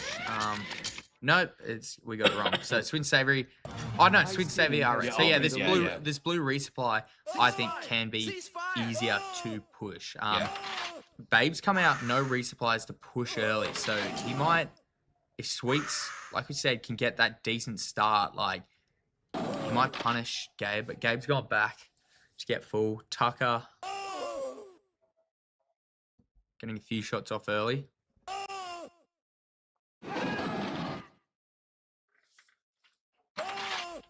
We'd see few people pushing blue base, so it looks like Sweets pushing blue base to try and get some early lives into Ghost. Fire team has taken the lead. Sweets getting Sparks and Gabe down. So another hot start for him. 1 off Ghost, 2 off, none off Anchovy so far. So Halangi triple tap into the Babe. Oh, good run there by the red team. So Sweets, red team are coming out hard here. So Cease fire! Cease fire! Do it. Sweets and Halangi just putting in the work. Same with Spooky might be a bit quiet defending, waiting for that counter push. 1400 without bases already. Yeah, so that's like I said, he's going to come out swinging.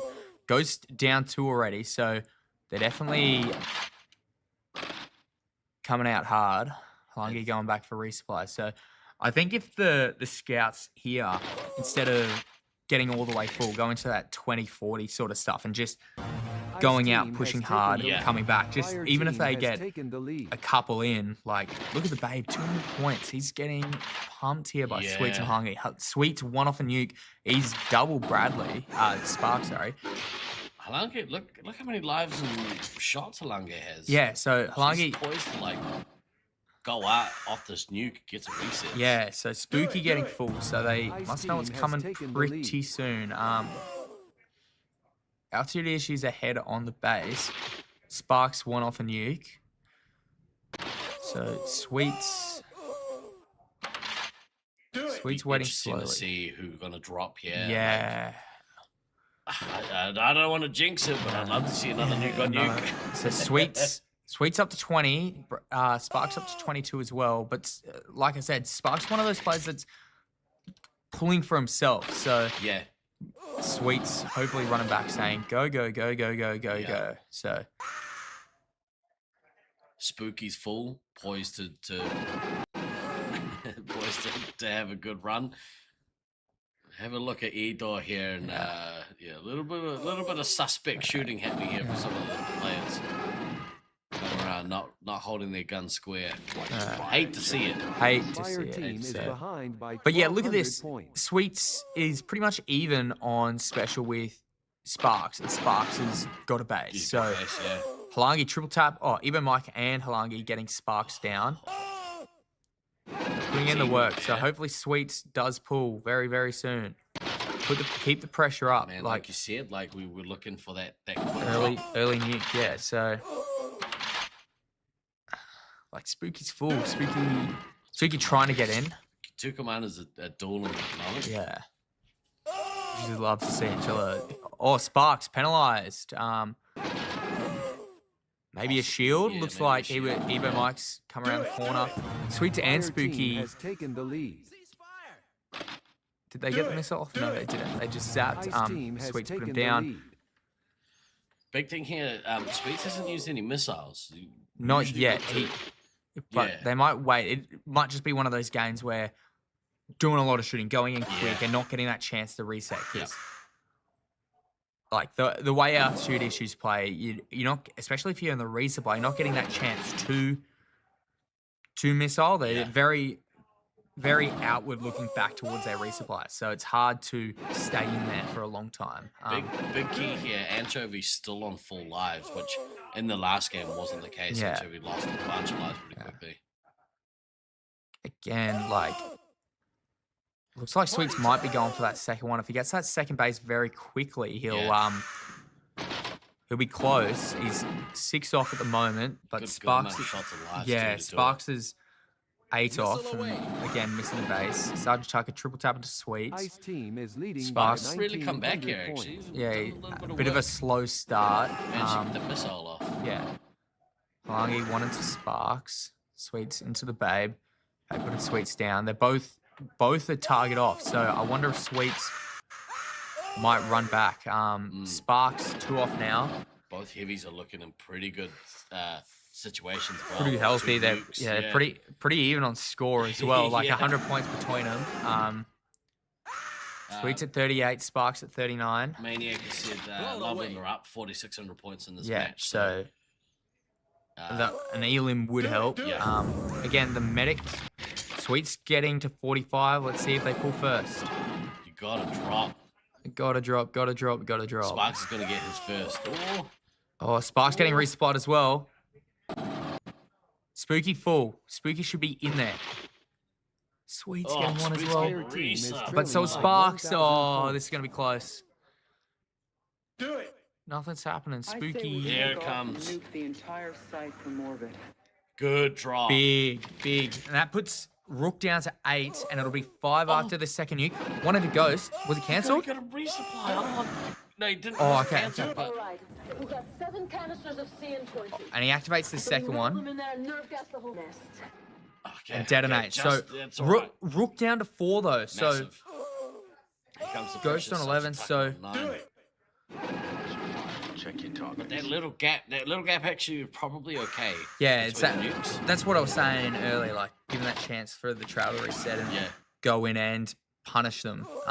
Sparks on his way to his third. It's surely Yeah. not going to try and drop 3 in a row. Yeah, that's a bit too greedy. Yeah. You might get a little bit of an earful from his captain, I think. But again, after this. look at the different like Anchovy's still yet to be tagged.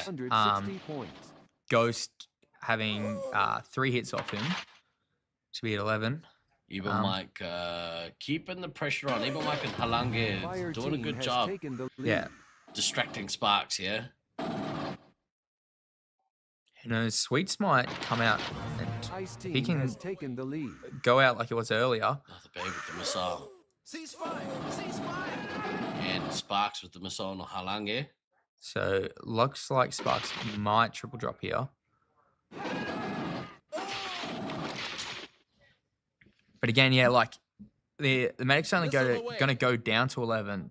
Sweet's got the missile, so who knows? Gets it his third. And drop it, yeah. Drop it, yeah. Again, like Sparks. Okay. Like- He's got to the third, But so is Sweets. Sweets is 1 off here, so Sweets. Second down. All right. Okay, Oh, here that's we the go, first Sparks. Of CN20. Looking to drop 3. So we roll them in there and nerve gas the whole nest. I don't like this from Sparks. No, I think this is greedy. Yeah. I think this is like, and especially back to back to back, it's giving the chance for all of them to set trials. Ahead by So, 2,000 points. Bit of like, a waste. Not a waste, but yeah. It's who only knows? down to 11, so it's kind of even up the lives on the medics. But Sweet's a smart. He might drop his third. Yeah, just give his team a chance to settle a bit. No, he's going to hold on to them. I think that's also a mistake. Yeah. I mean, you know, But he look at the wall of red. could, he could be defending a bit. Yeah. Even like triple tap into the babe. Let's go. Halangi wanted to Sparks, so Sparks back gets a reset into Halangi. No medikits off the chain. You're exactly right. They Yeah, didn't, didn't capitalize. It's a waste. Right.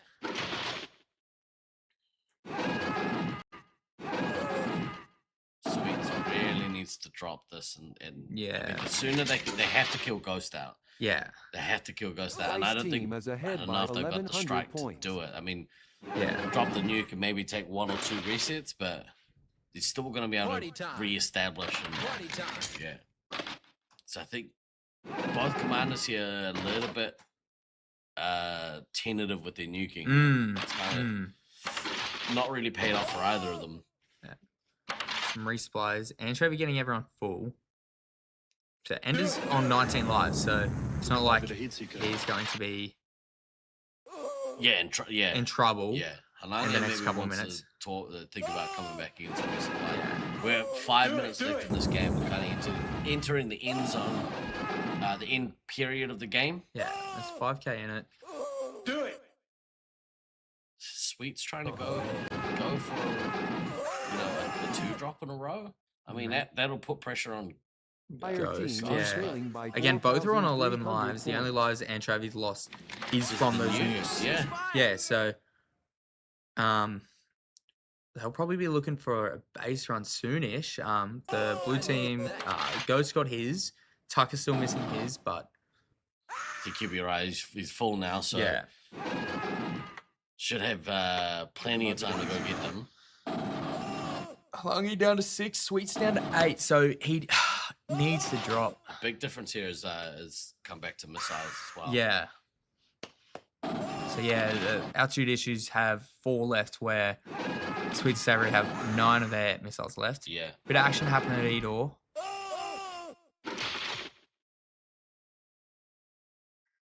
So Sweet's 5 off, but he's only got 9 shots, so can't miss any. Entire site from orbit. Ice Look to team get a is couple of leading by resets here and drop another one. Oh, 3,400 it detonates points. it now, so Do it! Do it! Almost got that nuke, so that missile. On a Ghost, Yeah. it was just the normal tap, but Ghost lost an extra 2 lives off that, so they did get in. He's got another one, so I wonder if he's going to pull straight away. Obviously, he doesn't have much, so might wait for a shield to reset, run away. Oh, he's got to resupply. I think is probably smart. Yeah. Taking look to drop this next nuke, and then here we Again, go. there's 1,000 in this, and there's Ghost down to 3. Sparks got in on Sweets, but he managed to drop the nuke. So good effort by Sparks there. Try and get that cancel. So 3 left on Ghost. So Ghost will be in a corner. So gets Lungi down. Sparks only 2 off this next one. So yeah. So and serve. Anchovy needs to look for those bases very, very soon. As a do. lot of resupplying going on for being the last couple of minutes of this game. Lungi double tapping to Sparks. Sparks getting that missile though. Space Marine requesting clearance for nuclear strike. Confirmed. Good new drop. Anchovy down to 6. So I wonder. Everyone's setting trails out here in the E-door. Which is good, as they should. Party time. I'm pushing from Bumble. Sweets keeping them off. Very close here. I don't think it'll be an elim, so it'll come down to the points. So I wonder if they'll be going for this base run very soon. They know they need the bases. So again, Loveland are up 4,600 points. Yeah, so they need a big swing here. So get all their bases and hope Loveland forget their bases, which they have done. Which they have done once or twice. So, a little bit frustrating for Sergeant Tucker. So there's 1,000 points in it. Still no targets. Probably not going to be another nuke unless Sweets goes crazy. Sweets down to 2 missiles left. Spooky still has all 5 missiles. Where last game they got. Do it! Do it! Was it? They got most of their missiles off last game. So Rook getting his base. Sweets getting Sweets off. got a missile while Ebemo zapped. So that's the 3 lives off. Ghost obviously in a corner getting Chidoku up. The 60 seconds to go is going to be hectic. Yeah, as it should be. You're full. All of them are full lives, full shots.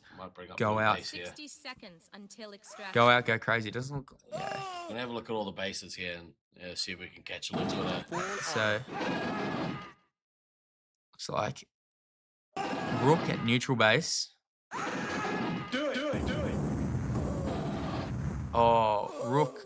Sweets gets Rook there.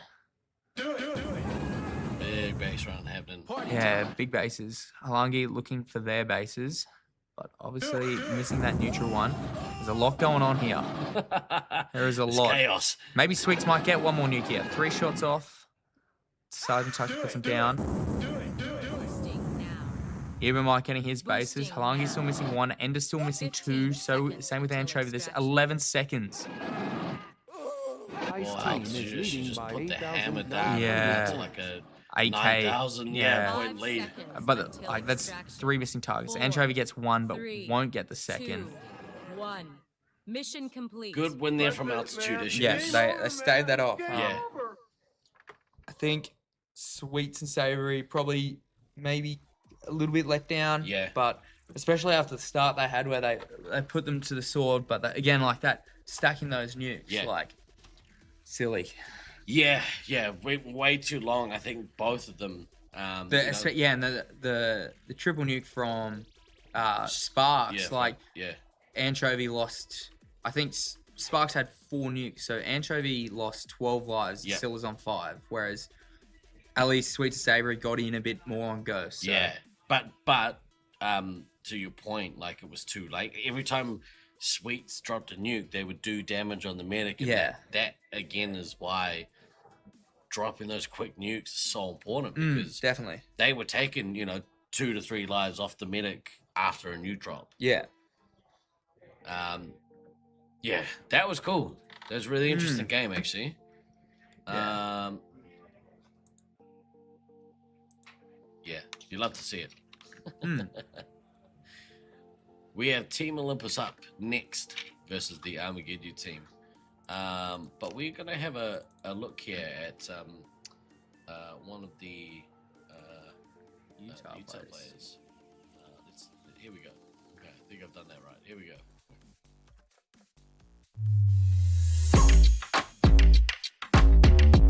My name is Sean Cope.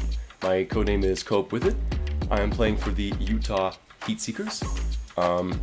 What got me into laser tag initially was Armageddon. I just love Armageddon. It's gonna be super exciting to have that right before Nats. I played Laserforce a little bit, but mostly Armageddon. Which, if you're interested in playing Armageddon, you can actually sign up. Right now, we'll be playing in Syracuse, New York. My favorite part about Armageddon is all the drinking that happens. It's just such a fun time. Hopefully I can find some new hats to wear while I play laser tag. And I'm really looking forward to Armageddon, Internationals 2026. Good to know, good to get to know some of these newer players to the Laserforce scene. And yeah, it's strange. Like, all those people out of Utah look oddly same. similar. We don't want to paint them with the same brush, but there's something going on out there. Yeah, and in the desert, water, it's something in the water. I'll be back. You'll be back. Yeah. You'll be back.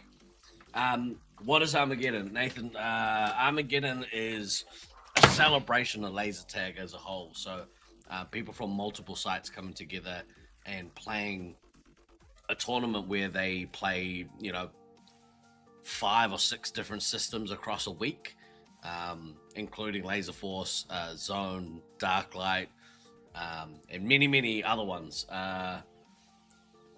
They actually ran the Armageddon tournament back to back with this one this year, so we had a lot of crossover. And in fact, it's probably appropriate. This Armageddon team is made up of predominantly Armageddon players who their main systems isn't Laserforce. So I'm glad it's not just me. I thought that was Rockwood.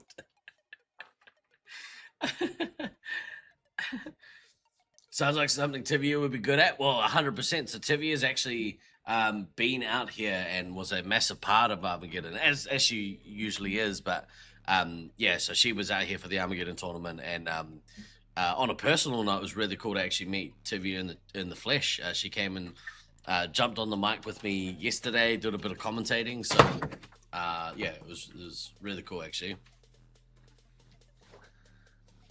Let's have a look at these teams. We got Armageddon versus Team Olympus. I think Kadama is sitting again, so I wonder if they'll keep Dill on that comm or change it up. And they won pretty handily in that first one, as they should. They are a very experienced team, this Team Olympus.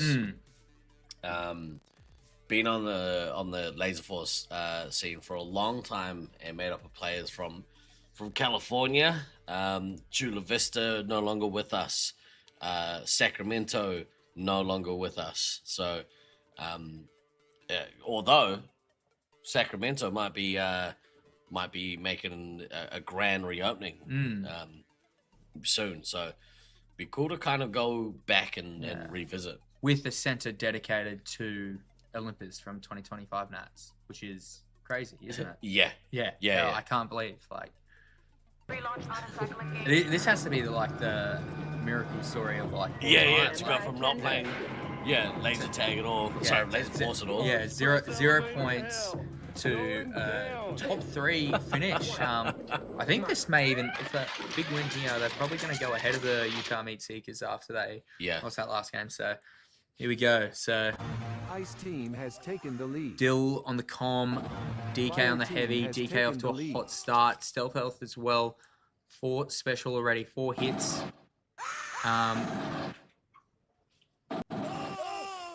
Rednet Tech a little bit of a rougher start.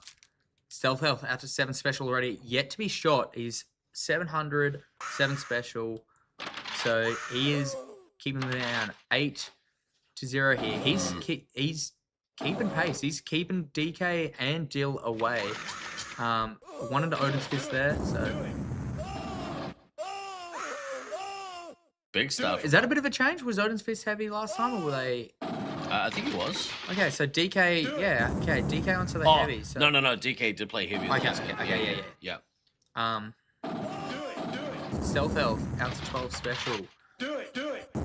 Very, very quick without the target. Dill a little bit behind. Redneck Tech keeping Dill down. This is a much better start for this Armageddon team. Like, even with the targets, they're still a K ahead, like, even without the targets. That's awesome. It's good to see. I think if they can keep up the pace. Obviously, there's probably always a thought of the when is it going to come crashing down. Yep. So, but so far, doing and like the key to that is keeping your ammo with lives. Like with lives. Yeah. So play Buttercraft 5 lives off him, but Odin 3 lives off her. So actually having to play the game this time instead of looking at a wall in the corner. So Stealth Elf very close to that first nuke without a target. He's at that first one, so I reckon there's a pump. Odin losing another one off Stealth Elf. Stealth Elf is in there. One into Applesauce. Play Buttercraft keeping Odin's Fist down as they push in. Stealth Elf. One at DK. Is behind by 3,800 points. Skill's a little bit low. Same with Redneck Tech, but Play Buttercraft down to 13. Odin down to 16. Yeah, but so, like, in saying that, so is Stealth Elf. So hopefully he nukes early, but again, he hasn't got many shots here, and he's a fan of going in on himself, but he's defending his team really well here, which I think is different opposed to going completely in. It's staying back. Odin down to 14. Only 2 more than Play Buttercraft down to 11. Oh, it's down to 11 now. So Play Buttercraft avoiding the missile. Pop Smurf triple tap into Dill. Redneck Tech keeping Disco Monkey down and DK. Looks like Dill getting that neutral target to get that nuke. Stealth Elf activating the nuke first, so can they capitalize off it? Odin down to 11. Dill down to 6. Dill down to 6. Skills getting space, Redneck getting his base. So they're getting their bases here. Stealth Elf putting, as the local Syracuse player, putting the sword down, going down swinging, which is what you want to see. Like 100%. He's not going down without a fight. Redneck Tech quite low here though. Dill probably not too far off his own nuke. Odin's Fist getting resupplied, same with Disco Monkey. Stealth Elf 1 and 2 DK there. Everyone on the blue team getting resupplied here. So only the 1 life difference between the medics at the moment, but a nuke to come from Dill. DK getting a few resets there. Stealth Elf 2 into DK. Stealth Elf at 10, still without a target. He is blowing Dill out the water here. So it's a K ahead of Dill. No missiles out from Stealth Elf yet. Grumpy triple tap into DK. Stealth Elf getting some resupplies, much needed. Pop Smurf's pretty healthy. He's healthy on lives, just needs those shots. Skills as well, probably needs a few lives. Redneck Tech needs to find the resupply bad. Odin at 11. So Redneck Tech finding some of the resupply.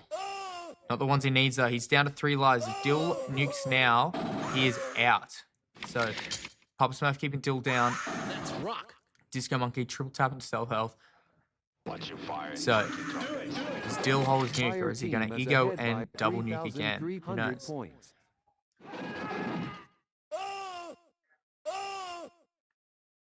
Boosting now.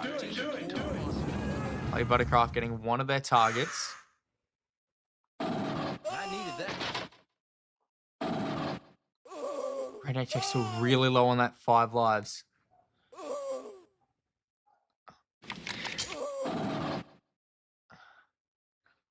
Stealth Elf still, he's been a bit quiet recently.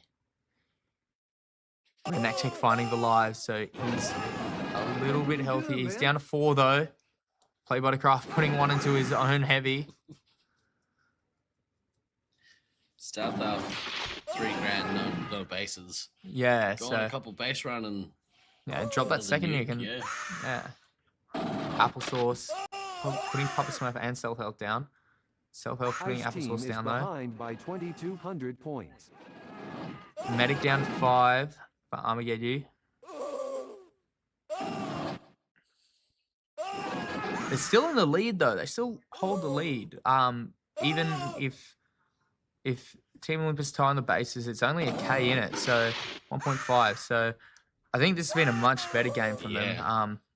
Especially taking 10 lives out of the medic. Yeah, compared to last game where it was 3 off 1 nuke. Yep. So Took him out with a hit.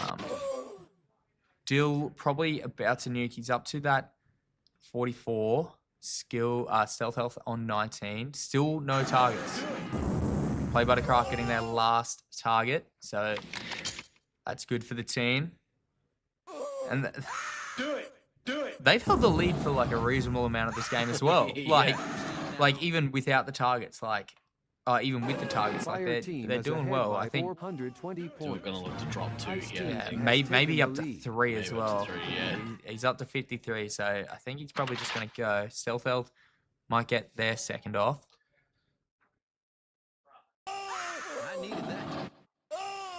It'd be interesting to see what happened if Dill potentially got, a nuke diffused here. Oh, Play Buttercraft down out of the game. yeah, so Really take on 1. He's had a bit of a harder game. Stealth Health getting one of the bases. Using one of his missiles for it. Cease fire! Cease fire! Pop Smurf down. Blown Redneck away. Tech wanted to just go monkey. DK, missile into Grumpy. Stealth Health putting Dill down. Stealth Just Health keeping probably them- just needs to pull. Boosting Otherwise, Fire team some is more pressure on behind by Odom. 2,900 There it is. points. Activates. Wow, Detonates it, so- Imagine if Dill had pulled his just as he got Yeah. it. Would have been behind.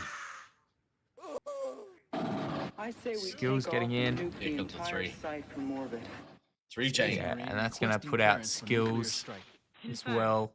I say we take off and nuke the entire site from orbit. Feels like a little bit of ego there. I think so, and I guess if there's a gain to ego, you can probably do it, but still, like they punish them for it. Yep. They 10 more lives off, Odom down to 7 instead of 17, Yeah. so they lost a couple lives there. So there wasn't a convincing win. Yeah. They're gonna get the elim, but They made them work. Yeah. They didn't go down. They didn't go down easy. So yeah. Well, I mean, Ice team you is say ahead that, by Diablo, but 3,400 the meta points. here has been get to maximum 2 and drop. Yeah. So to get to 3, but there's also been times where people are getting to 2 and diffused. did it? Yeah, Odin's Fist got stuff on the nuke drop. It's a bit of a shame.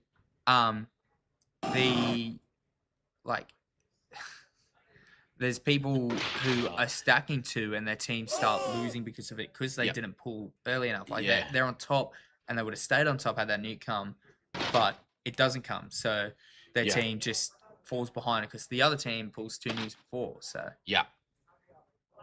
Do it. I think this was probably a bit more of a complete game from this Armageddon team. It seemed like Stealth Health wasn't as aggressive off the bat. It was more Ice team is helping ahead his by team out at the start, which they 5,100 needed. They didn't get in. There was a point where Play Buttercraft had more lives than Odom without nukes. So helping out his team at the start. I think as well, because Dill held off and did that 3 chain, it kind of prolonged Redneck Tech's. Yeah, because Redneck Tech has been running low in these games.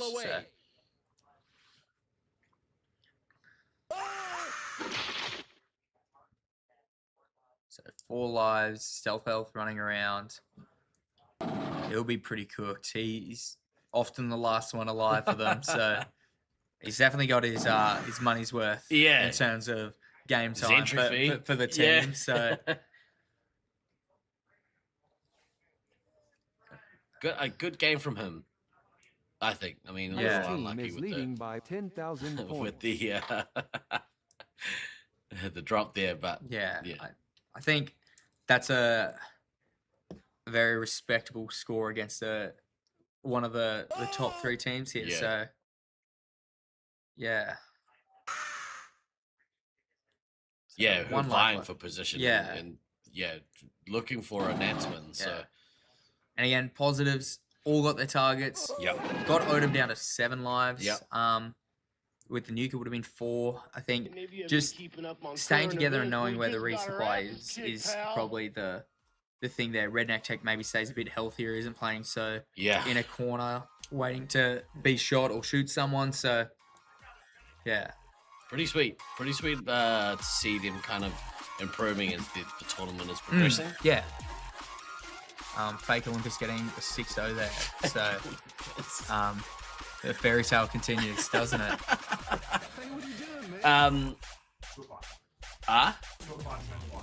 2 o'clock is the next block. Are we having a break for 15? Yep. All right, well, we're on a 15-minute break. What I might do, you're going in for this next match. No, not next, but I'll be in there. I'll be in there very, very soon. What we're going to do, I'm going to cut across. We're going to take a very, very short break. We're going to have a look at the fan cam. We're going to keep that rolling. I'm going to have a sambwich. Oh, what'd you get? I got a chicken Caesar ciabatta from Wegmans. I did see that, but I want the chicken pesto one. Oh, so. yeah, you can tell me how it is. I've had this 3 days in a row now. Pretty good. Pretty good. The Wegmans is the business.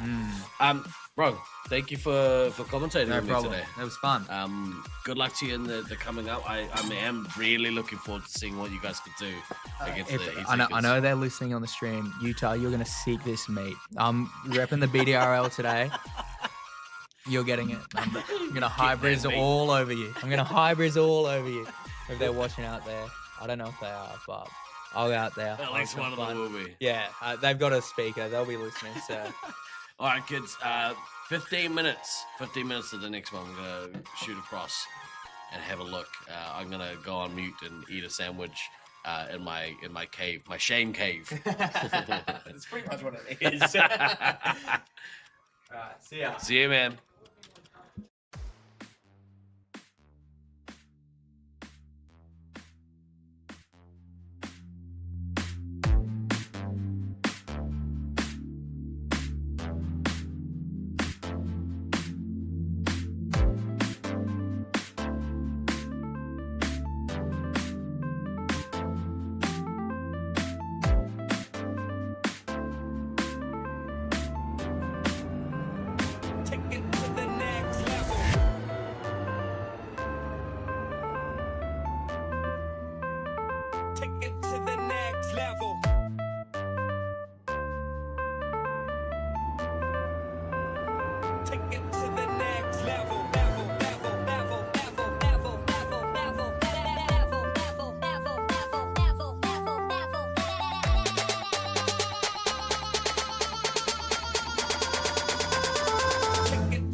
Ladies and gentlemen, we are almost ready to kick off this final block of the day.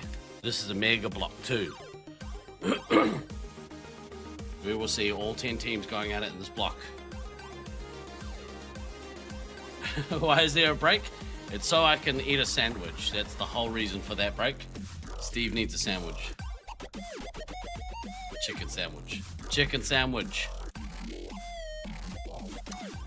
Why are my feet bare? I'm not gonna lie.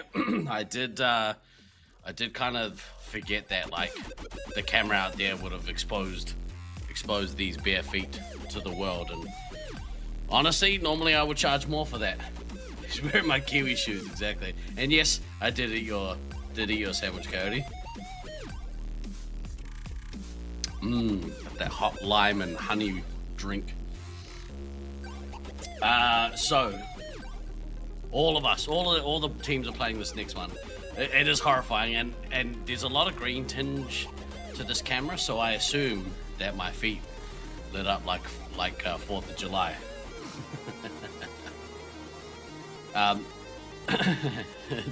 The floor is a little suspiciously grippy than I would like. I wasn't expecting it, but it is what it is. And you're right. I'm trying to build up that immunity.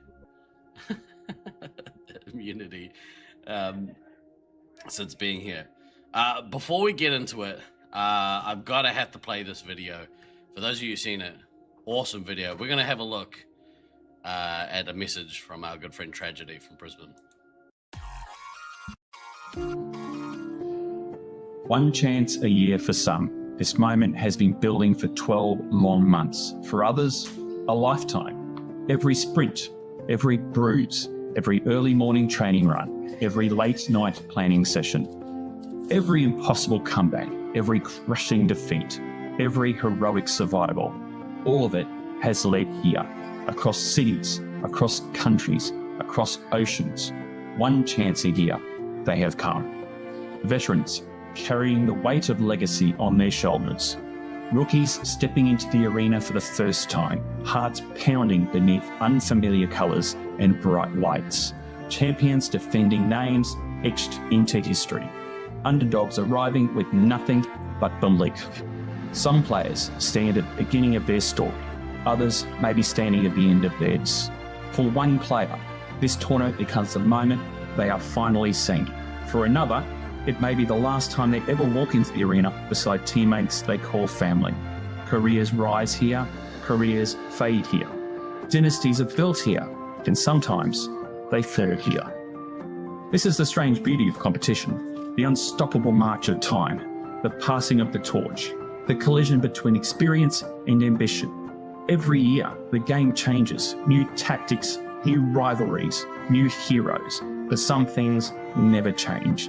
The last-minute strategy review, the anticipation before countdown, the silence before the doors open, the pulse of adrenaline in the darkness, the roar of victory, and the agony of defeat.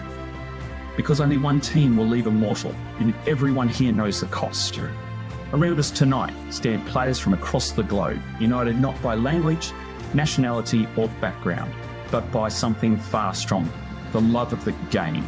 A game that demands speed, precision, trust, sacrifice, and absolute commitment to the people standing beside you.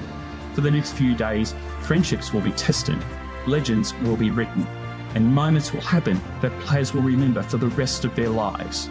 This is more than a tournament. This is the culmination of a year's preparation, a year's hope, a year's obsession, one chance a year.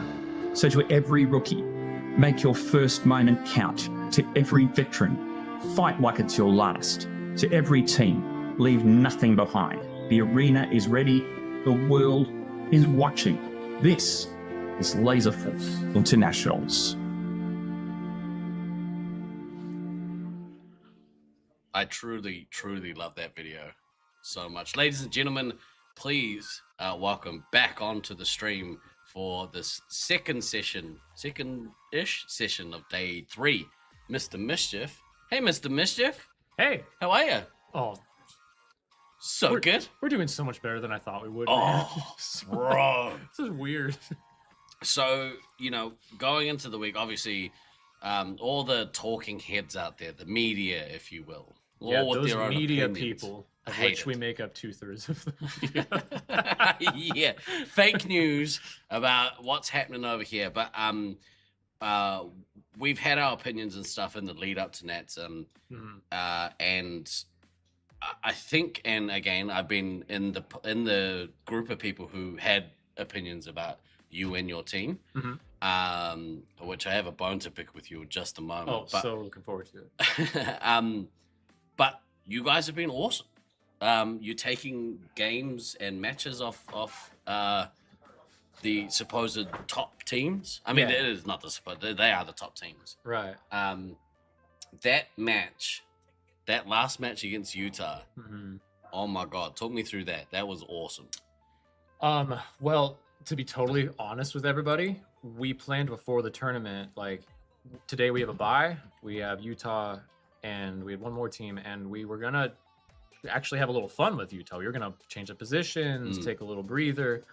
And because of where they're at, they were like, no, we want to play for some points at least. So this first game, we're going to go all out, both teams. And we're like, okay.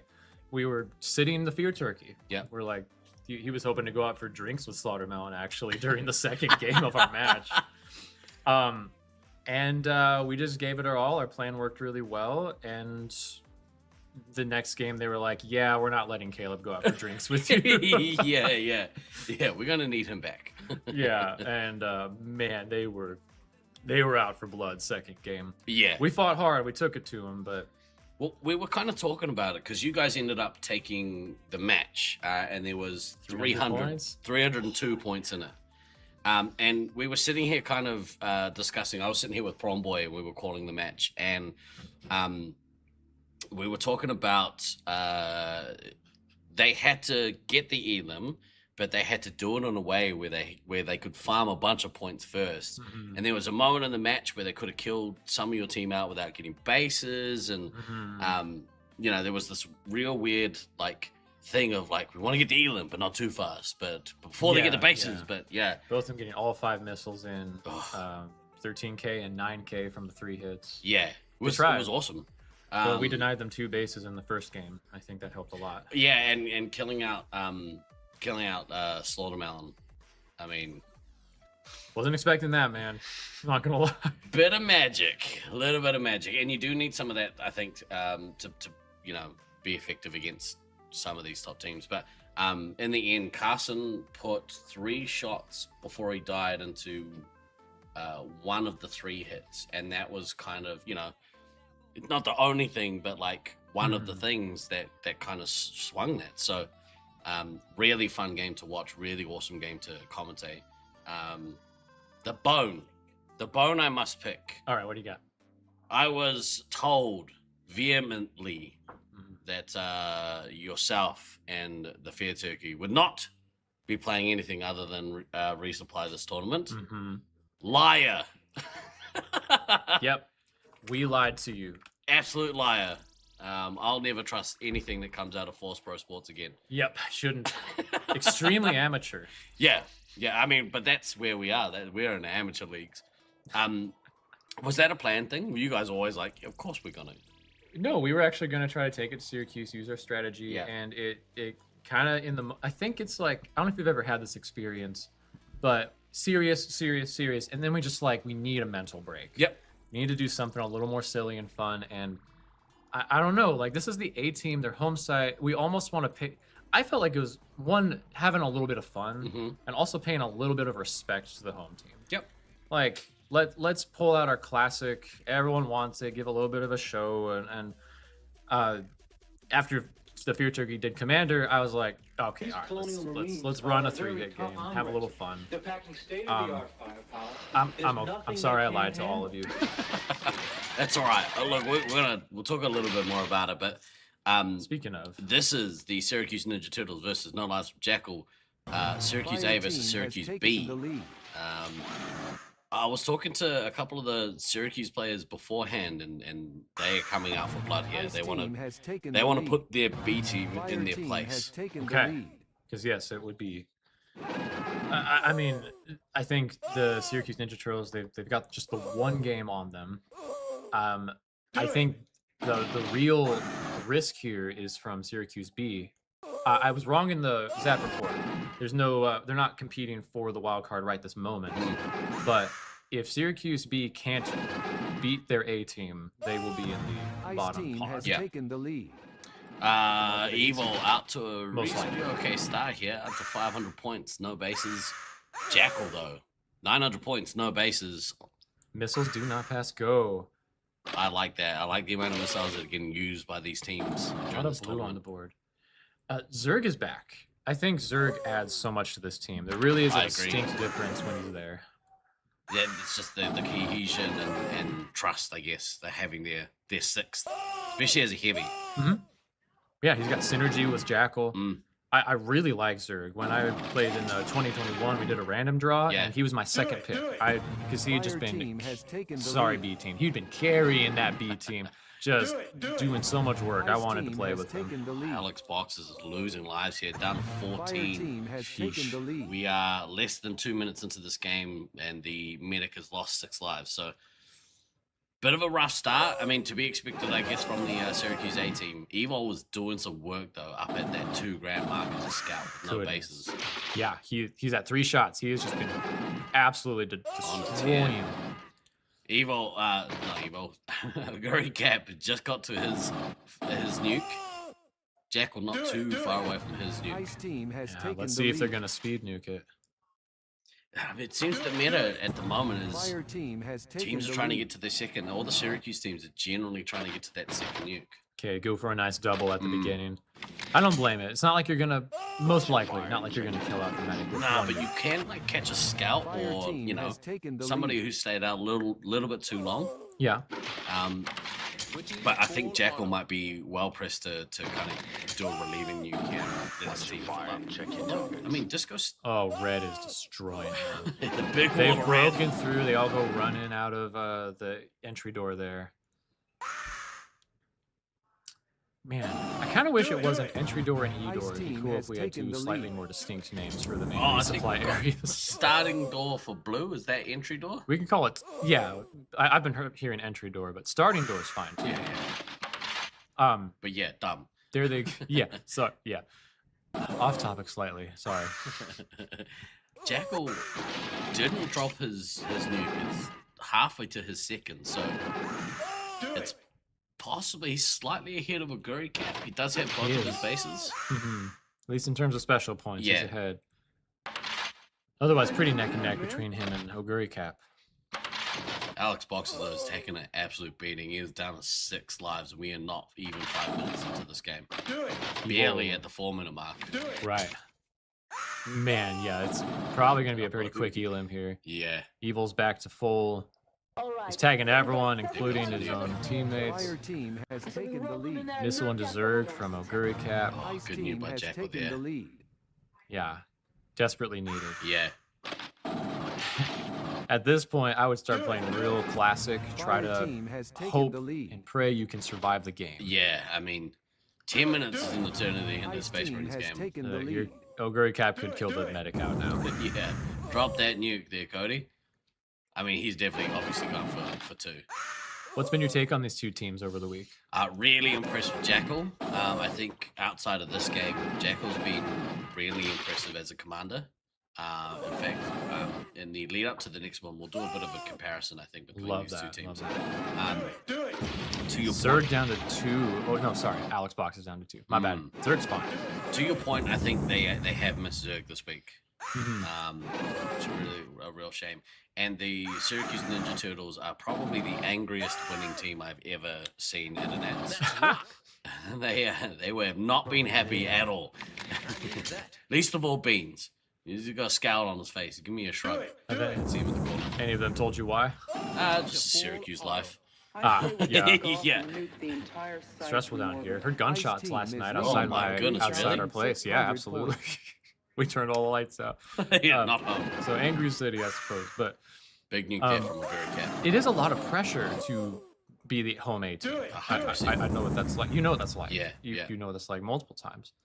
especially Space given the Marine quality of the requesting squad. clearance for nuclear Gary strike. Cap's going to drop his second and really end this game, really. Yeah, Mostly. it's Took him out yeah. with a heat seeker. Zerg needs bases. Fox needs base. At least they all got their bases.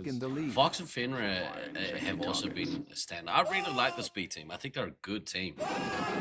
And they, kind of in the middle of the pack. Has But, taken the lead. Oftentimes a B team you can, really underperform and end up in that kind of bottom couple of spots. So you could.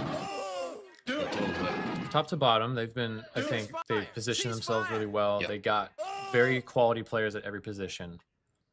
Black Hammer, Dirty Cheater. He's been, we had a brief chat with Black Hammer the other night and sort of struggling a little bit with feeling like he needs to be doing more on his team. But I think if your teammates around you are doing their job, it means that there's only a certain amount of points out there for you to get. So Fenrir with the zaps on Black Hammer, very nice, very cap. Yeah, it's a good amount of blue there. Actually, I kind of missed it, but like if you're gonna die, just go out ham. swing. Yeah, go double ham even. I mean, maybe get your base and then go ham. Fire team is ahead by 1,400 points. Just in case, like if you're the B team, I would boosting now. You just hope somehow you can catch them off. You Yeah. get a bunch of resets, kill them next game, and have your bases enough to make up the difference. Now I keep getting told that the red base is kind of a little bit easier to play from. But I have been told from some of the Syracuse A players that they actually prefer to play from blue. So party time. Yeah, it might be. We'll see what happens in this next game. Yeah. Do a double ham. Exactly right. Like the resupply areas, not the bases themselves. Correct. Yeah. Sorry. Yeah. That red and blue ends of the maze. I guess. I'm kind of looking at them as like as ends. Yeah, I get you. Edor's been. It's a very defensible area. Zerg's out of shots. Needs to try to missile some bases here. That's your only hope. That's all you really have to do now. I mean, you look at it. It's like a fortress. It's like I got a big wall cover in the middle, 2 entry points, a lot of cover inside. You can set up a great defense in the Y. As long as you have trust in your team, I guess. Like the ones that are supposed to be doing their jobs. Right. Coordination too. Yeah. But I don't know. What do you think about the blue one? It's a little smaller. I think it's a little easier to get right on the entry point. So I played. Was that a double missile there? Yeah. I don't know if that was at once. No, but I don't think it was at once. Not at once, no.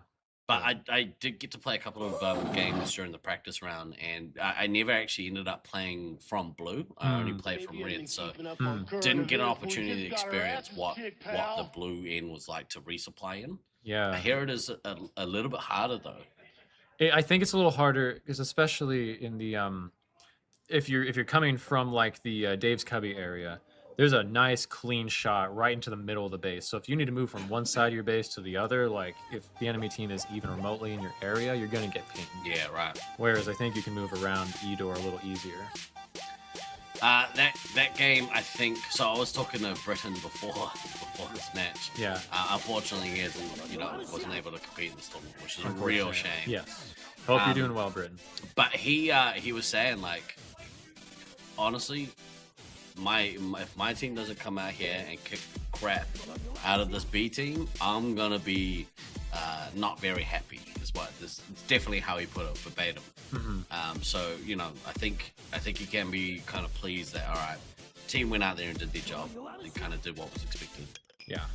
Especially because they've in the lead up they've been. You said they got beat once by them, but otherwise it's been an ass whooping for months at this point. So for sure. All right, coming up next we have Hybrids versus the Utah Heatseekers. You've had some epic matches against both of these teams. The last 2 teams we played, Yeah. absolutely. We talked about the Utah game. You 6-0'd the Hybrids team, but I remember from what I could tell, that first game wasn't necessarily a walkover. Like it felt one of the two. You might be able to. The second game was harder, I think. Second game got very chaotic. Yeah. Prawn Boy was all over the Figure Turkey. And there's a point where 3 of us were down like below 7 or 8 lives. Yeah. And we were calling for him, and sorry, I don't want to sound like I'm blaming him. Like, we were holding Eudor, just all calling, and like he did not come back. He just ignored you. I think Prawn Boy may have had his number somehow, but yeah, we got to the pub with Slaughtermelon. We were getting a little panicked for sure. Yeah. Hybrid is great sports, a really good team. I think they play a little different than a lot of the other teams here. Yeah. I think just the mix of styles they bring, and trying out Prawn Boy and Commander this morning, I thought was really cool. Yeah.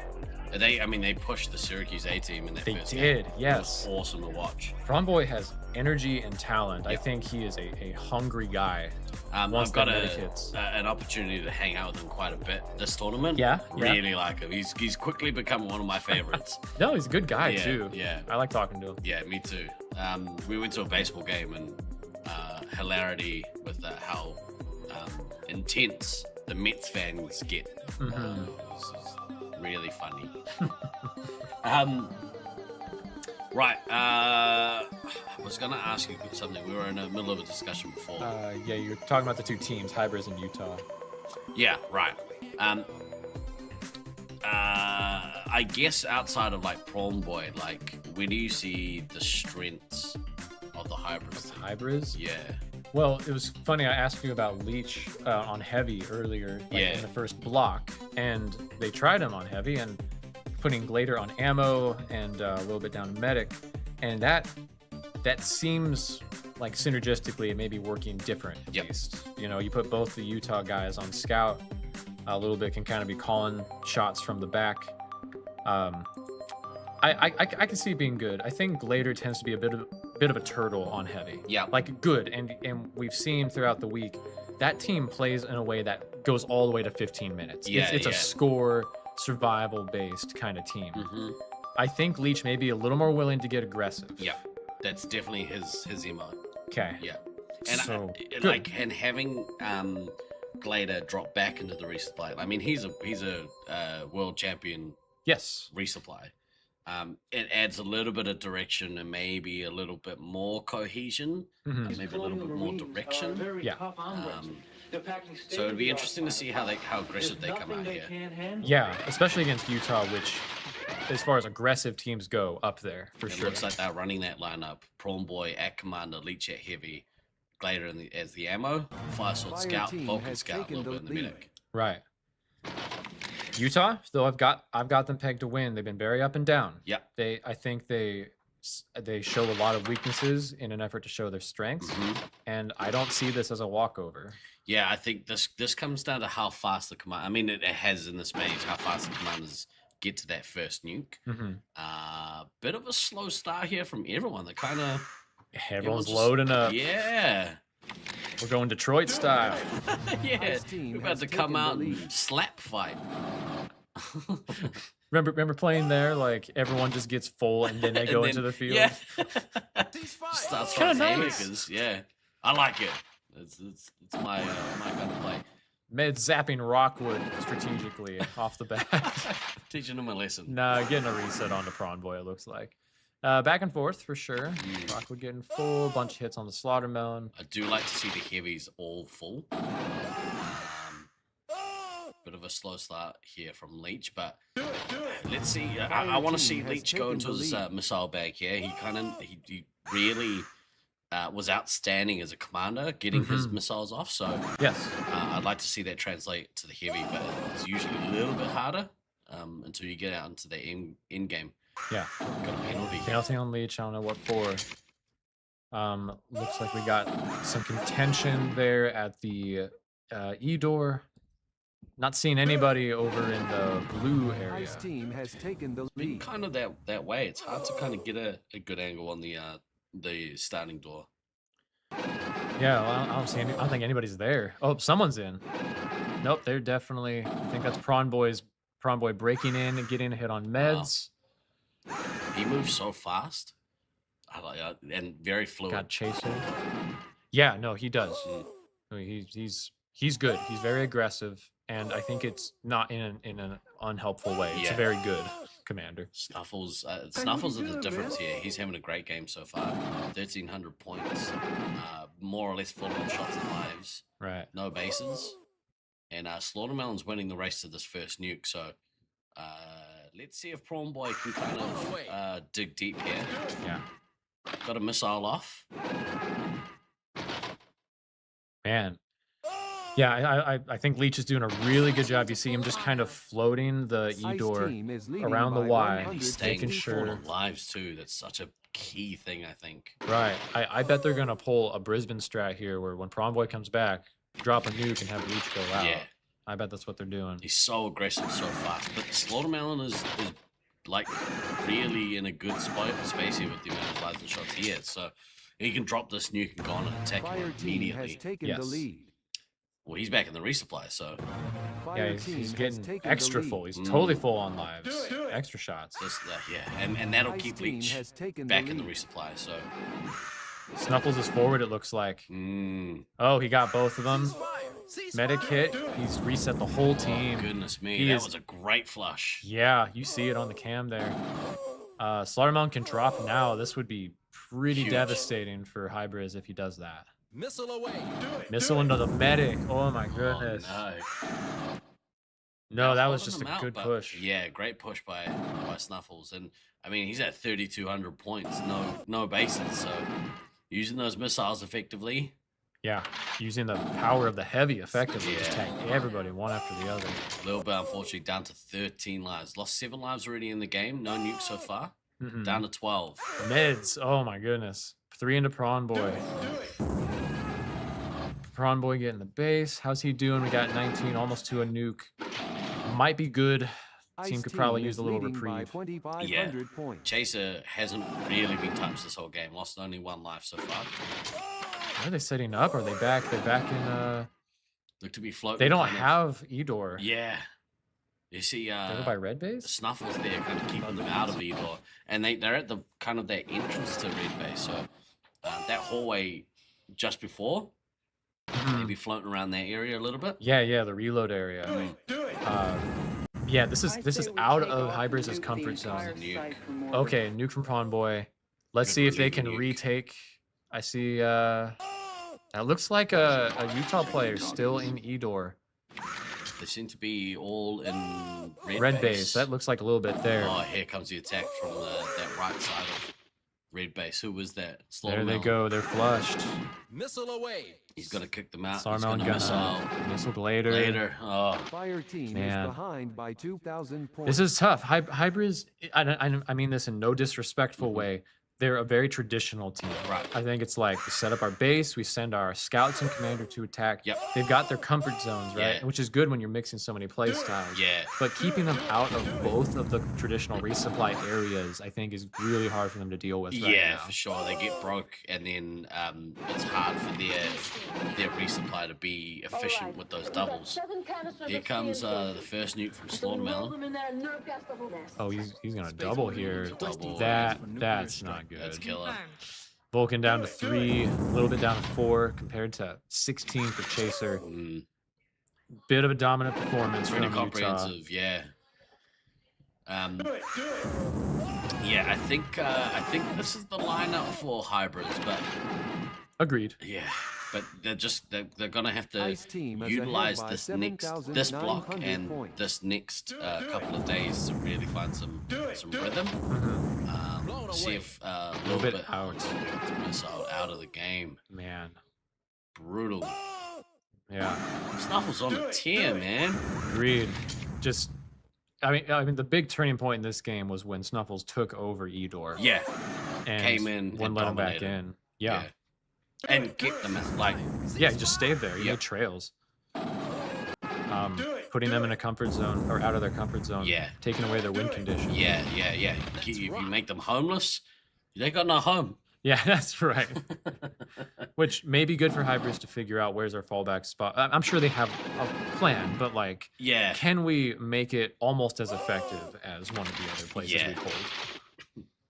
So, they have such a hard job though. When I played on US East coming out to Auckland, like the Syracuse guys and the California people have just very different ways to view the game. 100%. You got to figure that out. It's Yeah. hard. But they seems like the people on the team are getting along. Yeah. So, in the lead up again, people thought that maybe Prawn Boy and Leech might have some personality issues. Not from what I've seen, that the two of them get on like a house on fire. I think they see the game the same way. Good. Well, they're competitive, both of them. Real competitive, yeah. Good amount of ego. just that dab of ego. That helps in some ways. I think so. Until things go bad, and then that's when that ego can be a curse rather than a blessing. I think they'd rather win more games than have an ego battle. Oh, 100%. Like at the end of the day, it's like, okay, how do we overcome that? Yeah. But you're right. Like when you mix, Prawn Boy and Glader play for Brisbane, Vulcan and Firesword play out of Utah. Mm-hmm. A little bit as a local. Leech doesn't play on the regular. He's based in Sydney, and he plays zone out of necessity. Mm-hmm. But they don't really have a solid like Laserforce center. Who got that missile? That was Snuffle's missile and Prawn Boy. From nuclear strike. Wall of blue there. I was wondering how the Utah guys on hybrids were gonna fare here. Maybe knowing the tendencies of Utah. Yeah, I think Firesword had a good game there. Yeah. Vulcan just a little bit behind. Yeah.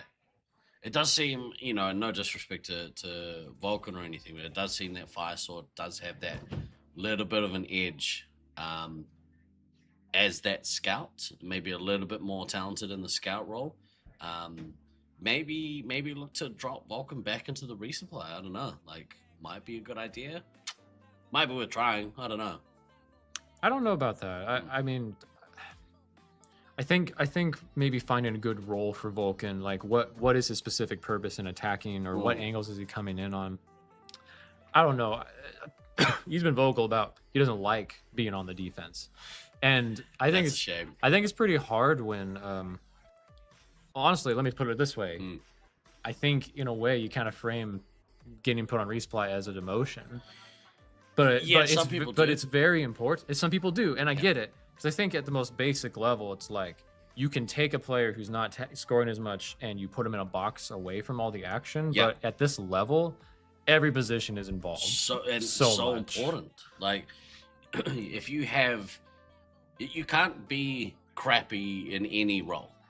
Like, the only difference between, say, like being medic and being scout, like, medic isn't really the traditional laser tag. Like, laser tag players, and I think I've talked to somebody who played Armageddon about this, and they were saying, ammo and medic, they're not like playing laser tag. Laser tag, your fundamental is go out and shoot people, don't get shot. Right? Yeah. These roles are different than that. You're not expected to go out and play laser tag. So it is a shame to maybe have that very rigid, well, I don't like playing resupply. I think being good at everything is a blessing, and I think in a team environment, if you got to do what's best for the team. You have to do what's best for the team. And so I took that role on last year because, I've got mobility issues these days.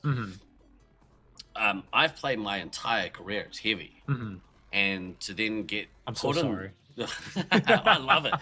I'm glad you love it. I'm glad you love heavy. But I knew it's better for the team that I play in the resupply because my mind is still sharp. Sure. The body just can't catch up. So I can be helpful in other ways. I really respect that. Look, in a very I did an interview with Skills and we went over the basic meta, right? So like in the very simplest, easiest form of playing SM5, the medic and ammo do kind of just sit there. Yeah. But welcome to Internationals 2026. And let me and Josiah be maybe the biggest example of this so far. You have two jobs: play laser tag and resupply your team. You know what I mean? Yeah. Like hard things to do. I think at the simplest level, your only job is to resupply your team. But at this level, I think you should be doing both. 100%. And in that case, I would not say resupply are like the easier roles. Yeah. You're not being put in a box. You're being put in a role that suits your skill set. and is more beneficial for the team potentially. Yeah, and there's lots of other people that do that. Like Meds is really good at playing laser tag and resupplying his team. Applesauce is always out, just like finding the medic on medic hits. So I just wonder, like, what role is Vulcan playing on the team? When you look at Cali A, like, their scouts have two very distinctive jobs. One's kind of like floating the back line, one's kind of like getting around the enemy defense. Yeah. That's just a thought for you. Yeah, just a quick kind of shout out. I did watch that video that you did with Skills, and it was really awesome. It's such a good training tool as well. Like, thank you. I said to our newer players, I was like, hey, look, there was an episode that just came out. Go and watch it because it's going to teach you the fundamentals, the basic fundamentals of Laserforce in a not in a classroom setting necessarily, but more of a active discussion, which I think is better because Skills kind of like speaks on behalf of the audience, right? Sure, absolutely. Let's have a look at these two teams. We've got Sweets and Savory versus the Expendables. We are under Syracuse C. What do you think of the Expendables so far? I really dig Nobody. I think she's been real standout, and I think X-Man has been awesome. And obviously, Razor Wise is doing some work as well. Like, they put Razor Wire on the scout. Yeah. Flows on medic. I also want to credit Mama Bear. She's been the shot caller on the team. If you're in the arena, you hear her telling people where to go and what to do. I've been hearing out here. I can hear like what's coming through the neutral gen, and you can hear her. Yeah, it's very distinctive Mama Bear. It's been very fun to watch them grow, build more synergy. Yep. This is, you know, you have Armageddon, which they won't get to play again until pod play. If you have another team like this at least is not one of the top 3 teams or whatever right now. They can play their best and see if they can get an upset here. Yeah. On the flip side, watching the Sweets and Savory team has been a real joy this tournament. Oh my gosh, I love them. Yeah, me too. Sweets is out to a pretty fast start here. Yeah, have to get that nuke. Yeah, I would be interested to see if he drops this nuke very quickly. Missile into Doge Buster. There goes the red getting flushed out of Eudor. Let's see if... it was almost already down to 14 lives. Good pressure. Look at that wall of blue. Yeah, nope, they're just getting them. Halange is doing some work too. Oh man, Halange is a great team player. I think she is. She does a great job of working around Sweets. Yeah. You know, they have a good attack rotation. When the team comes back, she's always going back out. So I like that. Yep. Okay, there's some recovery from Red, much needed. They need a place to go. Like to see Halange went through Eudor. Like to see the ammo and the heavy pick up some lives here. Yeah, Mama Bear is playing dangerously low. I have a sense they probably don't have a safe place to really get it. Yeah, I assume that Sweets is going to have to back off and go back shortly. Very aggressive. Yeah. But once Sweets goes back, that's going to be the opportunity that they're going to look for. Nobody down to 8 lives, but has that nuke. Yeah. Good to see her drop this, actually. There we go. Yep. Yes, please get it out before Sweets. Like, Fire team. Yeah. Very smart. Your team needed bad. Mama Bear, please. Please, Mama Bear. This has become a peeve, you know, watching these games and seeing the ammo go very, very low. And I understand there's a certain amount of pressure, but you know, that's efficient resupply, you know? I don't know where the red team is right now. They're not in Eudor. Let's go searching. Yeah. Find the security cams. Nothing to kill zone. It's weird. Sometimes they seem to disappear completely out of the arena. I feel like we're playing Five Nights at Freddy's right now. There's some action over there in kill zone. Yeah. Looks like they may be along the back brick wall. Okay, and look at that recovery, 97 lives from Syracuse So C. good. They were able to figure it out. Axeman keeping people down. Woes and Mama Bear reconnecting, getting some doubles out. And look at the score from Halange, though. She's on a tear. She is. No bases. Pretty much top scoring the team. Very, very good. Just a little behind Sweets. Yeah.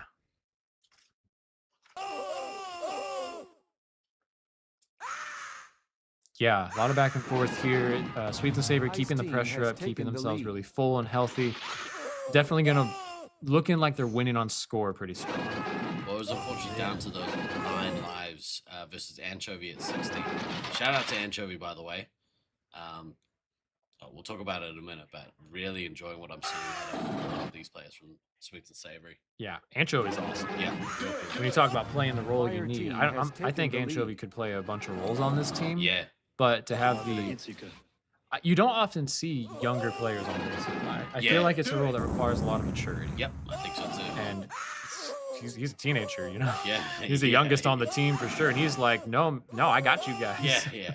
Confidence. Missile into razor wires from Sweets. Big wall of blue again. Just racking up the points. Well. Oh, nobody missiles Halonge. Well done, nobody. Nobody's getting a few off, actually. Ice team has taken the lead. She's been good. She has a good sense of where to be inconvenient. So we roll them in there and nerve gas the whole mess. If Sweets just dropping as he gets them, there goes Woes. Everyone's low. They had a good recovery there for a while, but they weren't able to sustain it. Yeah. Good run though. Yeah, absolutely. Was that the first time Woes was on Medic that you've seen? It's usually been razor wires. Yeah. They may have been trying it out, but there may not have been a ton of synergy there built yet. Which maybe that's part of what I was saying earlier. Like, okay, there's the laser tag, there's the resupplying. I think a huge part of resupply also is like, what do you do when you're flushed or when there's tons of chaos? Yeah. It's boring when you're winning, but like Mama Bear and Woes got separated. What do you do? Yeah. Do you call out and give away your position? Do you run around and potentially get reset a bunch? Do you hide in the corner at the detriment to your team? Like, all these things you learn as a resupply, and this is again why there are no positions in Space Marines that are garbage positions. You have to know what you're doing. Yeah, I guess if you're the medic on a Brisbane A team, probably going to have a little less to do, but you still have to understand the fundamentals of the game. Agreed. Completely. Fire and check your targets.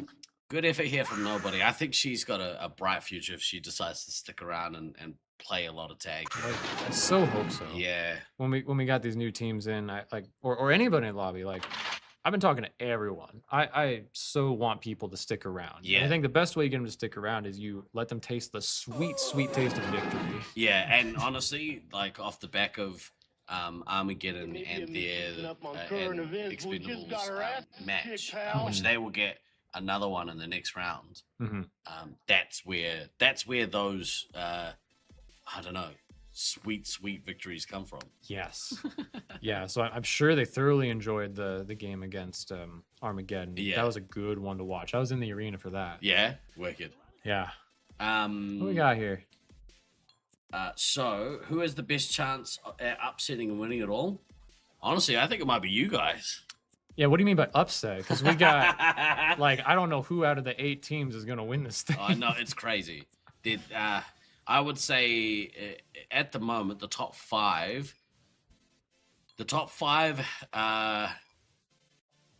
any one of those teams could win this tournament. Something goes your way in finals and goes your way in finals is the big thing. Yeah. Yeah. And I'm expecting that all the teams are going to be, you kick it up in finals, obviously, and then are you going to do anything different? I think is a big piece of it. Yeah. Can they predict each other? Who's going to counter who? Yeah. All important questions. Real quick. So I had a hot off the press note passed to me by the tournament director here. Ladies and gentlemen, we are supporting the Alzheimer's Association this year. Our good friend Tivia Chick Loves Laser Tag is raising funds for the Alzheimer's Association with Tag for a Cause. We will watch the promo video in just a moment, but we are now over $900 raised for the Alzheimer's Association. Well done, community. Bloody well done. Let's go, everyone. I'm going to play this promo video. There is a QR code. Please, please, please. Let's see if we can get to that to $1,000 by the end of the day. Yeah. That would be awesome. Yeah. That would be awesome to see. Let's have a quick word from our legendary supporter, Tivia Chick. Tag for a Cause is back, and we're excited to be part of the 2026 Laserforce Internationals tournament in Syracuse, New York, to help raise funds and awareness in support of the Alzheimer's Association Central New York chapter. Join us on the official Nat stream and donate to the cause during the tournament week of July 13th through the 18th. Here's how it works. We invite you to donate directly to the cause any amount you like. As thanks, we'll have resin laser tag medals available for local pickup only during the Nats week at the Fun Warehouse in Syracuse. Sorry, we won't be mailing the medals this time, but if you want one and make a donation, you can have your buddy at Nats pick it up for you, or just donate because you know your contribution really helps make a difference. If you are at the event on Thursday night of Nats Week and wearing the Tag for a Cause medal, your scores will count for our Highlander mini side event taking place during the Nats. Whether you laser tag for fun, for fitness, or for fundraising, I hope you'll join us to Tag for a Cause and donate to the Alzheimer's Association while watching or participating in the Laserforce Internationals live stream. Find more info at TiviaChickLovesLaserTag.com.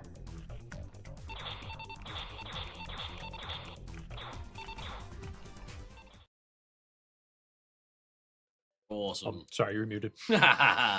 Smart. So awesome.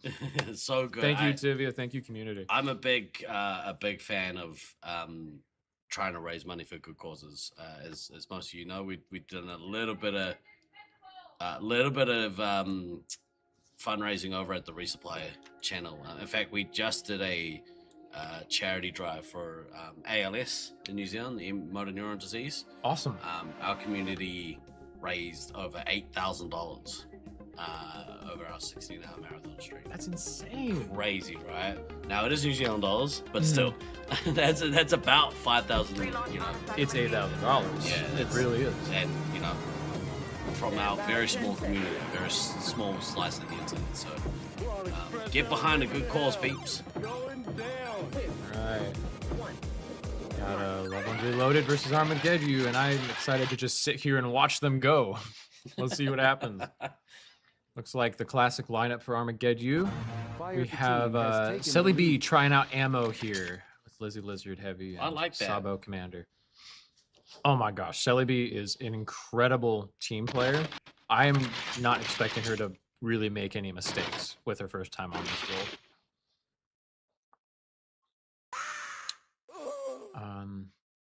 Seeing given a resupply.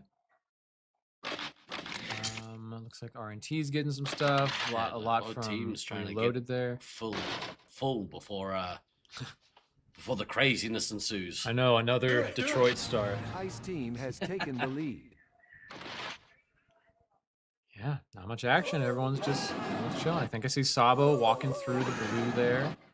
Maybe searching for something. Oh, starting to hear the yelling. There's actually a whole bunch of blue there. Getting the jump on Love One Reloaded.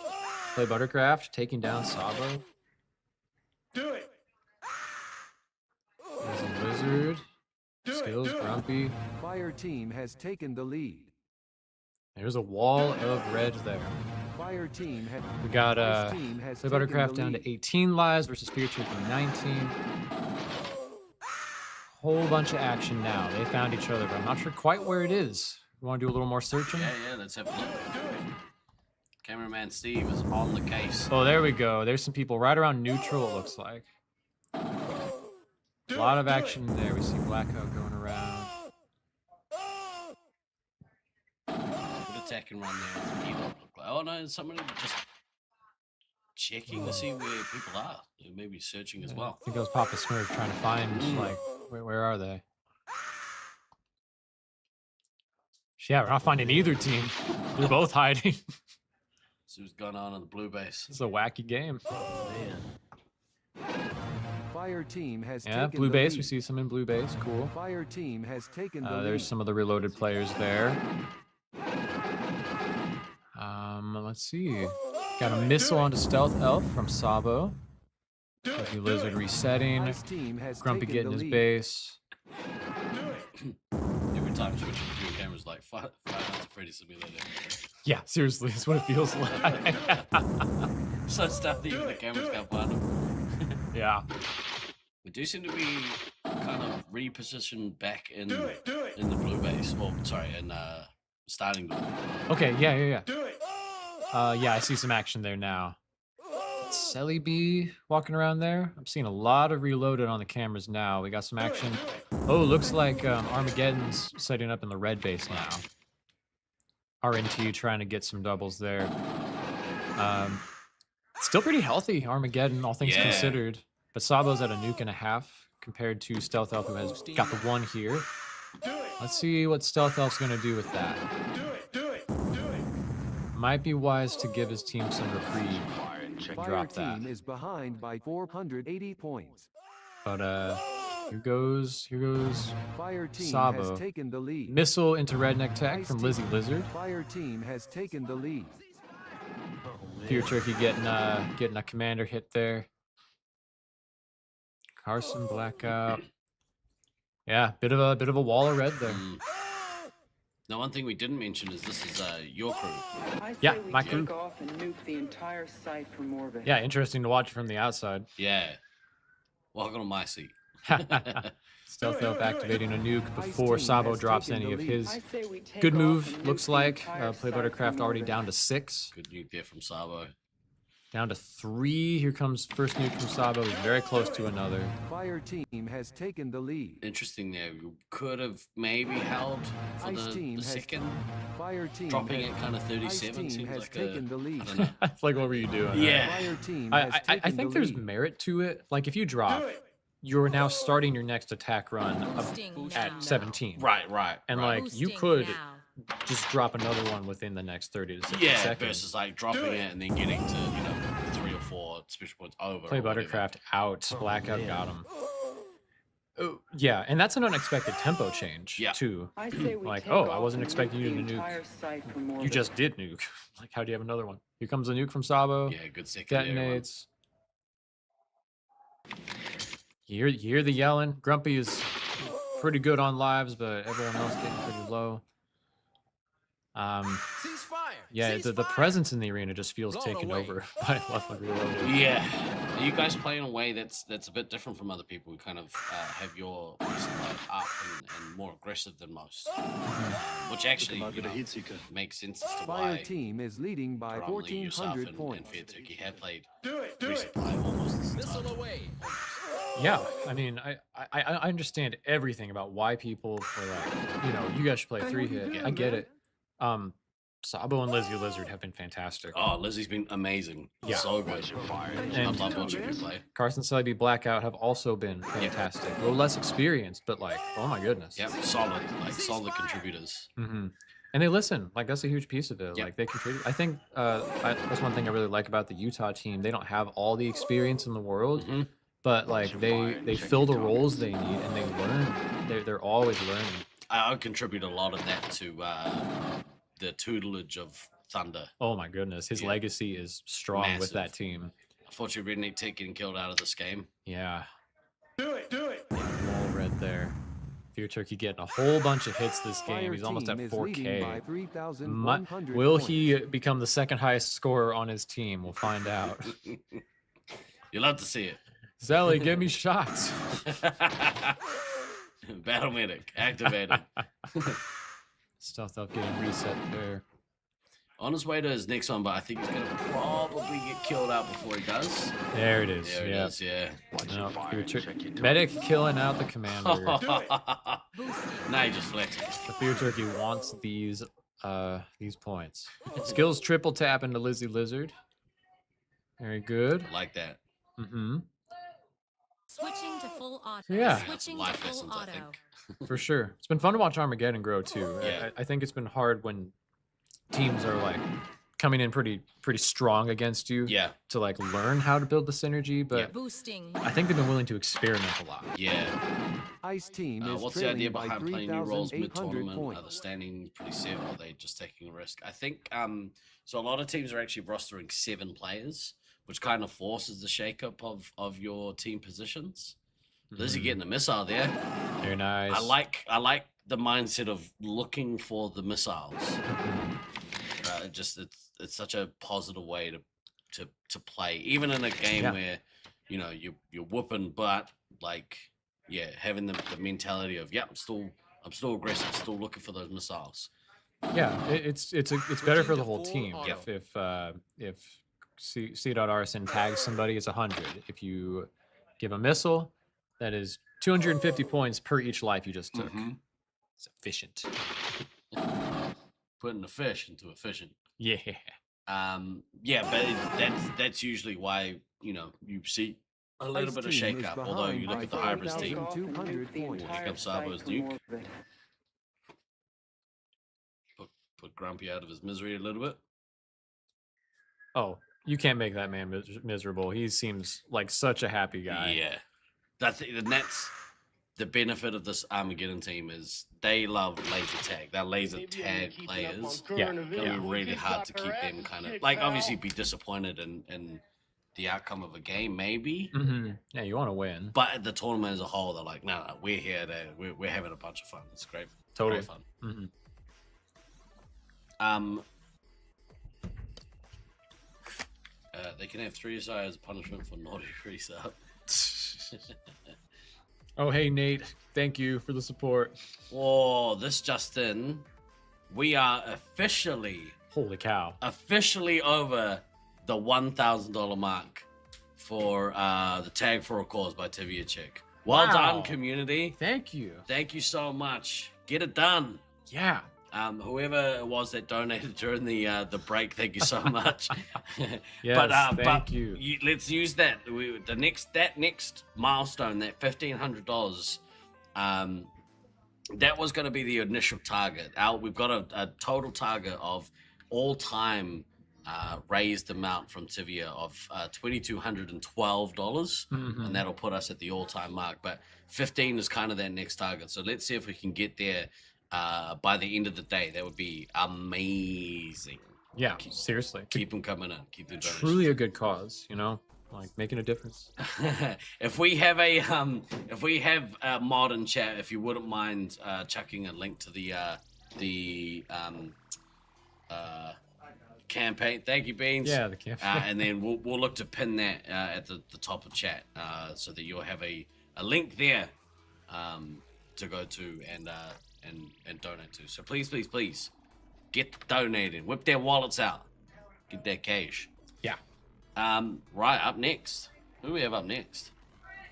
Syracuse Ninja Turtles. This is No Loss from Jackal. Let's do this real quick. Wait, has it already been 5 games? Yeah. Oh, no. No. Jumped ahead. We got one more. Yeah, Loveland Reloaded. What? We got a big one. We got Love A versus Callier. Oh, someone's messed up the buttons. I blame Gabe. I'm telling you all now, it looks like we got Loveland A versus California A.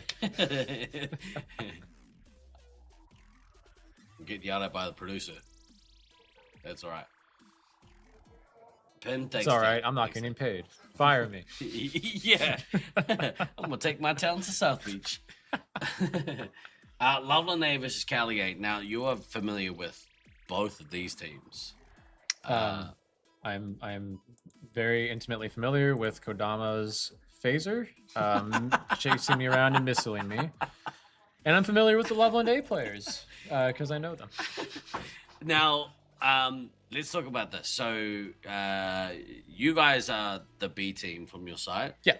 Altitude Issues are the A team. Now, day 1... Minus the quotations. You minus whatever. Well, so day 1... You guys take points from them. We do. You split that match. Did you get? I can't remember if you got 4 or 2. We 6-0. Oh, you 6-0'd them. Even better. Now that's got to feel good as a B team. Yeah. They were kicking our butts all year long in practice. Yeah. Take that. Yeah. Suck it. But how was there any kind? Because obviously, you as a site, you guys are very close, and you being one of the elder statesmen these days of your site, did you have words for them or like words for your guys, or how did you guys kind of approach that as a unit? Oh, you mean from the first game when we fought each other? Yeah. Okay. Well, first of all, going hard against the enemy team is a sign of respect, 100%. in my opinion. Like, we took them seriously. Yep. I actually missed the first game. I was out calling my wonderful wife, and I just missed it barely, and they won it without me, and I was like, whoa. Yeah. And then we won the second game. Yeah. And you know what? That is good for them. Yeah. We exposed some weaknesses they had, clearly, and they got better. We have seen a couple real amazing spikes from Loveland A as a result, but it really was hurtful for them. Yeah. Like, I think it was a big crushing ego thing. Yeah. But honestly, like, I'd want them to know the truth. I wouldn't want them to feel like they're better than they are. Yep. Now they're actually good. Yeah.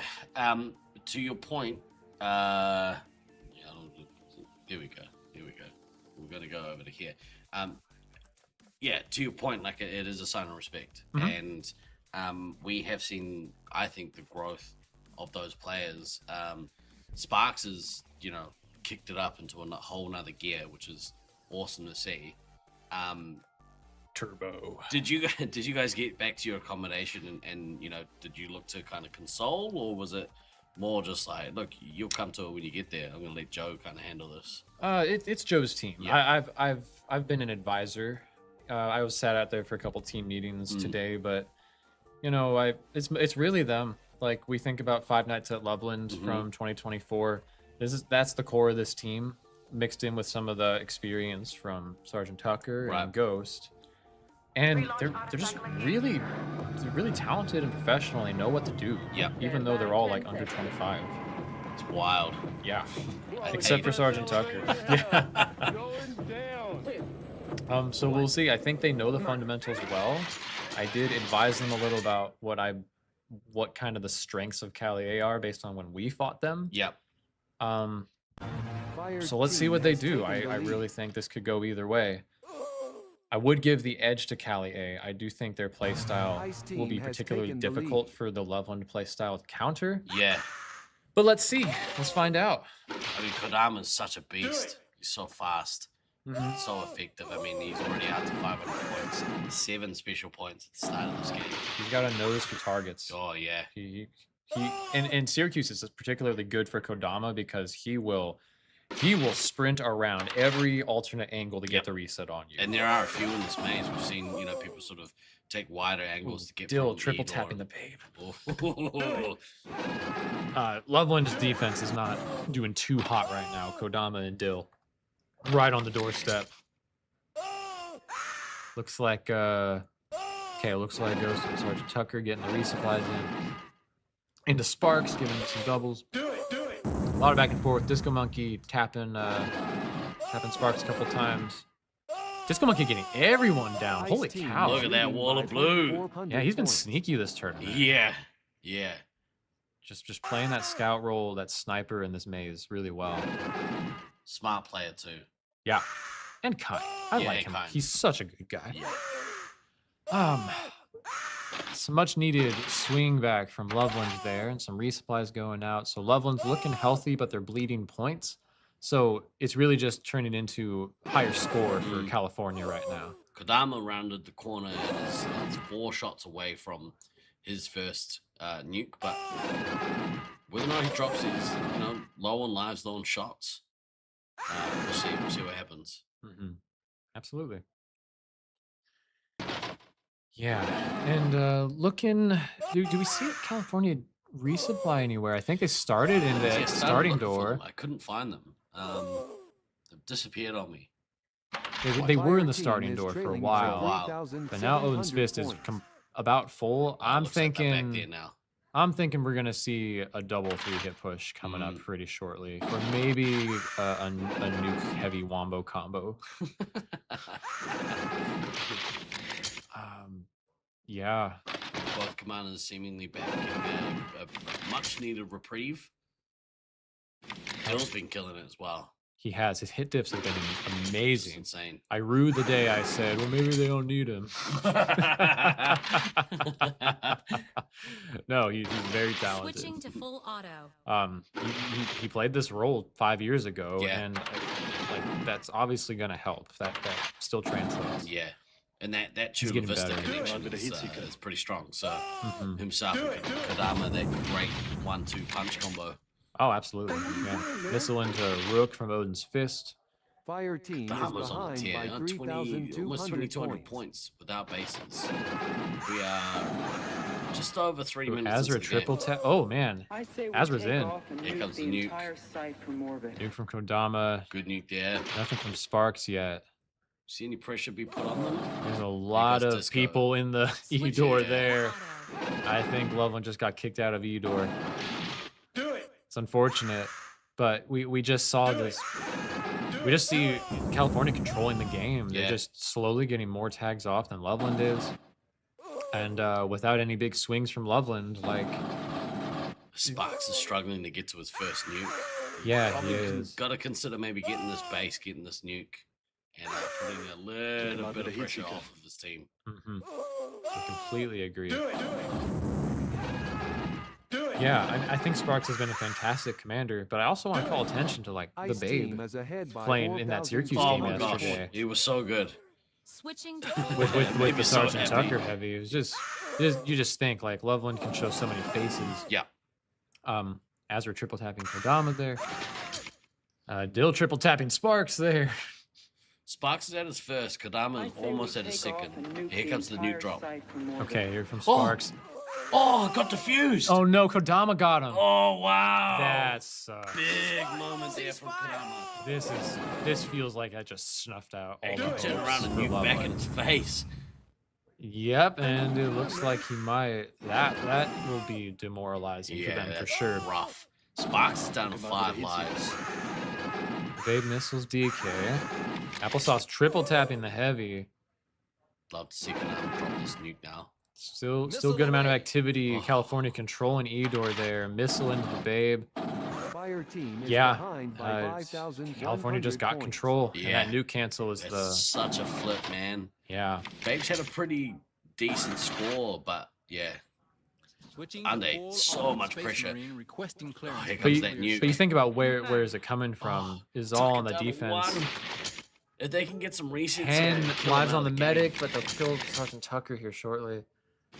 Okay. Oh, Ghost. Good job. Do it. Much needed from Ghost. I don't know where they are. Not out. They're deep in the woods, Yeah. man. but that could have gone either way. I mean, the amount of pressure that comes off those nukes. I mean, Ghost is down to 10 lives, so they're doing a pretty good job of getting the Ghost. Kodama and Dill on the tier. Kodama's on $6,000, $5,000 Yeah. after 6 minutes. For 6 minutes. Yep. That is that's a 15,000 point pace. If we go all 15 we minutes. go there. Yeah, we go there. Ice team is ahead by Yeah, no, 4,600 Kodama was just able to points. wreck face in the back line, and they controlled well. They shut down Sparks. They're keeping them off Ghost for the moment, but Your hope is to swing back and survive the game, really, Yeah. because they're probably not winning this. yeah. It would take a really big mistake from Olympus to blow this. Yeah. Sergeant Tucker back into a reasonable amount of lives now, getting over into the double digits. I'd like to see the Babe maybe take a couple more and then put a little bit of counter pressure on maybe. I agree. Yeah, like he was getting all his points, but he was kind of just defending the E-door, which does you very little good if your offense is getting pooped on. So I think that is one of the keys to them winning this game or coming out of it alive. Is the Babe needs to create serious problems Fire on the team is California back behind line. Yeah. by 5,700 Still points. sitting in single digit lives. But 7 Ghost has lives gone not down to enough. 9. Agreed. Yeah. Let's rock. Only 7. Do it. Oh man. Halfway through the game. Elam? We're going to see an Elam here?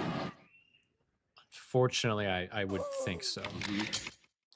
It'll depend on the next couple of minutes with Ghost. If Ghost can spend a bit of time to get some reset into the team, they might be okay. They might last the distance, but I think we have some duplicate cameras there. right. That's weird. Huh. That's poor. I mean, it's poor button No, you're pushes. good. I haven't seen that before. No, that's interesting. Yeah, I think California A, they're not pushing super hard right now, but it's only a matter of time. They're very comfortable. They're super full on everything. And they are gonna pretty much march across the field and take it. Yeah. Is what it looks like. And Loveland's not in a position to hold up in that fight for too long. Yeah, I mean, Kodama's 3 away from his next nuke. Still got a bunch of missiles left, so Sparks has got his next one though. We might see him drop here. Yeah, let's see. Sergeant Tucker from the brink of death, back at 12 lives. Big piece of this will also be the leadership on Loveland. Who's going to be coordinating this counterattack or what's going on? Big wall of blue there, unfortunately, for Loveland. For Loveland, yeah. If you're California, sorry, I'm from Loveland. For California, California's kicking butt. Heck yes. You know what? Real quick shout out to Odin's Fist. I think Odin's Fist has had a great heavy tournament this tournament. Yeah. Pretty solid in that backline. Pretty unsung hero here. Yeah, Just speaking of the devil, getting that missile off of Rooks. Yes. Really holding the team together. Yeah. I think in many ways. Being super reliable and doing what they're supposed to do. Yeah. Interesting how DK is switching between ammo and scout. Yeah, and it has thrown a couple of heavy games in there too. Boosting now. But maybe that is, again, rostering 7. How do you kind of manage that? Right. Yeah. Well, when Odin's Fist sat, like that was when DK came out on heavy. He was just kind of being the flex. Yeah. And, what better player to have is that flex? Right.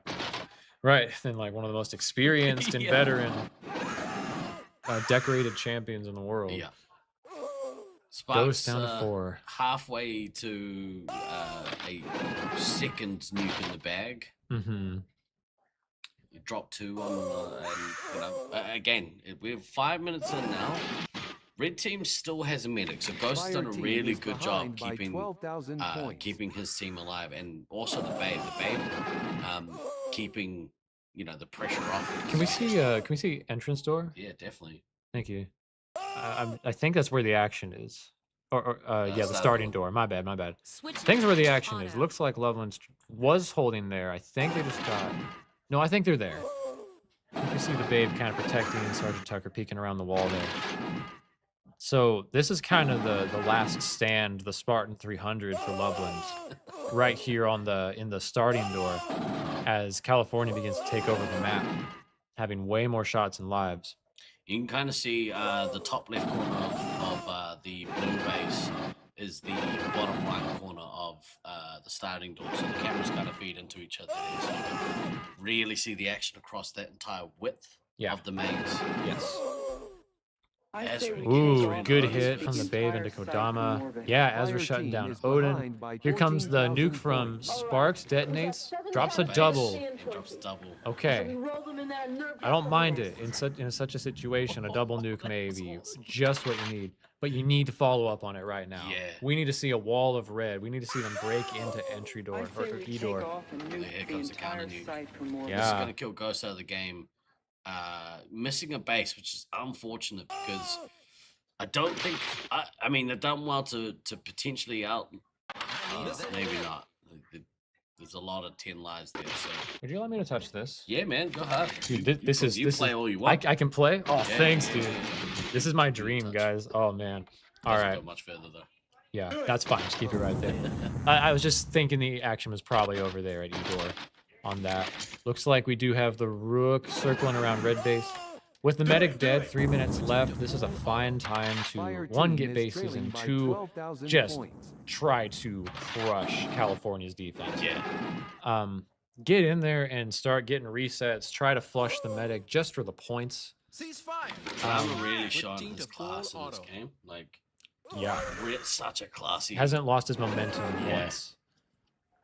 And yeah, you could see him getting up to 12 or 13K in this game if he keeps it up. Yeah. Actually, I would disagree a little bit. I feel like California let off the gas a bit. A little bit, maybe, but I mean, Disco's had himself a game. I mean, they're all on good score, and we've got 2 minutes left, but I mean, you were saying that you would think that maybe there was a Elam coming. I wasn't so sure. I thought that they were probably going to last this game. Altitude issues, that is. Yeah. Fire team Maybe is it's not behind by California's game 10,000 plan points. to Elam, but Right. look, they have 10K right now. Yeah. Over Loveland. Pretty much just put them in a box and farmed them. Yeah, and they still are missing a couple of bases as well. I mean, Rooks still needs to get a base. Unfortunately, Ghost missed a base. But yeah, I mean, it might as well be an Elam, I guess. But but this keeps the door slightly ajar. I mean, if altitude issues come back in the next game with enough points. Yeah. Yeah. Missile away. No one's really in the base there. 50. Trying to look at the midfield here. I bet we're going to see a lot of action around the midfield. Not too many cameras cover, unfortunately. Kill Although you do have kill zone. zone, yeah. We have some kill zone there. Still getting 3 into the bay. Sparks, missile, and disco monkey. Rock's getting the base. Good work. Ice team is leading by 10,000 points. Okay, yep, some action around the bases for sure. Looks like all of Loveland, except for Ghost, got all their bases, so good for them. I doubt anyone in California is going to miss a base, but there's a risk here. If Loveland can protect the base. Then maybe you say Nope, everyone's got it. Yeah.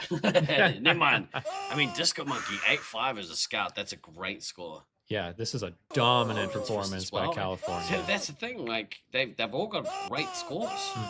Exactly. They just controlled the game. Yeah. So didn't really go for the jugular, but, you know, really did a good job of farming some points. So I think in this arena, it's, you know, it's really important to get the points. Requesting clearance for nuclear To me, they have been they've been the strongest defensive team in the tournament. I definitely Ice team is leading by 10,000 points. we found it hard to break them when we played them. Yeah. Like we had both 3 hits pushing and still didn't do anything. Odin's Fist mixed with their 1 hits was just Mission complete. very hard to break. That's it, man. Game over, man. Solid win there from Team Olympus. I would say probably I think they would have been wanting to go and get that Elam. So good on altitude issues for lasting the game. They keep the door slightly ajar, and maybe, you know, again, we were talking about it before, if something, you know, if something goes their way in this next game, who knows? Maybe they take it.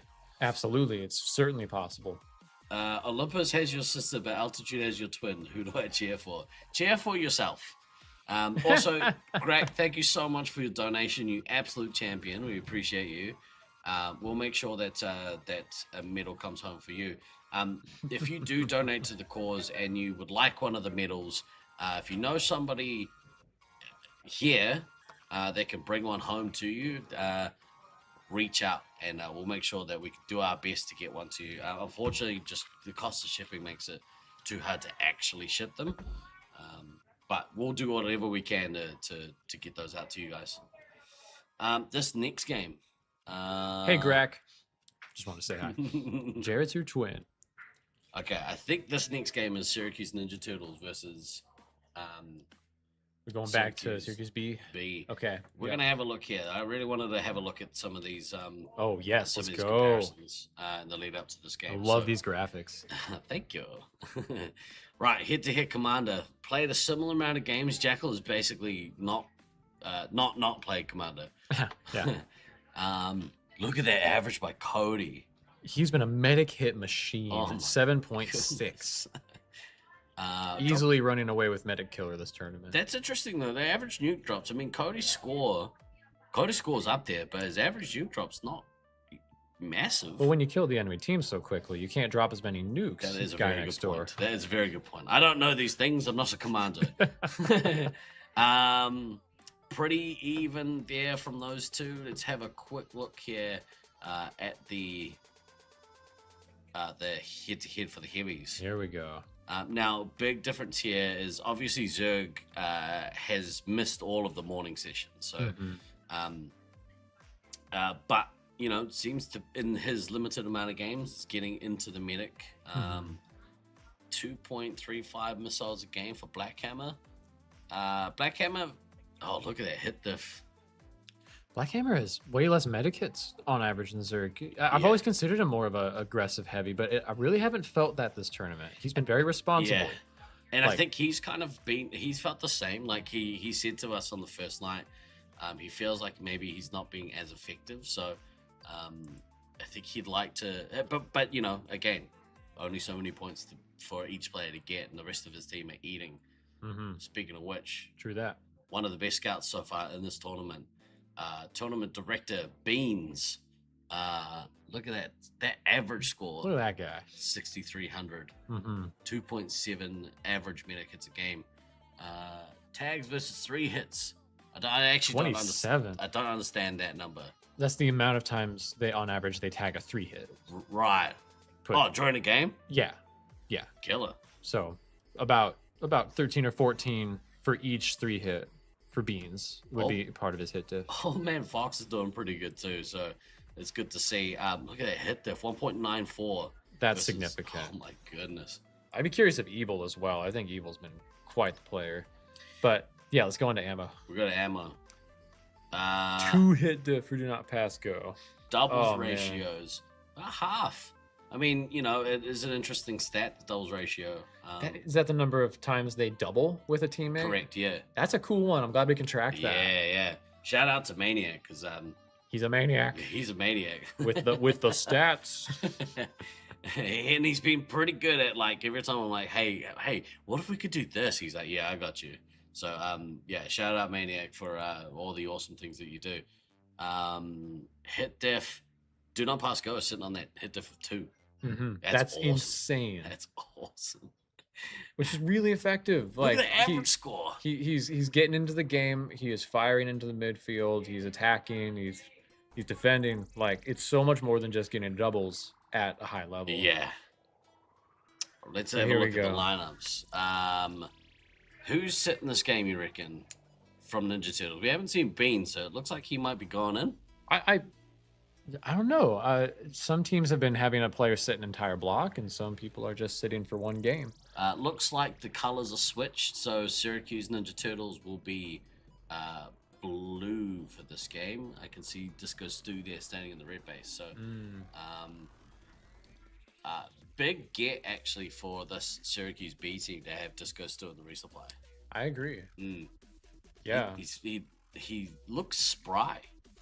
Well, he's having so much fun too. Like, he's so happy to be out here, and this is a good team to play with for him. Being given the resources of the Syracuse B team, you're the captain. I'd be excited to just start making plans and working with the guys. Yeah, I've been impressed with Fox. This you know, I've obviously seen Fox's name for many years back when he was doing the Fox Chronicles on the Laserforce forums. Absolutely a legend. So really nice to meet him for the first time in the flesh. My inspiration for the Zap reports, by the way. Yes, so thank you, Fox. I would sit there just dying. What did you say about my team? Yeah. Ice team has which would be taken fun the to do lead. more of just a quick note on every team. But anyway, Keep off the him up, bat by the here. way. That'd be awesome. Okay, off the bat, looks like a lot of resupplies. Beans and Jackal meeting. Beans is in the game, so I think Fire team who's has sitting? taken the That would lead. be Lenny. Do not pass go is sitting. And Evil steps in on ammo. You hear a lot of yelling. Energy's high in the arena here. Yeah. Do it. A lot of activity down in that entry starting door. And they're pushing out from red. Okay. Nope, there they go. Red team is going into the E-door defensive area. Looks like Syracuse B is taking it to him, starting out real aggressive. Jackal on 12 specials already to over Cap's 13. Check your targets. I would love to see an upset here. Think so? Yeah. Yeah. I Well, really upsets would. are just very fun. Yeah. I doubt it. Yeah, I doubt also. But you know, you never know. Like, even when Syracuse makes mistakes, and everyone makes mistakes, oftentimes they get bailed out by their scouts. Yeah. Their scouts know where to stand to stop your attack. Shout out Beans. So solid. Yeah. Ice team is ahead by Jack was at his 720 first nuke. points. Let's see what he does here. But yes, Jackal is absolutely wrecking face off the bat. 2,300. That 1,300 mark with no base. So about neck and neck. Gary Cap has got to his first as well. Okay. Just curious where some of the action is here in the middle. Looks like we got an attack run coming from blue base into the starting door. With Syracuse A defending. Good Nuke from Jackal. What do we got? There they go. They go scattering. Jackal goes around. Gets three hits. Princess is down at 12 2 hits. lives. Oh my goodness. Switching to 12 to full 14. Gary Cap not dropped his first nuke yet. I'd like to see him kind of just take a little bit of pressure off. There's no shame in that. It's a smart move. Yeah, That's I what, think so. Smart moves are what part of what make you the A team. You don't just team is steamroll trailing people. by Get out of bad 2,800 situations. Yep. But tons of resupply. I love to see that from Syracuse B. You got a little win, Yeah. regroup, and do another one. Really want to see Alex Boxes come back and get some lives here. Yeah. It's the last thing that they'll need is having Scout die out early and just put all the pressure back on them. Hey, that's new. Alex Box is on Scout. He's been medic mostly. Yeah. Fenrir going in on medic. Which feels good. Alex Box is he's a lot of games in this arena. I wouldn't be surprised if he knows the tendencies of Syracuse A pretty well. Black Hammer down to 9. Evil down to 9. Jackal's at Princess 10. 3,100 with only one base. Only one base, yeah. Oh, Princess is running over to the red base, it looks like. There's a lot going on. Jackal is in. He is in E-door, pushing hard. Oh man, Gary Cap. There we go. Gary Cap is dropping. Good nuke. I was gonna say he needs the nuke. Absolutely. Oh wow, everybody's in E-door there. Fenrir down to 10 lives.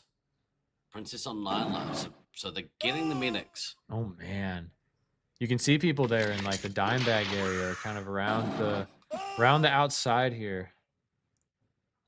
Goodness. Zerg needs to take an opportunity to get some lives. Again, don't want to lose a scout for silliness. I'm blind. Zerg is scout. Did you say that? I'm Yeah, sorry. yeah, I'm yeah, sorry. yeah. I was so into this. Fox coming Fox in is on heavy. I didn't notice it either. I'm like, 25. what? He's at 2,500. I respect it. You're down majorly against your A team. Ice Do team is something ahead crazy. by Yeah. I mean, it's 4,200 but not points. a stupid thing. Like No. Fox is experienced. Yeah. He can totally like counter some of the play he knows from these enemy players. I think I was just like Syracuse A. I assumed Zerg was playing heavy. Didn't even look. Right. That's bad commentating. Yeah, sorry guys. How bad? Gary Cap on his way to his next one. He's at his next one, so Okay. let's see if he can relieve a bit more pressure here with a quick drop. Can he catch up to the GOAT Jackal who's got his own nuke? Love to see a nuke on nuke happen here. That'd be great. We've seen it a bunch of times so far this tournament. Yeah, it's happened a few All times, right. especially. Who got Jackal 7 goes canisters of first. CN20? Activates his So we nuke. roll them in there and nerf gas the Zerg whole pushes mess. in. The Black Hammer detonates. Let's see a follow-up. Ice It team looks is like leading by everyone in the 4,900 points. looks like they're pushed. They're flushed out of the starting door. Unable to get any hits on Princess though, unfortunately. Yeah, looks like it. Where do they go? They're going more to neutral there. Seeing a little activity in the neutral area / Dave's cubby. The Gary Cap had to go back and take some resupplies, so he's not going to drop his nuke just yet. Yeah, It's looks going like to it. give Red Team an opportunity to give a bunch of lives out. Yeah. No, that's good. That's real good. Upset, baby. Let's go. Wow. Princess down to 5. Goodness. They're really Jackal is making this happen. Like the team Yeah. is working around him for sure, but Jackal has had their number all game I long. think saving grace for Blue Team is that they didn't get any resets on Princess as the back of that last nuke. Agreed. Which, I think Fire team is the trailing Syracuse by A team are good enough to now 4,200 fill up Mhm. and strike back. Completely, yes. Especially, Cody with the penalty there. They're healthier than Syracuse B. 112 lives to 100 looking like. Coming up on 100. Wonder if so Guru kept got a missile into Fox and then was penalized. So I wonder if it was a chase. Might have been. That makes sense. Overstep maybe. Yeah. Let's rock. Don't want to let him benefit off of that. Penalize him. That's why we do it. Yeah, Zero points. Oh, we'll let him get the missile first, and then we'll get him. Yeah, sometimes you don't react in time too if you're a ref. But also maybe he chased. You took that one further step just as he pulled the trigger. So. Right. All right. Fenrir has managed to stay on 9 lives for ages. Princess on 5 for ages. Yeah. Bit of a recoup period for both teams here. Yeah, completely. Ice Halfway team through is the game ahead by coming up. 3,300 points. It's going to be a barnstormer of an end game. I agree. There's going to be the nukes are going to fly. Yeah. Oguri going for a double. Yeah, it looks. I mean, maybe. I think some of the pressure has come off, although Princess is down to 3 lives. So Looks like Jackal's in again on Edor. Let's go. Wall of red again. Fox taking out Cody and the scout. Alex Box is with a medic hit. Space Marine requesting Here it comes. clearance for nuclear Here comes that relieving nuke. Much needed. Smart of Oguri Cap to drop now when his team's getting flushed. Yeah, the Fenrir is still at 5 lives, and they can bounce back here. They really could. If you can get enough lives into into the ammo. Yes. At this point, yeah, just go Stu taking some resupply. So Boosting now. Come on, really Stu. important. Honestly, I'm rooting just for Stu. I come on, Stu.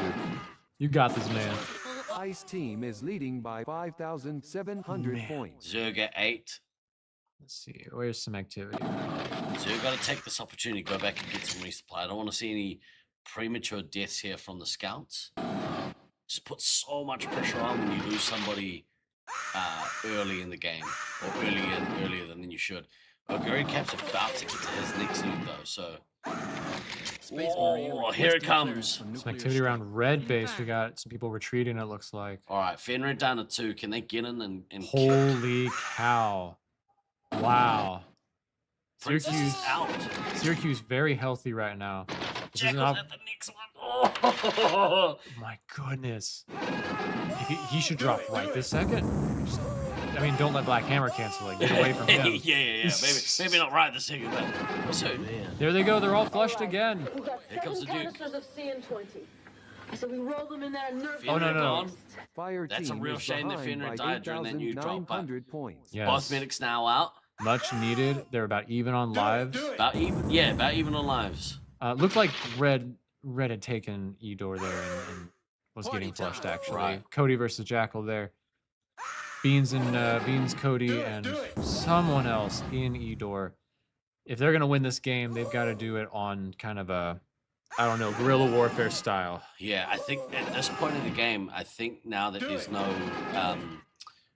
need to stay back and look after a medic, things are about to get crazy with these heavies. Yeah, let's see. Fox, time to go crazy, man. Time to go crazy, Fox. What did the Fox say? I'm gonna get you. Yeah. Okay. Yeah, we're seeing a lot of red here. Red getting their bases. Beans triple taps Jackal. Disco triple taps Cody. Ooh. Merlin triple taps the base. Wall of blue here. Wow. Beans getting Fox. Yeah, I think the veteran players on this A team really need to step up here. Time for a Oguri Cap and Beans to take over. Black Hammer, this is the time for him to, if he feels like he's having a quiet tournament, this is the time to make a mark. Yeah, completely agree. 4 minutes left. Do you think we'll get an elim out of this one? Ooh, maybe. Maybe. Jackal needs some more shots. Merlin's pretty close. Merlin really needs to go get his base here. Boosting. I think base is going to be important. Yeah, they all got their bases. I could see it going elim in favor of Syracuse A with Cody close to his next nuke. 20 lives left. I think he's got the advantage here. It's the Cody show. Yeah. Black Hammer missiles Fox.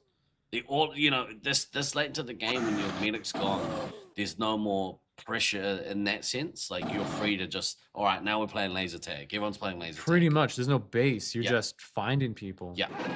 Fox, his lives are getting melted away right now. Jackal had an awesome start, but like actually an awesome first half of the game. Yeah. I think Oguricap's kind of overtaken him, and this next nuke is going to be a biggie. Yeah, you see how much higher Syracuse is on points, like close to 10K right now. So they have been playing better tag, but Jackal just kept breaking them open, and they capitalized, killing Princess out. Their only hope is an Elim. There goes Merlin. So now it's 5-on-4, but Fox and Zerg both sitting low. I would have loved to have seen Zerg take a couple before Fenrir died. Yeah, that would have been good for sure. Having your heavy on 3 definitely is a big problem. Black Hammer's still healthy enough to be just searching around, trying to shut being down a Jackal. weapon, a hammer, if you will. Yes. Yeah. An interesting dynamic here. Jackal may be quick enough to go get a nuke off if he gets one, but Black Hammer alone, out of most players, would be a player I'd bet to cancel that nuke. Beans and 3 into Fox. I want to see Jackal and Black Hammer just chasing each other around. Me too. Yeah, Beans triple tapping Fox. It's the second time he's done that in the last few minutes. Evil getting a couple more on Fox there. I think the key here is that who has the lives. You know, the number of lives are pretty even, but the key players here, Jackal is low on lives, and low on shots. I'd like to see Disco kind of reset his hit points. Ice team as ahead. Yeah, it would be good. May as well points. just have the ammo following you around. Yeah. Oguricat, I wonder why he's waiting on this nuke. All right. There we go. Yeah, gonna want it. Missile on the Black Hammer. But there goes the nuke. He's going to take out Fox and Zerg. Jackal needs to get this last shot. Oguricat one missile. more shot Disco if he's Stew. in. Man, the score differential just keeps getting bigger and bigger. Oh, Black Hammer. Now, the A team are really showing their class here. Backs against the wall. Nuke from Jackal. Confirm. Good. Detonates the Detonate. nuke.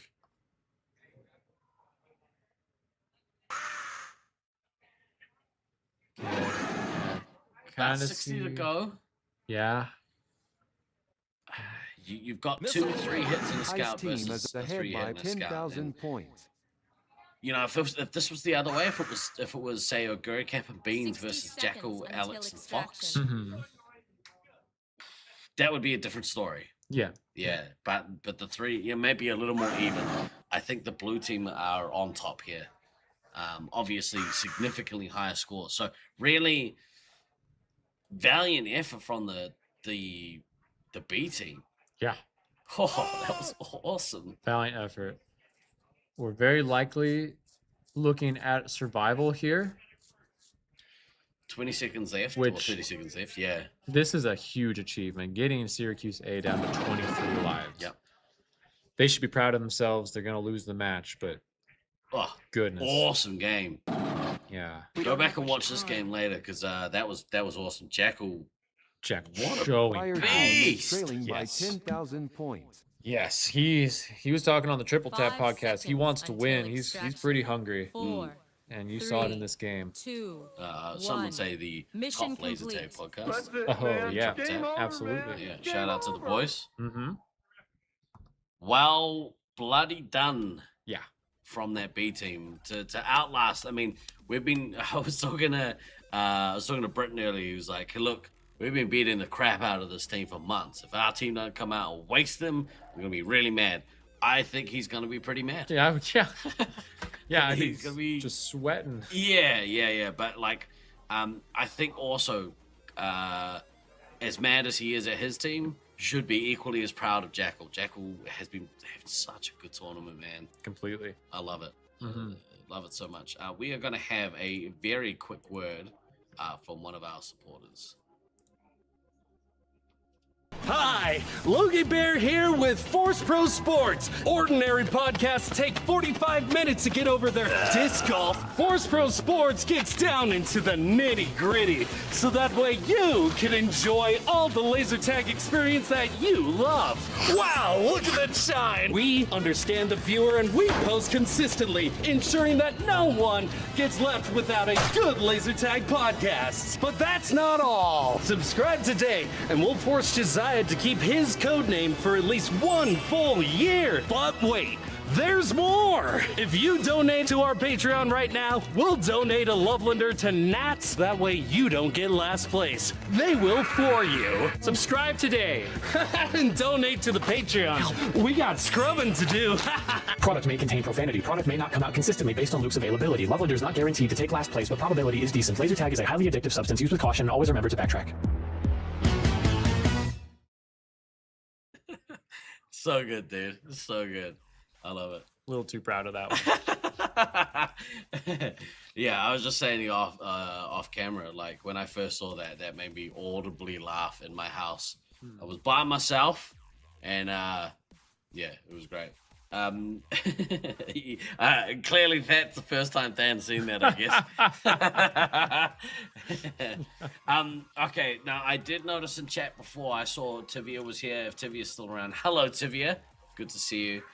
Just wanted to say thank you to everyone who's been donated to the Alzheimer's Association with Tag for a Cause. In the last half hour, we crossed $1,000. Let's go! So we are well on our way to our goal. I have medals for participants tomorrow. If you care to donate and support to this effort, you can at the link. We pinned the link in the chat.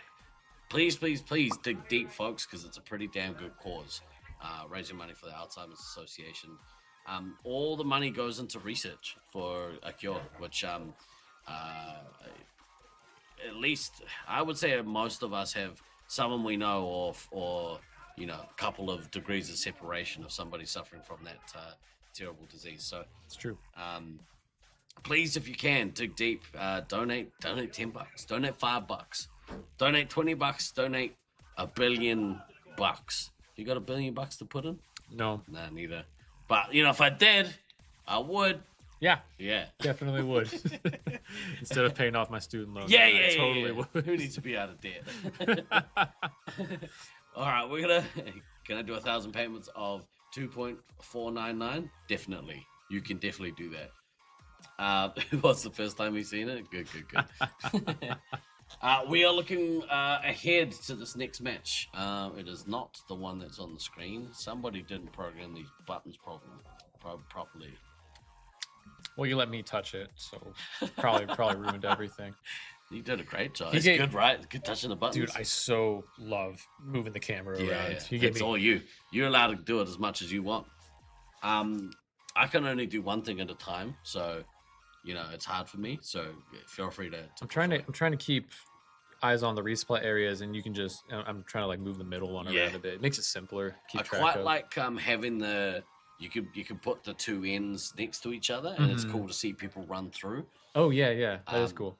Right, we are looking now at the match 2 for Hybrids versus the Utah Heat Seekers. Yep.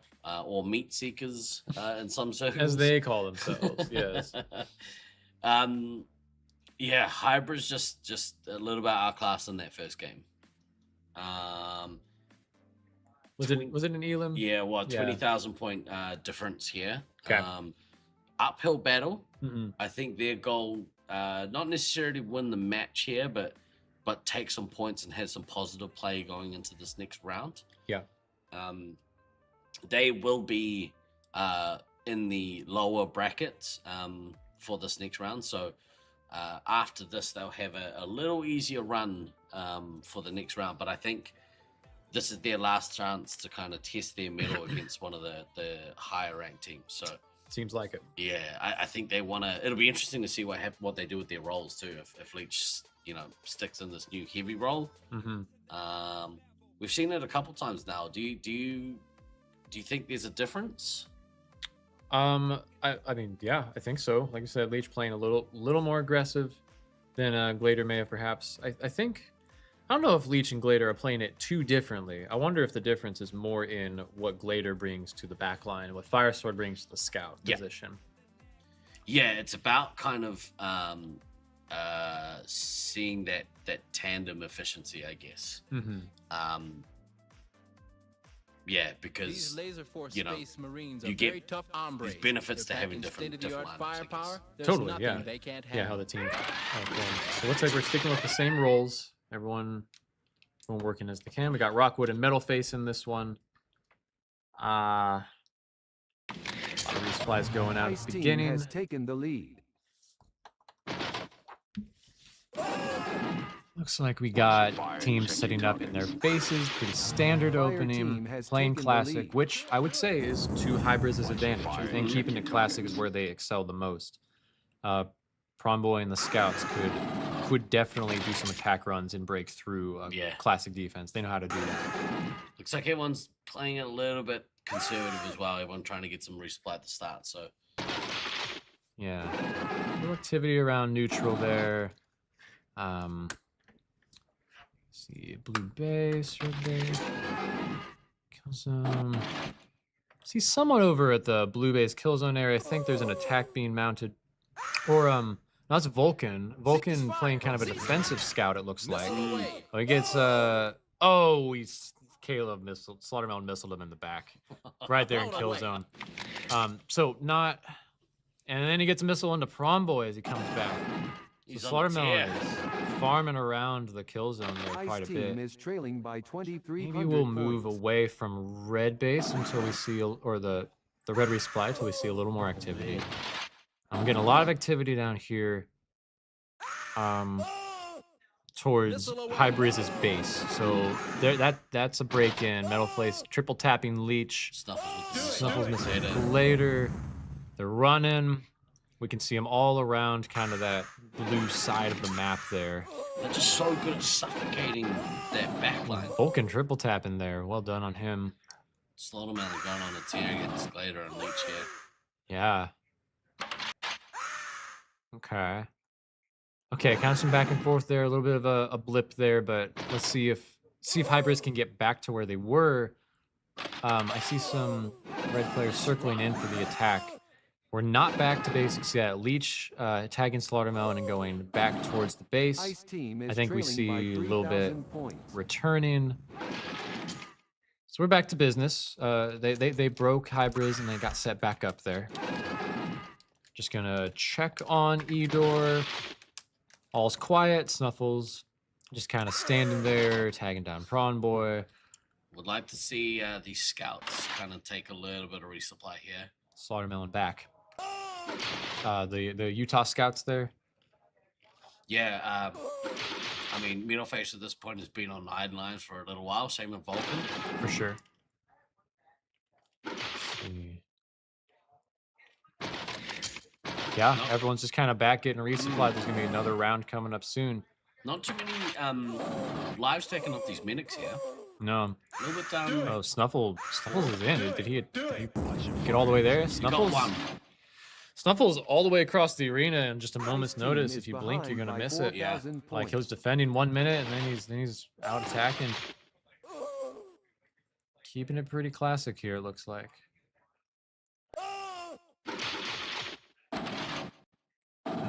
Good doubles there. Fire sword around the neutral area, getting base. Let's just kind of see what activity we can find. Really quiet game from Prawn Boy here so far. It's true. I was expecting to see him pushing E50 a little harder. Yeah. That might be him right there, getting chased around the Y. Right. It's about $3 grand off the pace from Slaughtermelon. I mean, Slaughtermelon's come out and just gone ham, double ham. He's just I think that's might be Prawn Boy at the red base, kind of going in for another attack. No, that's the red team. So Fire team is ahead by feeling a little unsuccessful there. Snuffles on pace with Slaughtermelon here. Switching to full auto. He's on 2,000 points, no bases. Yeah, for sure. I think a couple hits behind. I think that attack run he did was pretty helpful for that. You just get 500 points or so off the bat when you do that. He's double hamming. Slaughtermelon is most definitely double hamming. Let's go back to kill zone. I think we got an attack run forming on the starting door. Meanwhile, I think we're just seeing red resupply hanging out in their base, keeping it simple. Here comes a red player into the base. That'll look like Rockwood making an attack. Triple tap and Leech getting later down. I say we take off and nuke Slaughtermelon the is entire in, site but here for comes the orbit. counter nuke from Prawn Boy to stop it. Nicely done. Well Team is needed. leading by And 2,100 zap Snuffles points. before it detonates. Snuffles was close to getting him. So brutal. And missiles Look at Meds. this run. Look, you can see them flushing and Edor. Well done by Prawn Boy. Much needed. Yeah. Meanwhile, Blue flushes through Kill Zone, trying to get back into their base. A lot of action there. Snuffles running a little low. Might stay out for a little bit longer, but might need to think about hitting back soon. Especially because Slaughtermelon's gonna need to get a bunch of shots too, so. Boosting now. It looks like Blue still hasn't fully gotten back into their comfort zone. They're getting back to entry door. Oh, because someone's in there. Okay, looks like they shoot him out. Yeah. Party time. Some action over by the bases here. It looks like we got looks like maybe Metal Face pushing Fire in through the team is blue leading base. by 1,400 They're points. pretty persistent right now. How are we looking on lives? Everyone's pretty healthy. Goodness me. 12. Slaughtermelon is past the 2 nukes. Potentially looking at getting 3 to drop. He's stacking 47 points. Yeah, this is. off Oh, here comes here the we go. first one. Entire site from Yeah. orbit. Let's just keep an eye on Kill Zone. I think. All right. See a lot of flushing here. They're in the base, perfectly executed. Snuffles was in the base. The scouts are collecting the reset. Meds ammo collecting the resets. Bases are collected. A little bit down to 5. Single digits for the Hybrids team here. That was a brutal 2-chain, that one. Very well executed all around by the Heat Seekers. Switching to full auto. Prawn Boy not able to, though having some good runs, not able to capitalize enough with his scouts. Yeah. To break Utah out of their base and punish them for that. Switching to Middle full base. auto. 3 in the leech. Rock getting a penalty. Dirty cheater. Dirty cheater. A little bit on 2. Chaser on 13. Who's Nathan Mark?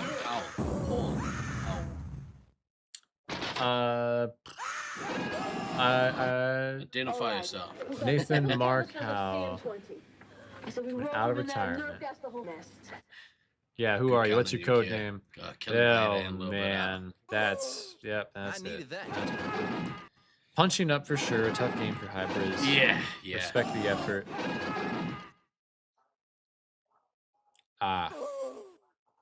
Oh, Nathan Hawthorne. Yeah. Ice team Hey, is how's it going, behind man? by What up, dog? Megan Fox. 8,900 I probably points. could have figured that out. Your name is pretty close there on Twitch.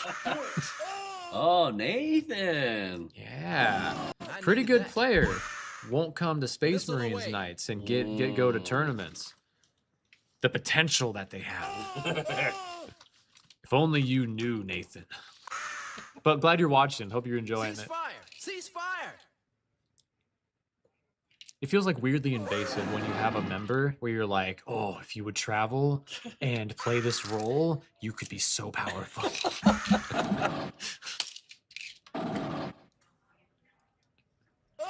Yeah, but Utah just controlling everything.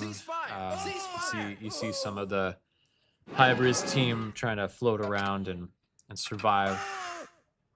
Pretty difficult this stage of the game. You're just kind of playing hide and seek. Watch your fire and check Yeah. But Prawn Boy's holding on to Fire a nuke. team I don't. is leading by The only reason he 11,000 points. wouldn't is if he's getting chased by Yeah, Snuffles yeah, right now. pressure. Can Here he it get comes. it? Confirm. He Detonates. Excellent. But yeah, this is another dominant Slaughtermelon performance. Blown away. Agreed. Mm. Agreed. Definitely think Snuffles and him working together pretty sorry, that's a very healthy dynamic Missile they have. away. Snuffles is able to just break in based on the nuke timings from Slaughtermelon. Yeah. Like clockwork, they got it down. One standout though, I think is actually Meds with the 4,200 score there. Definitely saw him pushing into the field a bit more, getting resets. Some missiles there. Gonna wrap up this game pretty soon. Yeah. Last one of the of this particular match. After Fire this, we'll be team is leading having by 11,000 3 more points. games. There's 3 more games left of the day. And then we're out of here. Mega block. Yeah, we're going for dinner. Woo! We're getting steak, apparently. I'm getting steak. Nice. Nice. I think we're getting pizza. Oh, Isn't then tonight? I am mistaken. I think it's podcast tonight. Yeah, I think I'm getting steak on Saturday. Nice. At some point, I'm getting a steak. Yeah, you are. You are. Yeah. Don't worry. It's happening, man. Someone told me I was having a steak. What is this? I came all the way across the world, and there's no steak. What's up, Stallion? Good morning to you. Oh, I gotta look that up, Nathan. Very cool. Yeah, we are probably going for another hour. Probably this block. Yeah, sounds about right. And then we'll be done for the day. So you're just in time to catch some morning Space Marines. But this New Zealand to New York time difference is You're up all so night. gnarly. How are you, Justin? I'm all right, actually, because I had terrible sleep in the lead up to coming out here, so I've kind of adjusted pretty quickly, which kind of helps. Cool. I'm glad. Let's very quickly have a word from another one of our supporters. Come check out the...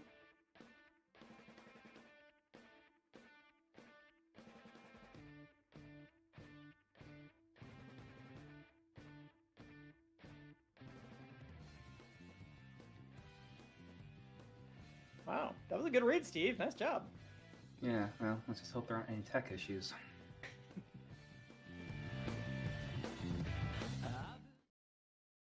I mean, someone fancies himself a bit of a comedian. Really quickly, because, you know, in the last probably decade, there's been a big emphasis on the increase of media coverage or just content creation in our scene, and I think we're in a pretty damn good space when it comes to content creating. You know, obviously the two of us, we contribute a little bit to that. Luke runs the Force Pro Sports page over on YouTube. Myself, Than, DK, we are co-hosts of the Resupply podcast. The boys from Utah, they run the Triple Tap podcast. And obviously, probably the most professional one that there is, Tivia Chick Loves Laser Tag. Her podcast is excellent. She's got the best voice in the game. Very professional. Yeah, she's fun. She jumped on the mic with me the other day, and it was awesome to kind of be alongside a professional broadcaster. Yeah, right. She really brings professionalism. Yeah, which really shines a light on just how unprofessional I am. But that's okay. We run in different circles. But yeah, if we get amongst and consume some of the content.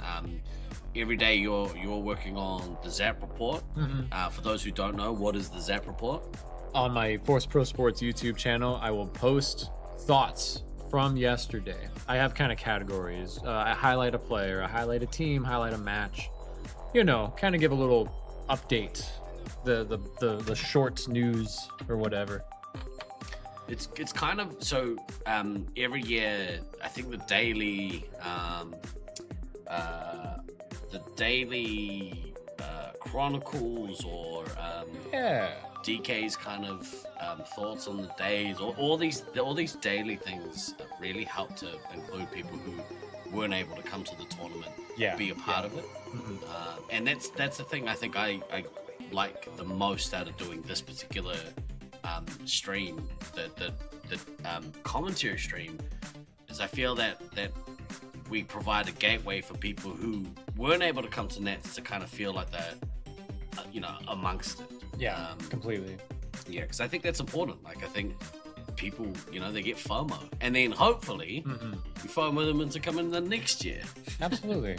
I mean, it's increasingly clear to me, community is the most important thing about the Laserforce scene. And we can say it's about the tag, but honestly, like, if we replaced all the players with just really crappy people to be around, like, it would not be what it is. Yeah. This is a great community. LF stats question, re penalty log. What class is under common foul? Is that none of the above? Not sure I completely understand the question. Doesn't like blocks go into or shields go into common foul? Like something that's a 0-pointer? Right. Yeah, I assume so. I mean, that's my guess. There's the big two, like shielding and chasing are both 0-point common fouls, I guess. I think so. Yeah.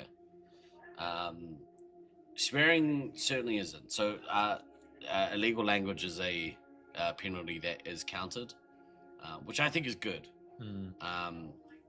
There's no, especially taunting. I personally, I swear a little bit. I got a little bit of a potty mouth.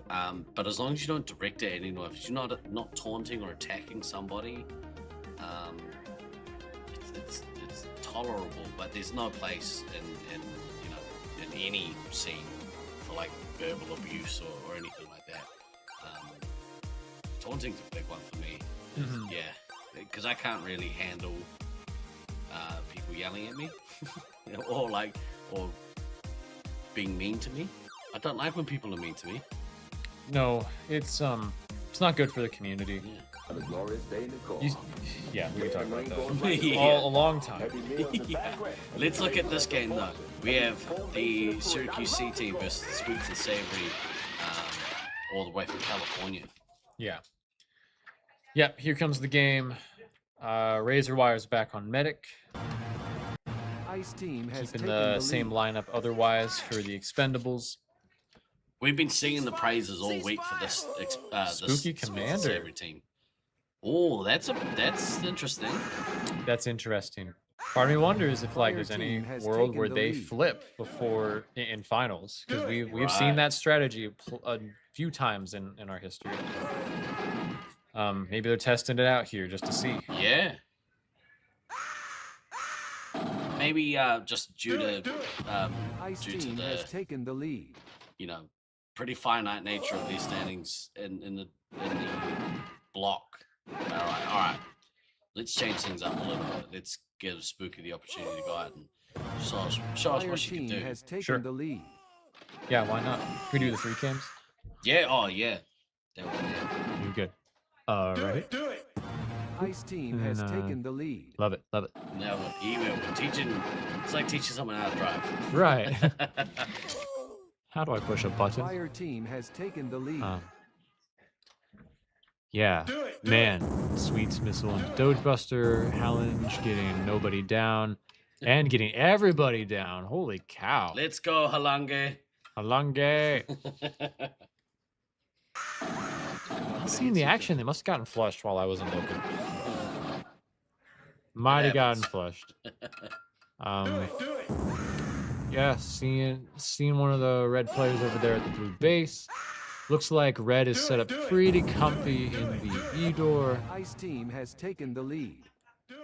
Seems some activity around neutral. I think that's Spooky getting a base. Yep, that is Spooky getting a base. They're at their first nuke. Let's go, Spooky. Will she drop? Nobody at 13. Axeman, not incredibly healthy. I think just trying to, looks like holding off the attack as best he can. But I don't see him doing it in the starting door. If they were playing with positions, I would have loved to have seen Anchovy get a run at like scout here. Fire team has taken the lead. Yeah, and I think there was a game or two where he did get it, but he seems pretty committed to building up synergy with Ender. Yeah. I was actually giving them a little feedback earlier because I got to ref E-door and watch one of their games. Definitely trying to do some really good like synchronized advanced maneuvers. Yeah. But sometimes at the cost of missing a double. Yeah, right. Spooky penalty. I blinked and missed Spooky dropping the nuke, and goodness me, the Expendables losing a bunch of lives here. Yeah, I missed that too. Too busy with the cameras. Gotta focus. New toy. No, you do that. I'll do this. Yeah. Nobody one hit away from her first nuke. Man, maybe he needs to throw that out just to relieve a little bit of pressure. Crazy. 7 lives.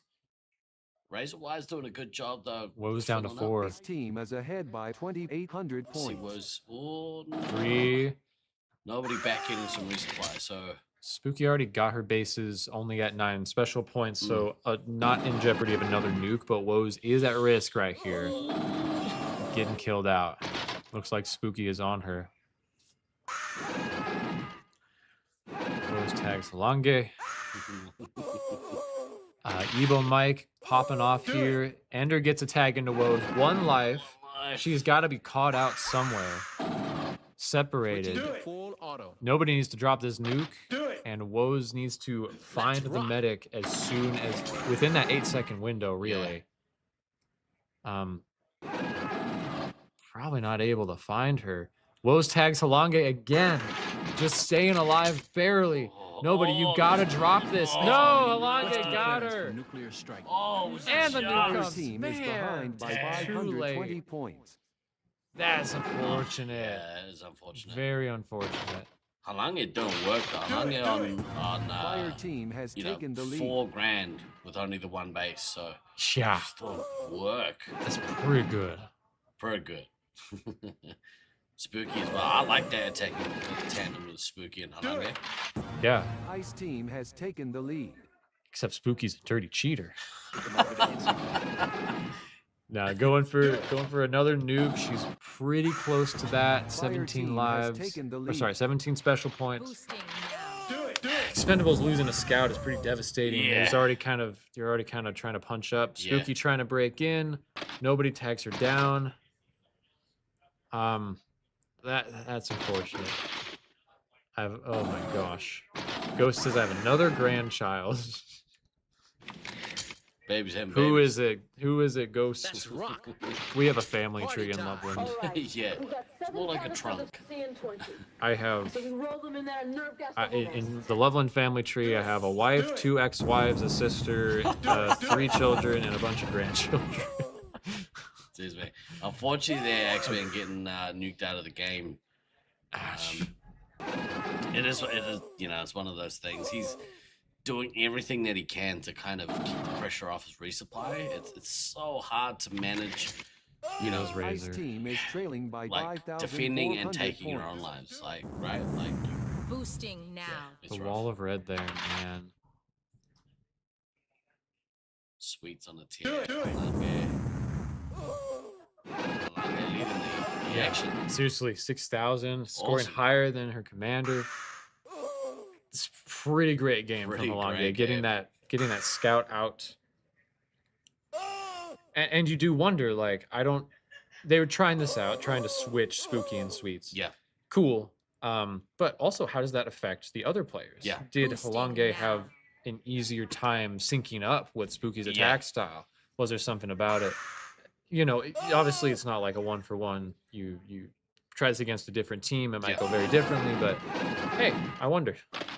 Maybe, obviously Sweets is a very fast commander, and maybe that's a, like, kind of go Ice out team and is behind not really by worry about having 8,300 scouts points. and support or something. But, Spooky and Halange maybe working more of a tandem.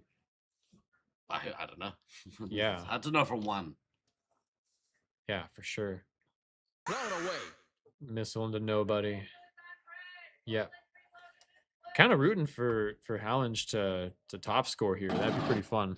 I don't know if she's had a game in the 6Ks yet. Yeah.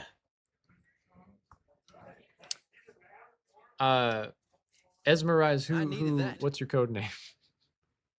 It's Esme, Sweets' partner. Oh, cool. Yeah. All right, welcome to the family. Okay, yep, Ebo Mike trying to get nobody down. Nobody fighting to survive. Gets Ender, gets Ebo Mike. Ice team is trailing by Can the epic duo of 8,800 points. is that a mother-daughter combo of Mama Bear and Nobody fighting for their Back to lives? back, Charlie's Angels, this shiz. Let's go. I'd love to see nobody get to this next nuke and drop it. That'd be awesome. Yeah, where are they? Spooky and Halange, Oh. neck and neck for. See them along the Missile back away. wall, it looks like. Oh, get the missile to get to the 20 special points. Oh, Let's go. no. Well, he's returning as well. He's not a commander. All right, we've got 7 canisters of CN20. Drop. Roll them in there, Oh no, nerve it was gas the whole nobody. mess. My bad. Yeah. My bad. Nobody got it. And yes, drop. let's go nobody. Let's go. Yes. Good little flurry at the end there. Mm-hmm. I like finishing on a high note. Yeah. Now I'd like to see Halange maybe Fire go team a Get little two bit more double tags. ham, yeah. 2,700 Finish points. up. Maybe that just hot spot. Maybe just tie Spooky's shoelaces together real quick. Look how evenly they've scored across that red team.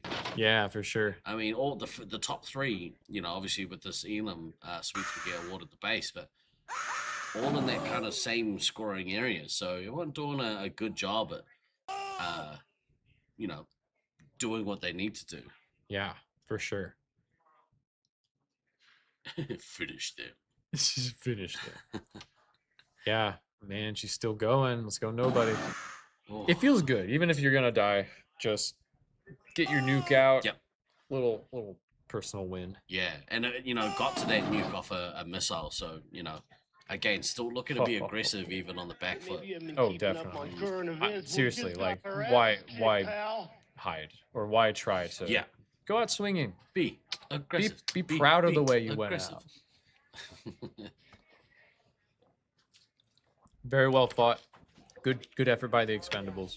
Yeah, Valiant. That's going to be their final game of this block. Mm-hmm. Fortunately, they're going to get 6-4 there, but that's okay. Yep. Who have we got? Loveland Reloaded next. Ooh, with Armageddon. The crew. Yeah, we're back. We're back, baby. We're back, baby. It's gone into sports mode. Luke's gone into sports mode. As we near the end of day 3, have you had any particular highlights?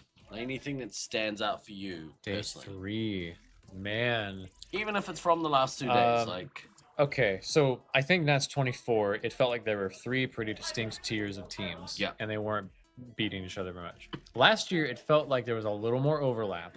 This year feels like, holy cow, there's so much overlap and surprise and upset. It's cool to see. Yeah. That's kind of been my biggest takeaway from this tournament. I love to see how much the community seems to be growing and expanding, how innovative our stream has gotten. Yeah. It's been good. Yeah, I think every year, so we talk about every year, like from a stream perspective, trying to raise the bar, right? Yeah. And, it's been I think we've been putting out a pretty decent product. We are always working on different ways to improve it. And I think off the back of having a chat with CompGeek, shout out to CompGeek, by the way. CompGeek, longtime player out of the Oakley, Melbourne site, which is no longer with us, but has started a little something, a weekly session at a FEC back in Melbourne. So really, yeah. So okay, we'll see. Yes. We might have another site on the rise. I think that's the goal, is to have something back in Melbourne, because yeah. Cool. I've been wanting to make a video about like site planting, like what that would look like now, and how do we help keep them around if we do. What would be cool? What would be cool is do like a documentary about the way I look at it is like, Game of Thrones had these houses. Yeah. Each of the sites are kind of like a house, and you have your big classic old school houses and how they pair up with everyone else.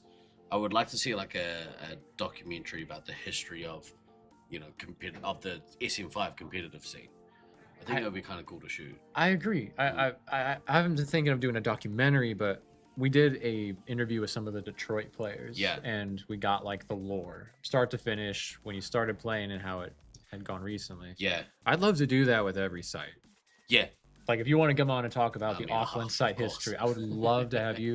And if there's anybody else who's like core part of the history. I mean, Than's a big part of our history. Sneak, who currently still plays, is a big part of our history. But yeah, it's nice to preserve that kind of stuff. But where I was going with that was, we are in talks of kind of creating not a production company but a production team, because we essentially have a production team now, right? We both do a lot of work to get the stream to a good point that people want to watch it and tune in, like you guys in chat. Thank you very much for tuning in all week. These Laserforce Space Marines we'll come back to that. We'll come back to I'm it. gas bagging. We got firepower, vision. There's nothing they can't handle. But right now, there's laser tag. Loveland Reloaded on the blue side. Keeping their positions from last round. Sally B back on ammo. Meanwhile, their team keeping all their classic positions as well. Oh, actually, Redneck Tech on ammo and skills on heavy. Wow. So a little bit of a swap ski. Fire Yeah, team definitely has taken think, the lead. like I was talking with Skills, and it's like, we want to build synergy. We also haven't had a chance to even like test much because we're just trying to survive our game. Yeah. So I don't blame them for giving it a go before we enter pod play. Well, that's the importance of pod play. I think that's why I like this, top 5, bottom 5 into separate pods, because the games that they are going to play over the next couple of days are going to be high quality parody games. Oh, Wall of Red there, Grumpy popping off. Triple tapping Lazy Lizard. All right, let's go hunting. Where are they? Not in the bases, I can tell you that. Oh, red base.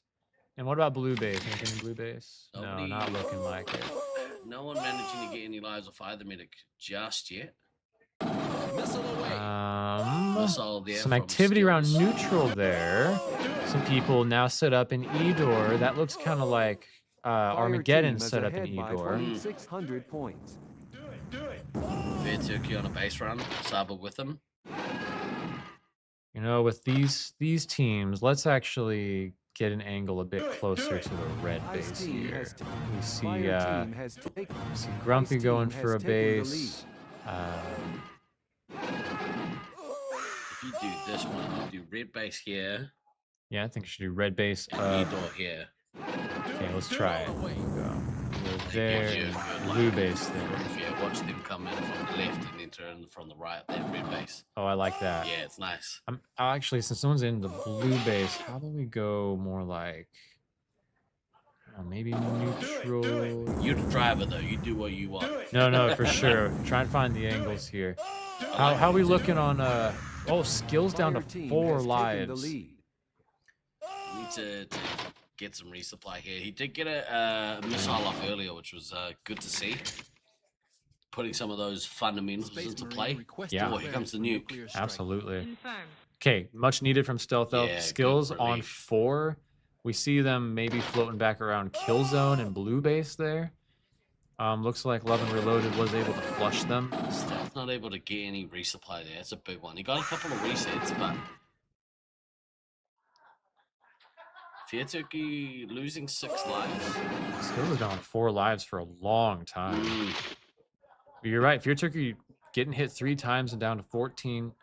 Play Buttercraft has more lives than him, but Sabo's holding a nuke. Yeah. Skills still hasn't found the medic, so Red team in big trouble here if Skills doesn't manage to behind by 4,200 get back and get resupplied when this nuke drops. Yeah. You might see Sub. Ah, there we go. Back in the resupply now. Managed to take the lives. Party time. Okay. Here we go. That's good for Skills. Space Marine Definitely. Here comes Sabo's Up nuke. to 10. Yep, just in time for the nuke. That would have been devastating had they not gotten some. There they all go out of kill zone. Looks like they're surrounded on all sides. Oh my goodness. They are just scrambling inside the kill zone. They've got to flush to a different area of the arena. Good missile there from Sabo on Redneck Tech.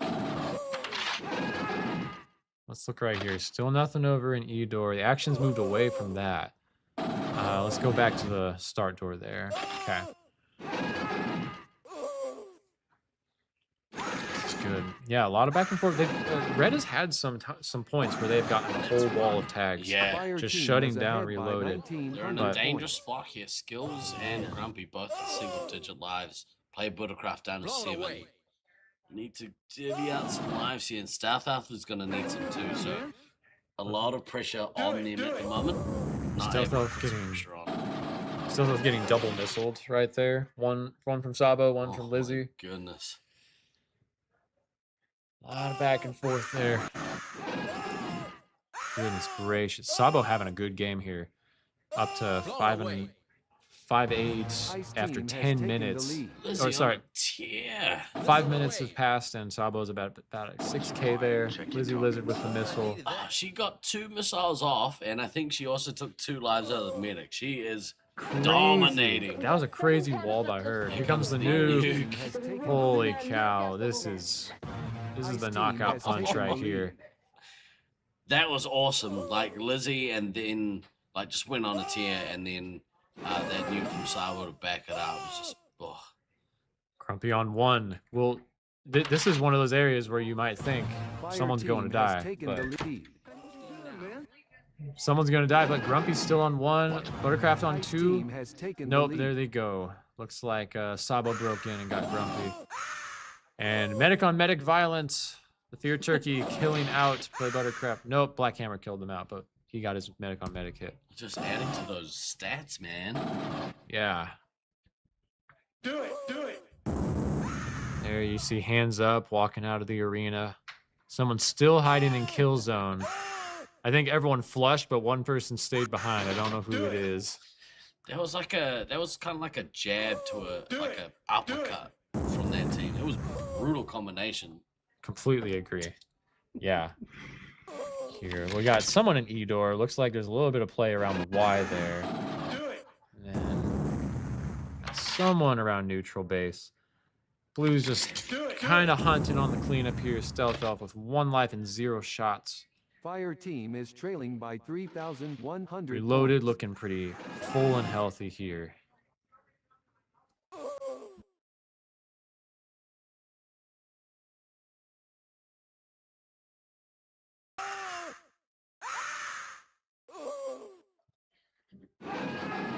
Yeah. Oh my goodness. Lizzie almost catching up to Sabo in terms of score. She's got all 5 missiles out. 6K she's approaching. Fear Turkey and Skills duking it out. Fear Turkey down to 6 lives. Not that he cares. Yeah, they're just on the cleanup here. Man, coming into pod play, what would you advise Armageddon? Right now? I think stay the course. Ice team is leading by 5,600 points. The problem is there's no pushover teams for them.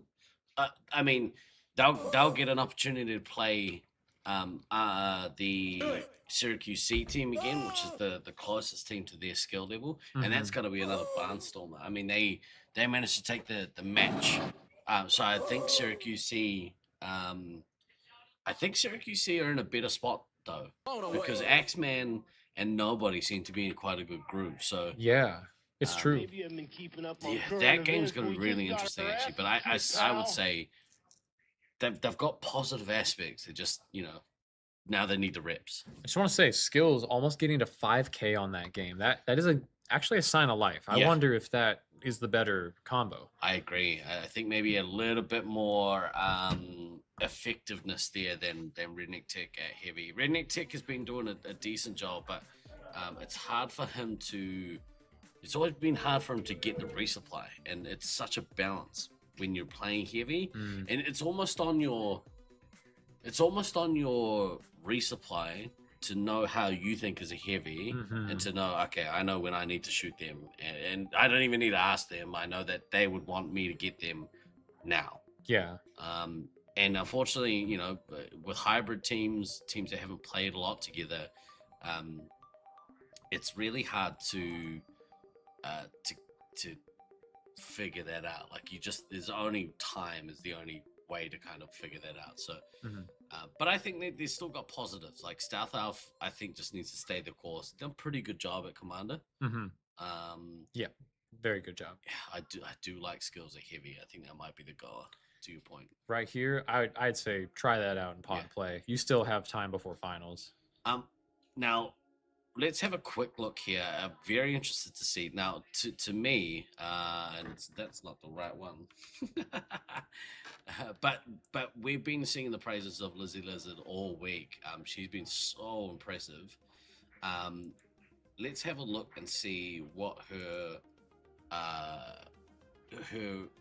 performance at heavy is like compared to what it is at home. So we look here. She's played 9 games of heavy during this tournament.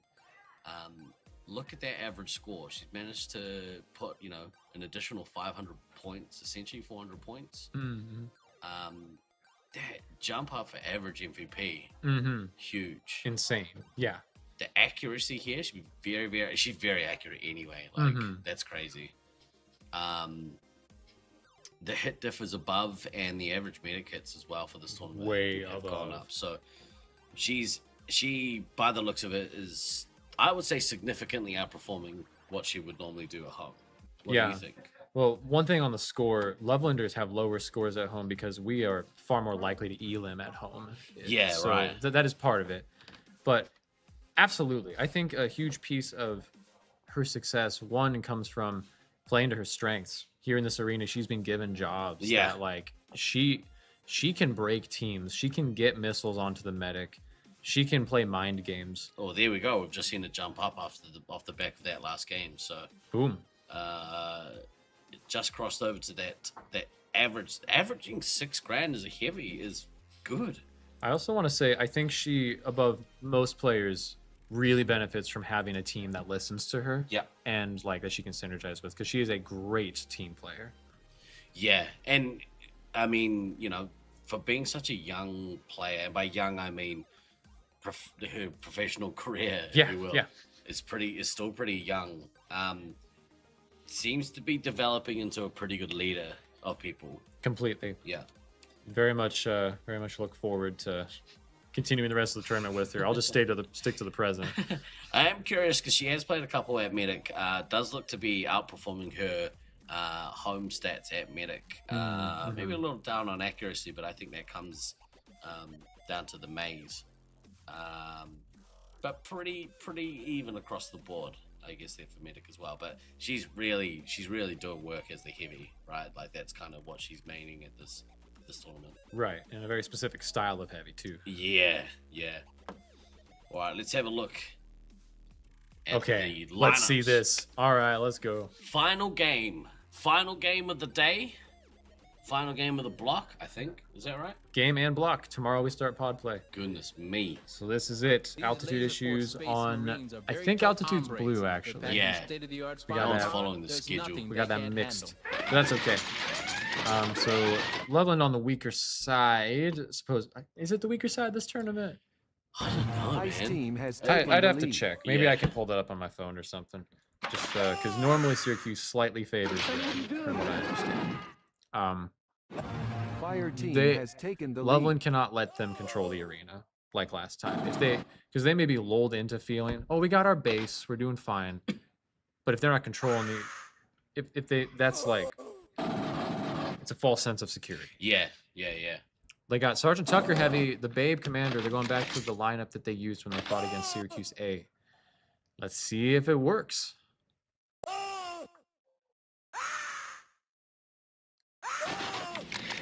Yeah, I don't care enough about which side's stronger. I gotta watch this. Sorry. Distraction. Stay focused, Blue. All right, well. Interesting here. I didn't realize Sparks playing in that scout role. The Bay playing commander. Yeah, that's what they did that one game. Trying to look for activity around. Looks like both teams are holding their base as normal. We got a lot of activity around the kill zone. Kodama pushing in, trying to fight the Babe. He's over in the blue base. Sparks could do with a recent play here. Go back and get a few flies. We've done a good attack run there. Do it. Yeah, looks like he was pretty successful in that initial attack. DK floating around neutral there. Oh my goodness, Kodama out to 1100 already. 1200 without bases. Yeah. Less than 2 minutes in. My hunch is for teams, one of the things you need to do against Kodama is have one of your 3 hits become really brave and fight him all game. Yeah. Like, try and take him out of the game. He can't be dominating your one hits if he's trading with the 3-hit all the time. Yeah. But that's not an easy task because he's very quick and very intelligent. One away from his nuke without bases. Let's see if he gets this and decides to pull immediately. I like this play from Tucker. Tucker's managed to get quite a few lives and shots. So yeah, sitting healthy. Yeah, especially with a nuke that might be imminent. We'll see. Babe's had a rough game though. Babe's off to a really rough start. Only 200 points in this. We are 2.5 minutes into this game. Yeah. That's and keep it on kill zone there because I'm seeing a lot of activity. Looks like teams being. I say we take off and nuke the entire site for more. It's like the Babe is floating around out there in the kill zone. Here comes the nuke. What's blue team gonna do off that? Sparks is in that attack mode. 1,400 points. Let's go Sparks. Hitting Kodama twice there. Disco Monkey shutting that down. It's like we got someone pushing in, and Odin's Fist is on the attack. Takes down the heavy, but Ghost is able to tag Odin's Fist. Sergeant Tucker and Azra double tap them. Kodama's back getting filled. 2,500 points, no bases to start this game. They can't let him keep doing that every time he goes out to attack. Yeah. And the Babe, only 360 points. Oh, no. Not gaining any momentum so far. In fact, a ridiculously low amount of momentum for being 3.5 minutes in. It's such a shame because, like, the Babe has had, when he's played Command, he's had really good Commander games this tournament so far. Right. But a big part of it is the missiles. Like, he hasn't been able to get any missiles off yet, so. Not right now. He hasn't been able to do much. Period. He needs swings wildly in his direction right now to catch up with Kodama, and the team is gonna need to be probably pulling some of that weight too. Yeah. Like we need to see some Sergeant Tucker attack runs. Yeah. Sparks putting up like a 2.5 plus hit diff. Which Sparks is keeping Kodama down a little bit here. But Sparks Rook, and Rook, yeah. Yeah, Rook's doing work as well. Those guys are fun. They, Rook and Sparks are both, they're young teens, and they butted heads a lot as they've grown together. But seeing them on Scout here and seeing their friendship develop, like they've got better synergy now. It's cool. Yeah. Nothing like playing laser tag with your friends. And building the friendships along the way. Given that, Kodama's dominance, Ghost has only lost 3 lives, and that's obviously after a nuke. Here comes Babe's nuke. Okay. Can they follow up on it? We see backtracking. Someone's in there. Someone got in. Looks like Sergeant Tucker got in. Sergeant Tucker backtracked. He went the opposite way of Odin's Fist so that he could take Edor. Odin's Fist is right there, ready to try to fight for it. Looks like it's not working though. Odin's Fist forced to retreat. This is exactly what Loveland needs. A huge swing back. Good synergy by Sergeant Tucker and the Babe. And look at Sparks putting up a wall there, gaining those resets as the team flushes. Kodama has got to his next nuke, so you might look to see him drop this immediately to kind of wrestle back some of that ascendancy. Looks like it. Looks like that's what's going to happen. I'd be surprised if it doesn't. Odin's Fist retaking Edor, looks like. Applesauce down to 13 lives. Like, she went from 20 down to 13 in that attack run. So yes. And Ghost is still sitting on 17, so it's going to be interesting. Right. Odin's Fist still trying to get Sergeant Tucker out of Edor, it looks like. He might be in the Bumblebee area. Looks like Applesauce is coming back. Sergeant Tucker and Odin Fist trade. It is a heavy battle for Edor right now, while California's trying to get back. Rook is penalized, trying to go in after Applesauce. I don't think he came the opposite direction of her, though, so I don't think that was a legitimate penalty. Applesauce came in from the right side. He came in from the left. Anyway, Sparks killing it right now. His score is going to be one of the things that would help them win this game if they win it. And keeping up the pressure on Applesauce, not letting California get comfortable again, is going to be really important.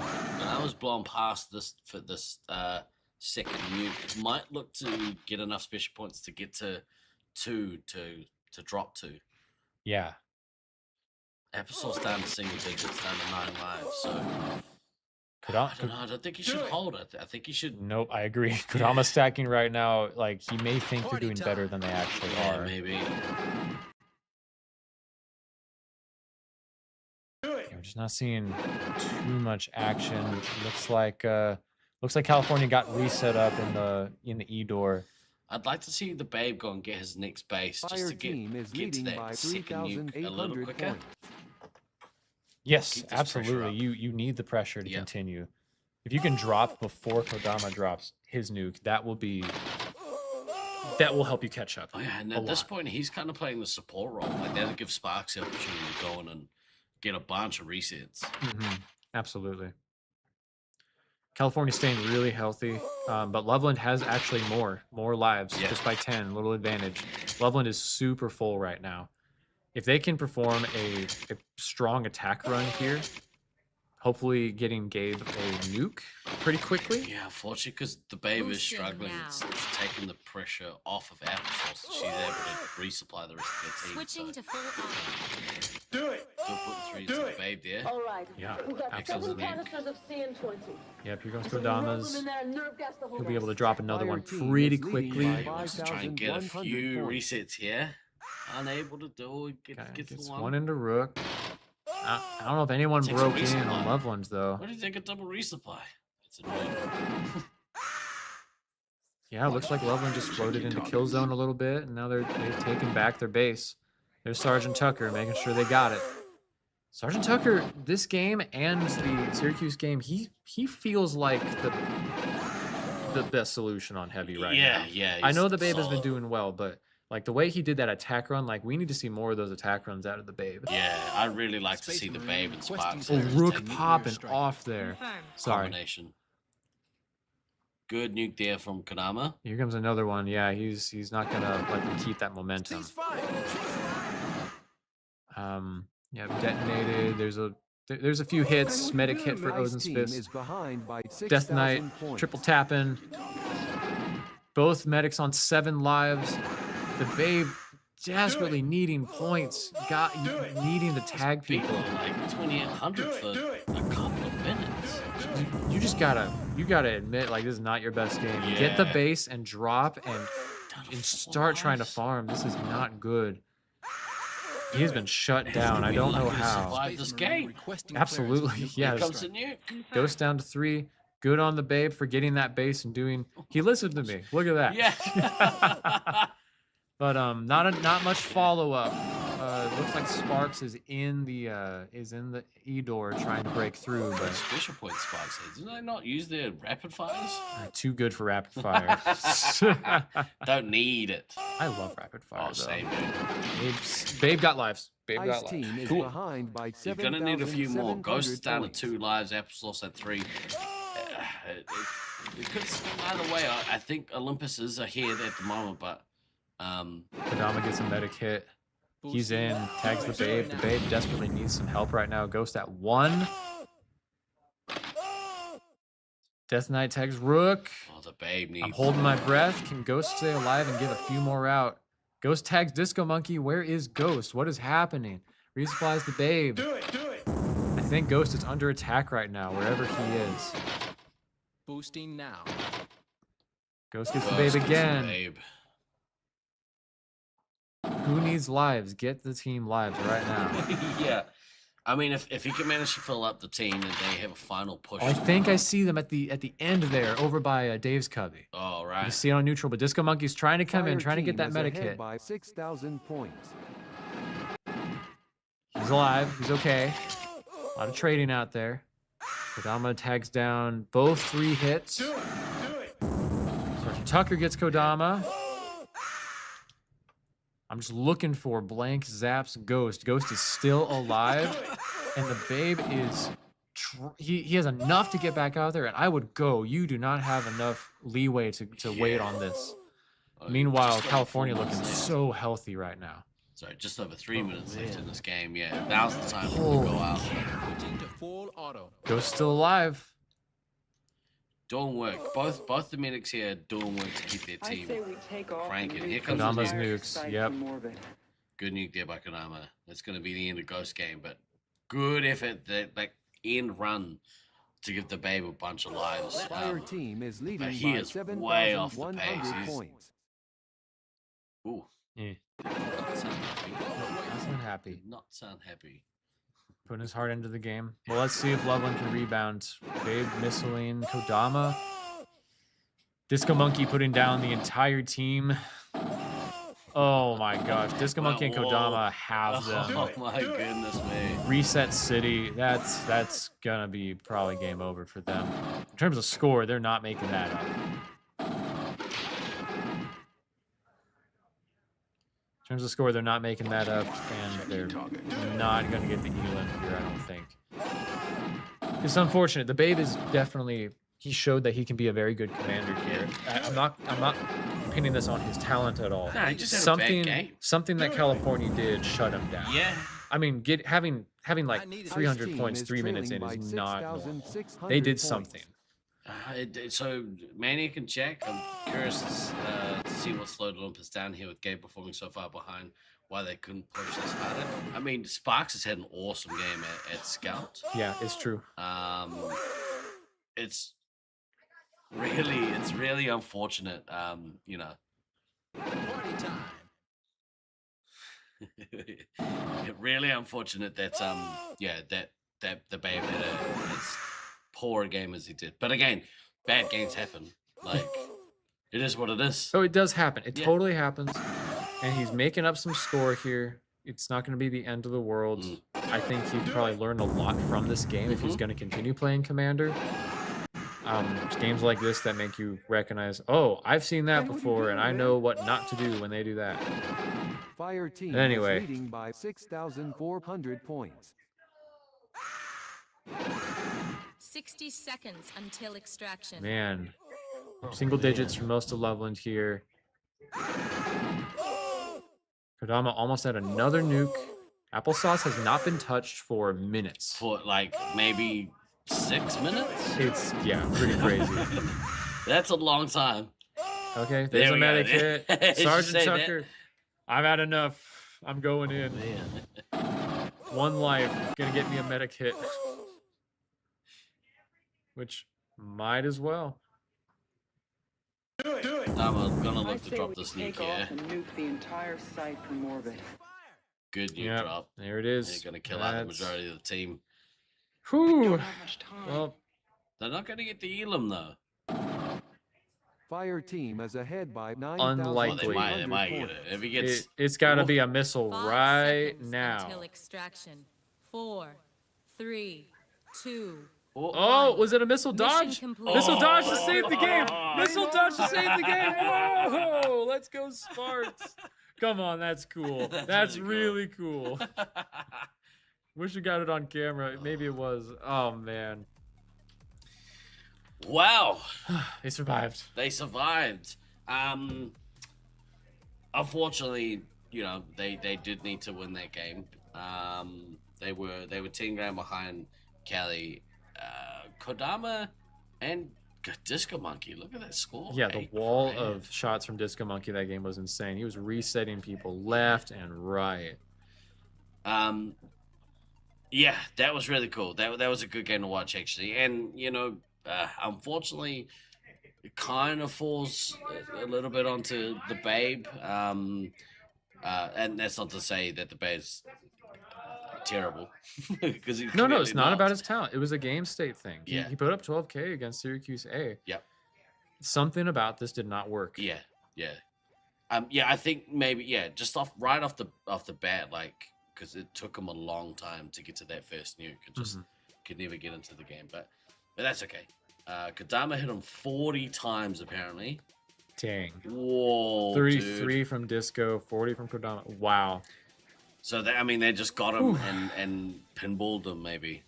Just got stuck in the middle, and what are you gonna do? Like Kodama will chase you all around for those resets. Like, Yeah. It doesn't matter. He has no limit to his energy. He'll sprint around a different path and reset you. The exuberance of youth. Yeah. Let us have a quick look over here. We're gonna have a look at a few stats. You gonna stick around for a little? I'll stick around. Yeah. Awesome. Just for a few. All right, let's have a look. We'll have a look at some stats here. The tournament standings as of the end of round 1. We have the Syracuse Ninja Turtles on 52 points. They have 9 match wins, 17 game wins, and 1 game loss. That's pretty awesome. Yes, barely a loss, but a loss. They did technically lose against the Loveland A team. Mm-hmm. So that's that parity, right? Like you were saying, like any of this top 5 team. Team Olympus in that second top spot, they managed to jump back up and take over that second spot from the Utah Heat Seekers off the back of I would say a solid performance in that last game as well. That last match, sorry. Only 4 game losses. I think they dropped games to the Ninja Turtles and I think Utah. I think Utah beat them. Need to go back and double check. Utah got them 6-0 on this morning. Yeah, right. So that's where their losses have come from. Utah Heat Seekers on 40 points, 13 game wins, 5 game losses. Loveland Reloaded, the crew, crazy, sitting in 4th. Yeah, crazy. I mean, going into the week, and we were talking about it before. Everyone comes into the week wanting to win, and the expectation, I think, is to do your best, and in most cases is to win. Like whenever I play a tournament, I'm expecting to win. Totally. 4th place after round 1, realistically, got to be stoked. Yeah, we're crazed about it. Not expecting that. Hot on your heels though is in 5th place is the altitude issues, and that will be the top 5 going into the Pod A. Shall we call it? Yeah. Pot A. In that 6th place, we have No Lies from Jackal at 26. Just behind them, Sweets and Savory. Both of those teams could have easily been in the top 5. Yeah, it was very close all week. The games against both the Loveland teams were not cakewalks. Yeah. Like, we lost our match to No Lives from Jackal. Yep. Sweets and Savory took a game off of us. Yep. So, yeah. It's wild, and I think that top 7, any one of them could be in the top 5. So, but I think Sweets and Savory, their record doesn't necessarily reflect, or at least it didn't. They've sort of caught up a little bit. So, they've been playing outstanding. Yeah. Just behind them though was the Hybrids team on 18 points. Today was a rough day for them. They did have some bright points. They almost took a game from Syracuse Ninja Turtles, which is awesome.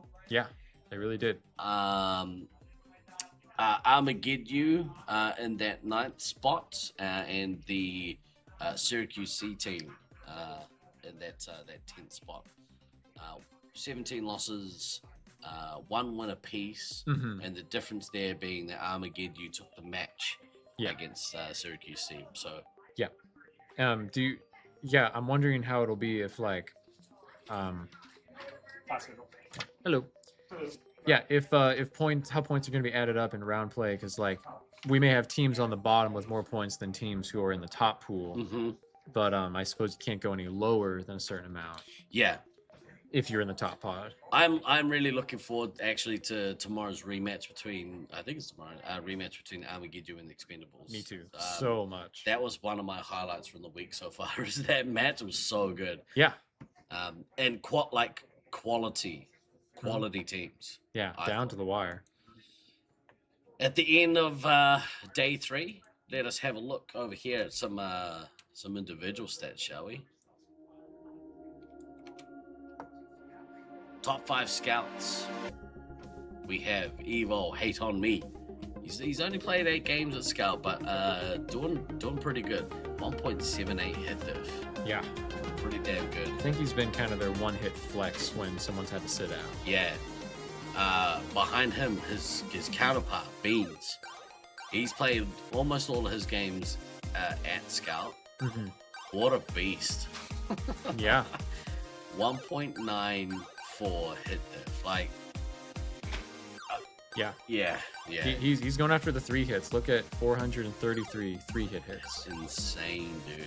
Not backing down from a fight is our fearless tournament director. Yeah. Odin's Fist in that 3rd spot. I thought we had a threshold here. I couldn't actually see if we could add a threshold. So Odin's Fist only played 2 games of Scout, but sitting in that 3rd place spot. I think if we had a threshold, probably after today, set it at about 7 games apiece. Play 7 games to qualify to be in the top 5, maybe. Yeah, I don't know. totally. It would give us a more accurate prediction, but that's okay. Alex Boxes, who played most of his games at Medic, but he's had a run out at Scout this week. And then Rooks in that top 5 spot. Yeah, Rook's been a standout for Loveland Altitude issues as well. He started the week mostly on Medic. Yeah. But and it's partially because they were like, I don't know if I like Scout in this arena. And it was like, well, you keep putting up 7 or 8Ks, so quit whining. So just do it, you know? And I mean, you know, averaging almost 4 medikits a game. Yeah. So, you know, just do it. Do it. Just gotta do it. Just gotta do it. Let's have a look here. For those of you at home, I'm watching the back, like behind the computer of this stream setup, and it is so amazing and complicated. I love what you guys have done. This took a really long time. Yeah, it looks like it. Yeah. Thank you to everyone who put this together.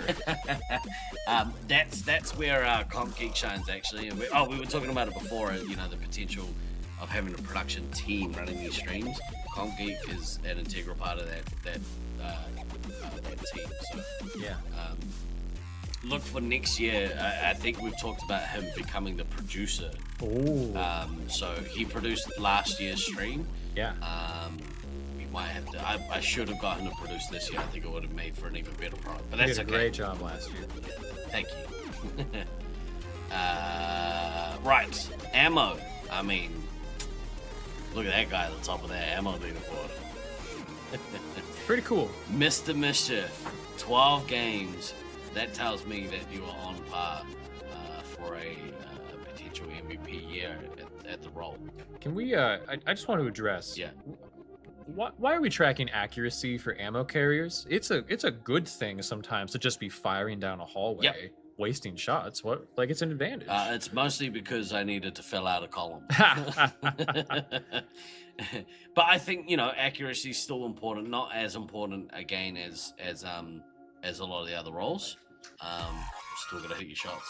Looks like if we had that barrier, it would have been Lenny, Meds, Autumn, and Ender going down the list. Yeah. We just got to fix the minimum number of games played. Unfortunately, that's above my pay grade, Maniac. I don't know how to add a threshold. In fact, I don't know if Comp Geek is around, but if he can add a threshold to the top 5 classes in DMX, that would be very, very helpful. Maybe I'll send him a message and see if we could do that tomorrow. Hey, what are you doing, man? New spreadsheets. Too late for new spreadsheets. So I love spreadsheets, but I will, Maniac. I will propose an MVP change. Let's see. Medic. Let me have a look at Medic. Fair Turkey. Top of that list. Look at that guy. Averaging 25. Hey, get a load of this guy. Medic. Actually, by wrong, is it the numbers are wrong or the top? I think they're just saying that if the threshold were set higher, that's who the people would be. Okay, yeah, okay, perfect. Yeah, I'm gonna blame the backing. Yeah, future medic hit every game. Give me 2 seconds.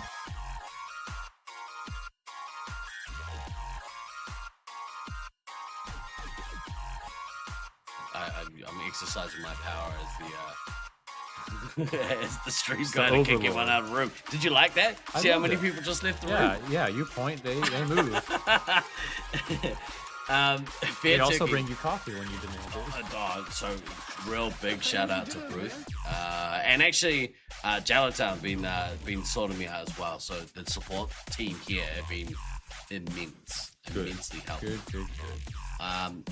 Fair Turkey doing work. I mean that combination between you and him, pretty damn good. It's pretty fun. Yeah. Averaging 0.92 medikits. Yep.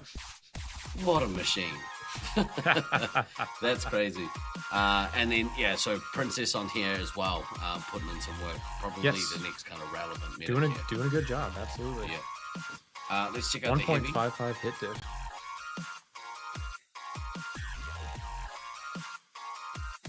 Again, some of these numbers are pretty skewed. Maybe we'll just take the time to look at the ones that have decent amount of games at these roles, which in this case is Snuffles and Lizzie Lizard. The medikits, Lizzie Lizard's 5.3 average medikits a game. Mm-hmm. Yes. That's awesome. Like, it's one thing to have that for a few games, but to sustain it over 10 games is crazy. Yeah. That's the important of having a threshold, right? Is you can actually compare, right? Get rid of the outliers. Yeah. But Snuffles deserves the credit there at the top as well. Like having that, I think his score is the thing that stands out most. You see him putting up 8-9K heavy scores frequently. Yeah, I mean having that 7.5 average is huge. I would imagine that we'd see Odin's Fist somewhere at the top of this list as well. I'm sure chat might be willing to share who would have been there on heavy. Glader, Glader now, actually, we've seen a change be made. Glader was playing most of his games at heavy, but we've seen a switch. And that, to me, that tells me that it shows me a player who's willing to not sacrifice, but make a change in the best interest of a team. Maniac 10's not enough to be on the leaderboard? Just kick Lizzie off, even though it's been most of her games. Yeah.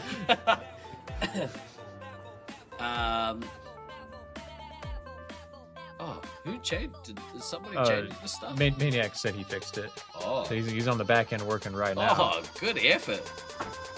Thank you for fixing it. I think that's maybe a little too high right now. We're doing it live. But also, if you have to do it. There we go. Nailed it. But it's hard because you have to keep updating it every time we play a few games. So the idea was that each day we would increase the threshold. Thank you, bro. Appreciate you. You increase the threshold every day to try and make sure that you're keeping up with those who are playing a good portion of their games. Yeah. I wouldn't be surprised to see Glader, even if he does continue to play in the ammo role, stay in this list. Yeah, absolutely. Top of that list, though, Snuffles, followed by Lizzie Lizard, Odin's Fist, Black Hammer, and Glader. These are based on an average of MVP. That's how we're kind of ranking this. I don't necessarily think that MVP is the most important thing. But, I mean, look at those missiles, man. Snuffles averaging almost 4 missiles a game. Yeah. The idea, it's meant to, in a number, summarize how good a player's doing. Yeah. And you see where each of these players shine in individual categories. Yeah. That's why we show the rest of it. Yeah. Finally, we're going to have a look at the commander. Oh, yeah. You want to take us through this? Yeah, absolutely. We got Oguri Cap dominating the position with 26 MVP. Slaughtermelon, Kodama, Sparks, and Sabo. Loveland boys representing.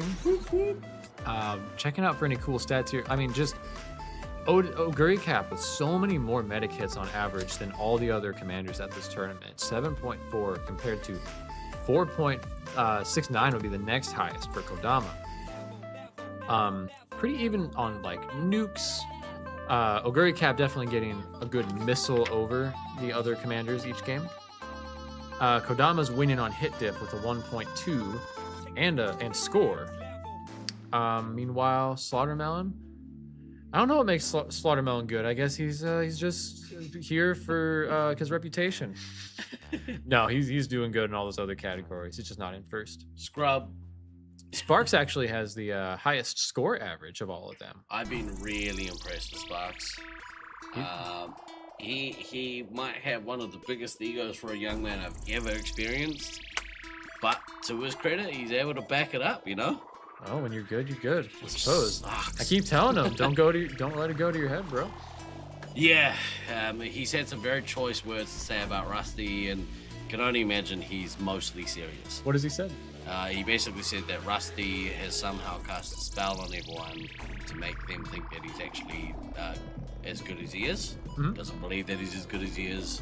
Think that he could probably outplay him. So you were sarcastic about the ego then? These Londoners, eh? Yeah, right. Really bumming me out. The Sabo there too, coming in with the pretty good medic hits and hit diff there. Like to see it. Hey Russ, I don't know if you're still around. If you are, we could. Do you want to have a look at a few more stats before we go? We could have a look at some leaderboard stats. Bear with me whilst I try and see what the thresholds for these are. Here we go. I think it's these ones. No, these ones, top 10. You know what? I think those are okay. So we're gonna have a look. We're gonna move across here. We'll have a look at some individual stats. Let's have a go. Yeah, coming on up. They have so many categories they're not even showing you guys. Yeah, there's a lot of information. Streams have a bright future. Let's have a look. All right, we're gonna do top 5 very quickly on some of the key stat differences, and these are averages across the board. So, all positions. Yeah, not position. We've had a look at the positions, which I think is the best way to break it down. Yeah, if you do it by position, that usually works out well. But these are some of the key stats. So average hit diff, Evol at that just over 2 on the hit diff. Beans, Dill, Mr. Mischief, and don't work this tournament, dude. Do not pass go. Do not pass go on that. No shock to see one hits on this one. One hits have a much easier time getting a high hit diff because they have 3 hits that they can tap 3 times. Yeah. Spoken like a boy who's never hit. Yeah, exactly right. Throw up the leaderboard page and scroll through. Unfortunately, I didn't add that as a scene. That takes a little work, which I'm loath to do. Let's have a look here. This one's an interesting one. Nukes cancelled. Oh, yes. Oh, my gosh. Slaughter Mounds had 3 cancelled. We saw some real key ones. One specifically in your guys' game today, which really flipped that game in your favor. Was it you guys? No, Loveland A. Yeah, I think so. I can't remember. It was the one. I'm sorry, I was reading Maniac's comment. What did you just say? I can't share a screen. Unfortunately, it doesn't work quite the same way as OBS. It takes a little bit more work. This is high quality broadcasting. Yeah, we don't just share our screen like some shows. Yeah. Slaughtermound getting nuke cancelled. Was that in your game today? Today? Did he get Sabo's nuke potentially? I can't remember. I don't know. Was it maybe I don't think it was, but he got one cancelled. Sorry. Oh, he got one cancelled. I think so. I can't remember. I don't know, man. It's been a long day. Slaughtermound's on 3 cancels. Jackal, Blackhammer, Glader, and Sparks all on 2. I would imagine that there are a few more. We probably should have made this a top 10 list, but whatever. Yeah. We'll stick with 5. Let's have a look here. Rapid Fire's activated. Beans at 37. Disco Monkey 35. Not surprising. Vulcan 34. Using that rapid fire. Good effort.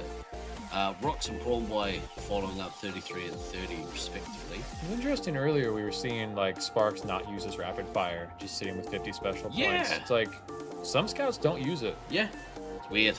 I don't understand. I disagree with it. Same, dude. I think it's such an advantage to use it. Top 5 accuracy stats. The Fair Turkey sitting just under 95% accuracy. That is incredible. He loves being accurate. Yeah. I mean, if you're not missing your shots, it's such an advantage. Serve them shots. Hit them shots. Yeah. Med's on 90%. Yeah, you got to be pretty proud if you're averaging a tournament at 90%. Now, both of these players playing a lot of meta games. Yeah, all the top 4 are all medics. Yeah, right. Although Meds has played a couple. Oh, you're right. No, right? he's played some medic and some ammo recently. Yeah. Miz, why are you playing ammo with a 90% accuracy, bro? It's a waste. Spam them shots. Good to see the Mill rounding out that table as well. Let's have a look here. And that's a scout. Like he's been playing scout with a 90% accuracy. Yeah, that's insane. Crazy. Now we're gonna have a look at two kind of side-by-side stats, or one after the other. This is the total detonated nukes. Jackal at 55, Slaughterman 54, Kodama 54, Oguri Captains at 52, and then quite a bit of a drop down of Sweets. Yeah.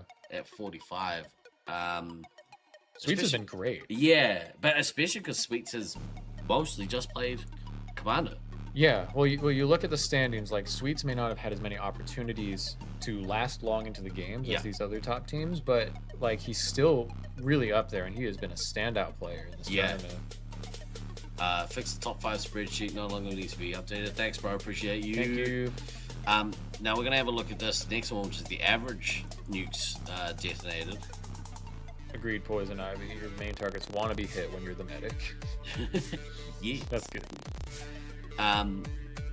So we went from total got us to average per game, which I think is probably maybe a better one. It shows a little bit, I don't know, shows efficiency with your nukes, but right. Sparks at the top of that leaderboard, Kodama at 3.38, Oguri Cap, Slaughtermelon, and Jackal all sitting at around averaging over 3 nukes a game. And I would say like a good portion of those is because they are eliminating teams. Yeah, and not getting the opportunity to get many more than 3. Let's have a look at the missiles fired. Yeah, missiles. Snuffles. Yeah, dude. Okay, I guess we got a few extra today, but Leech was leading. When I checked this last night. Yep. And you know, I think that's a key thing. So Snuffle's obviously doing work in that heavy role, which is good. Oguri Cap at 55 and as that commander, him, Sweets, Jackal, and at the time of this, Leech, all in the main commander role. It's interesting to see Leech, I guess, drop off when switching to that heavy role. It is interesting. But I get that. I think in my career, I've often had really successful heavy games where I have 10 MVP because I was just tagging players to prevent them from getting it. That's that was my priority. That's your job, right? Yeah. That's your first and foremost job, is protect the resupply. And, you know, you don't necessarily have to get an amazing score. It helps. But yeah. You often have to go out of your territory or neglect responsibilities, certain ones, to get those missiles. Yeah. We'll have a look at meta kits. Good job, Snuffles, 63. Current meta kit leader, Oguri Cap, is out to a massive lead here, 119 meta kits. Not even close. Second place, not too far behind, but actually really far behind. Slaughtermelon on 79, Jackal 76, Kodama 75, and then Sweets at 69. Yeah. Nice. Crazy. 119, that's a massive lead. He's doing work. Yeah. And probably for some people, they like to know where they're standing for MVP points. So let's have a look at the total MVP points. Let's do it. Unsurprisingly there, Oguri Cap, 418 MVP points. Snuffle's just behind him though. Yeah, by 1. That's insane. Oh my gosh. You know what? So you get a lot of MVP points as a heavy from missiling, right? He is, you know, like very high up on that. Was he at the top of the missiles? Top of missiles, 63, and he had the highest average heavy score. Out of heavies. Right. So that's the reason. I mean, if you're excelling as a heavy, you're gonna be up there. So he's in that second spot. Slaughtermelon just behind him, 390. Jackal doing work, 354, and then in 5th place, it's your boy, the Fear Turkey. My boy, the Fear Turkey. Let's go, dude. What a good effort. Yeah. All right, we are now late for dinner, I think. Yeah, maybe. But this has been a good time. Bro, thank you so much for coming to join me today. I'm glad that I got another opportunity for you to come and be on the mic. How have you enjoyed it? I've loved it, dude. Yeah. Let me get a selfie with you. Oh, this, yeah, this is me in my experience. Yeah, doing it live. Like, heck yeah. Bear with us, kids.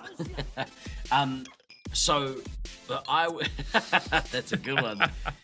I've thoroughly enjoyed every moment of this tournament so far. I'm so glad that I got the opportunity to come out here and do this live for people. Hopefully we're being semi-entertained, and if we're not entertaining, just mute. Yep. Just chuck us on mute, it's fine. You can watch the games without my voice in the background, but I'm glad you got an opportunity to do the controls too. You got to play with the controls. Totally. Yeah. Yeah, thank you all for your support for the scene and the organizations that are supporting us, and thank you for being out here doing this, man.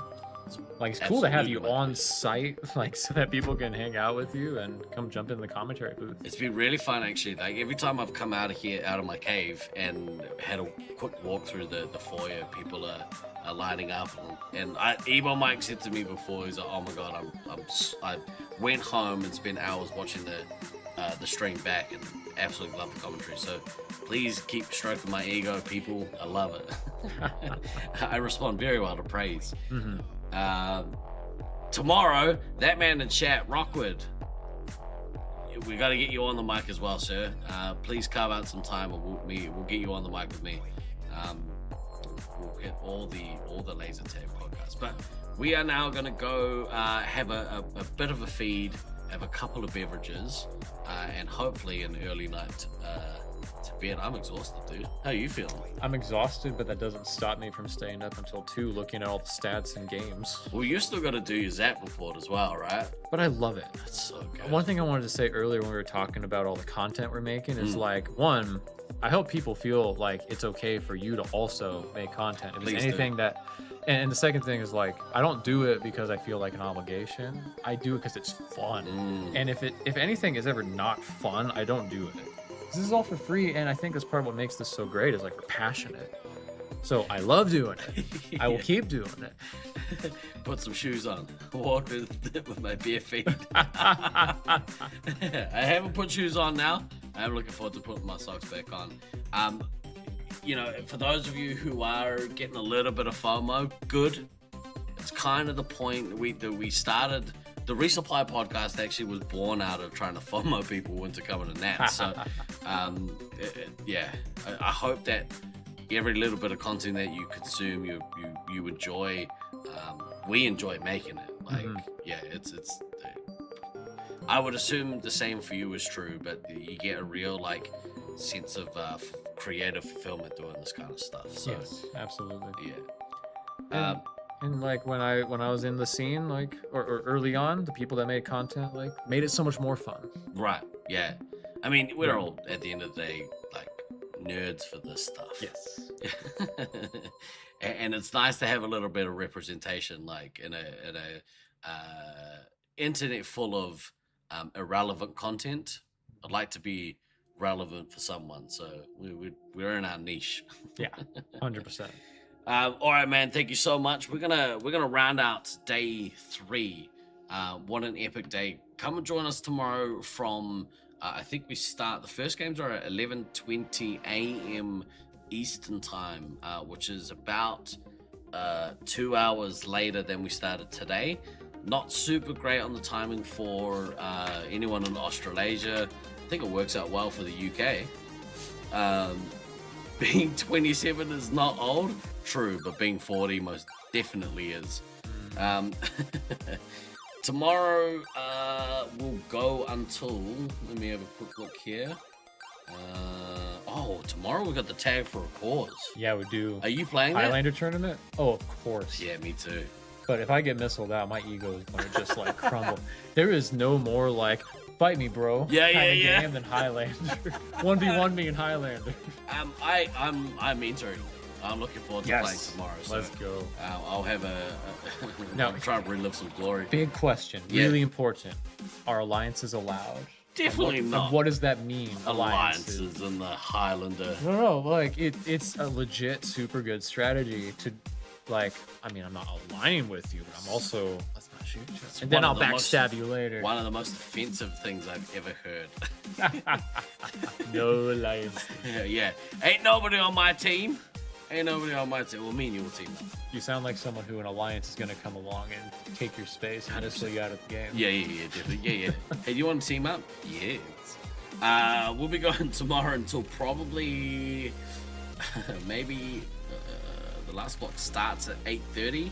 So we'll play until that finishes. Probably going to last about 2 hours, 2.5 hours. So we'll probably end up finishing at about 10:30 tomorrow night. So long day, gonna be a good day. 12-hour day tomorrow. Sounds like I will die alone. It sure does. Are you talking about in life? Highlander, I think. Maybe both. All right, we're gonna get out of here, kids. Thank you so much for joining us on day 3. I look forward to bringing you more laser tag related content tomorrow.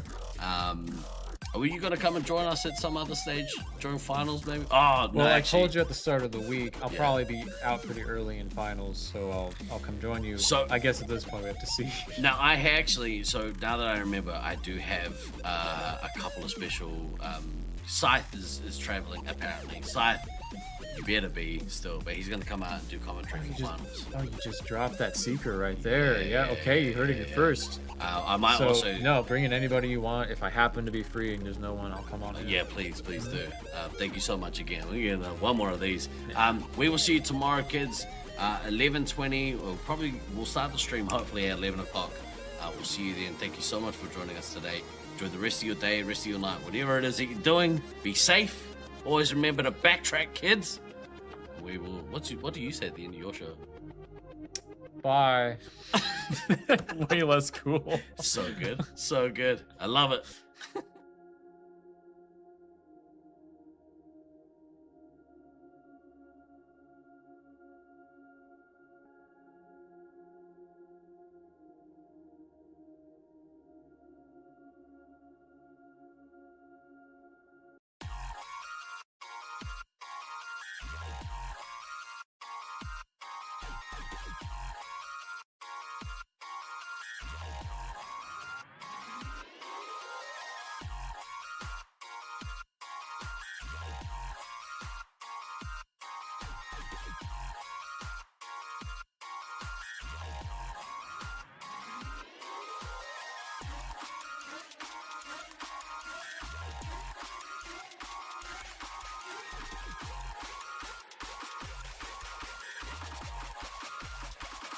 Hey, what are you doing, man?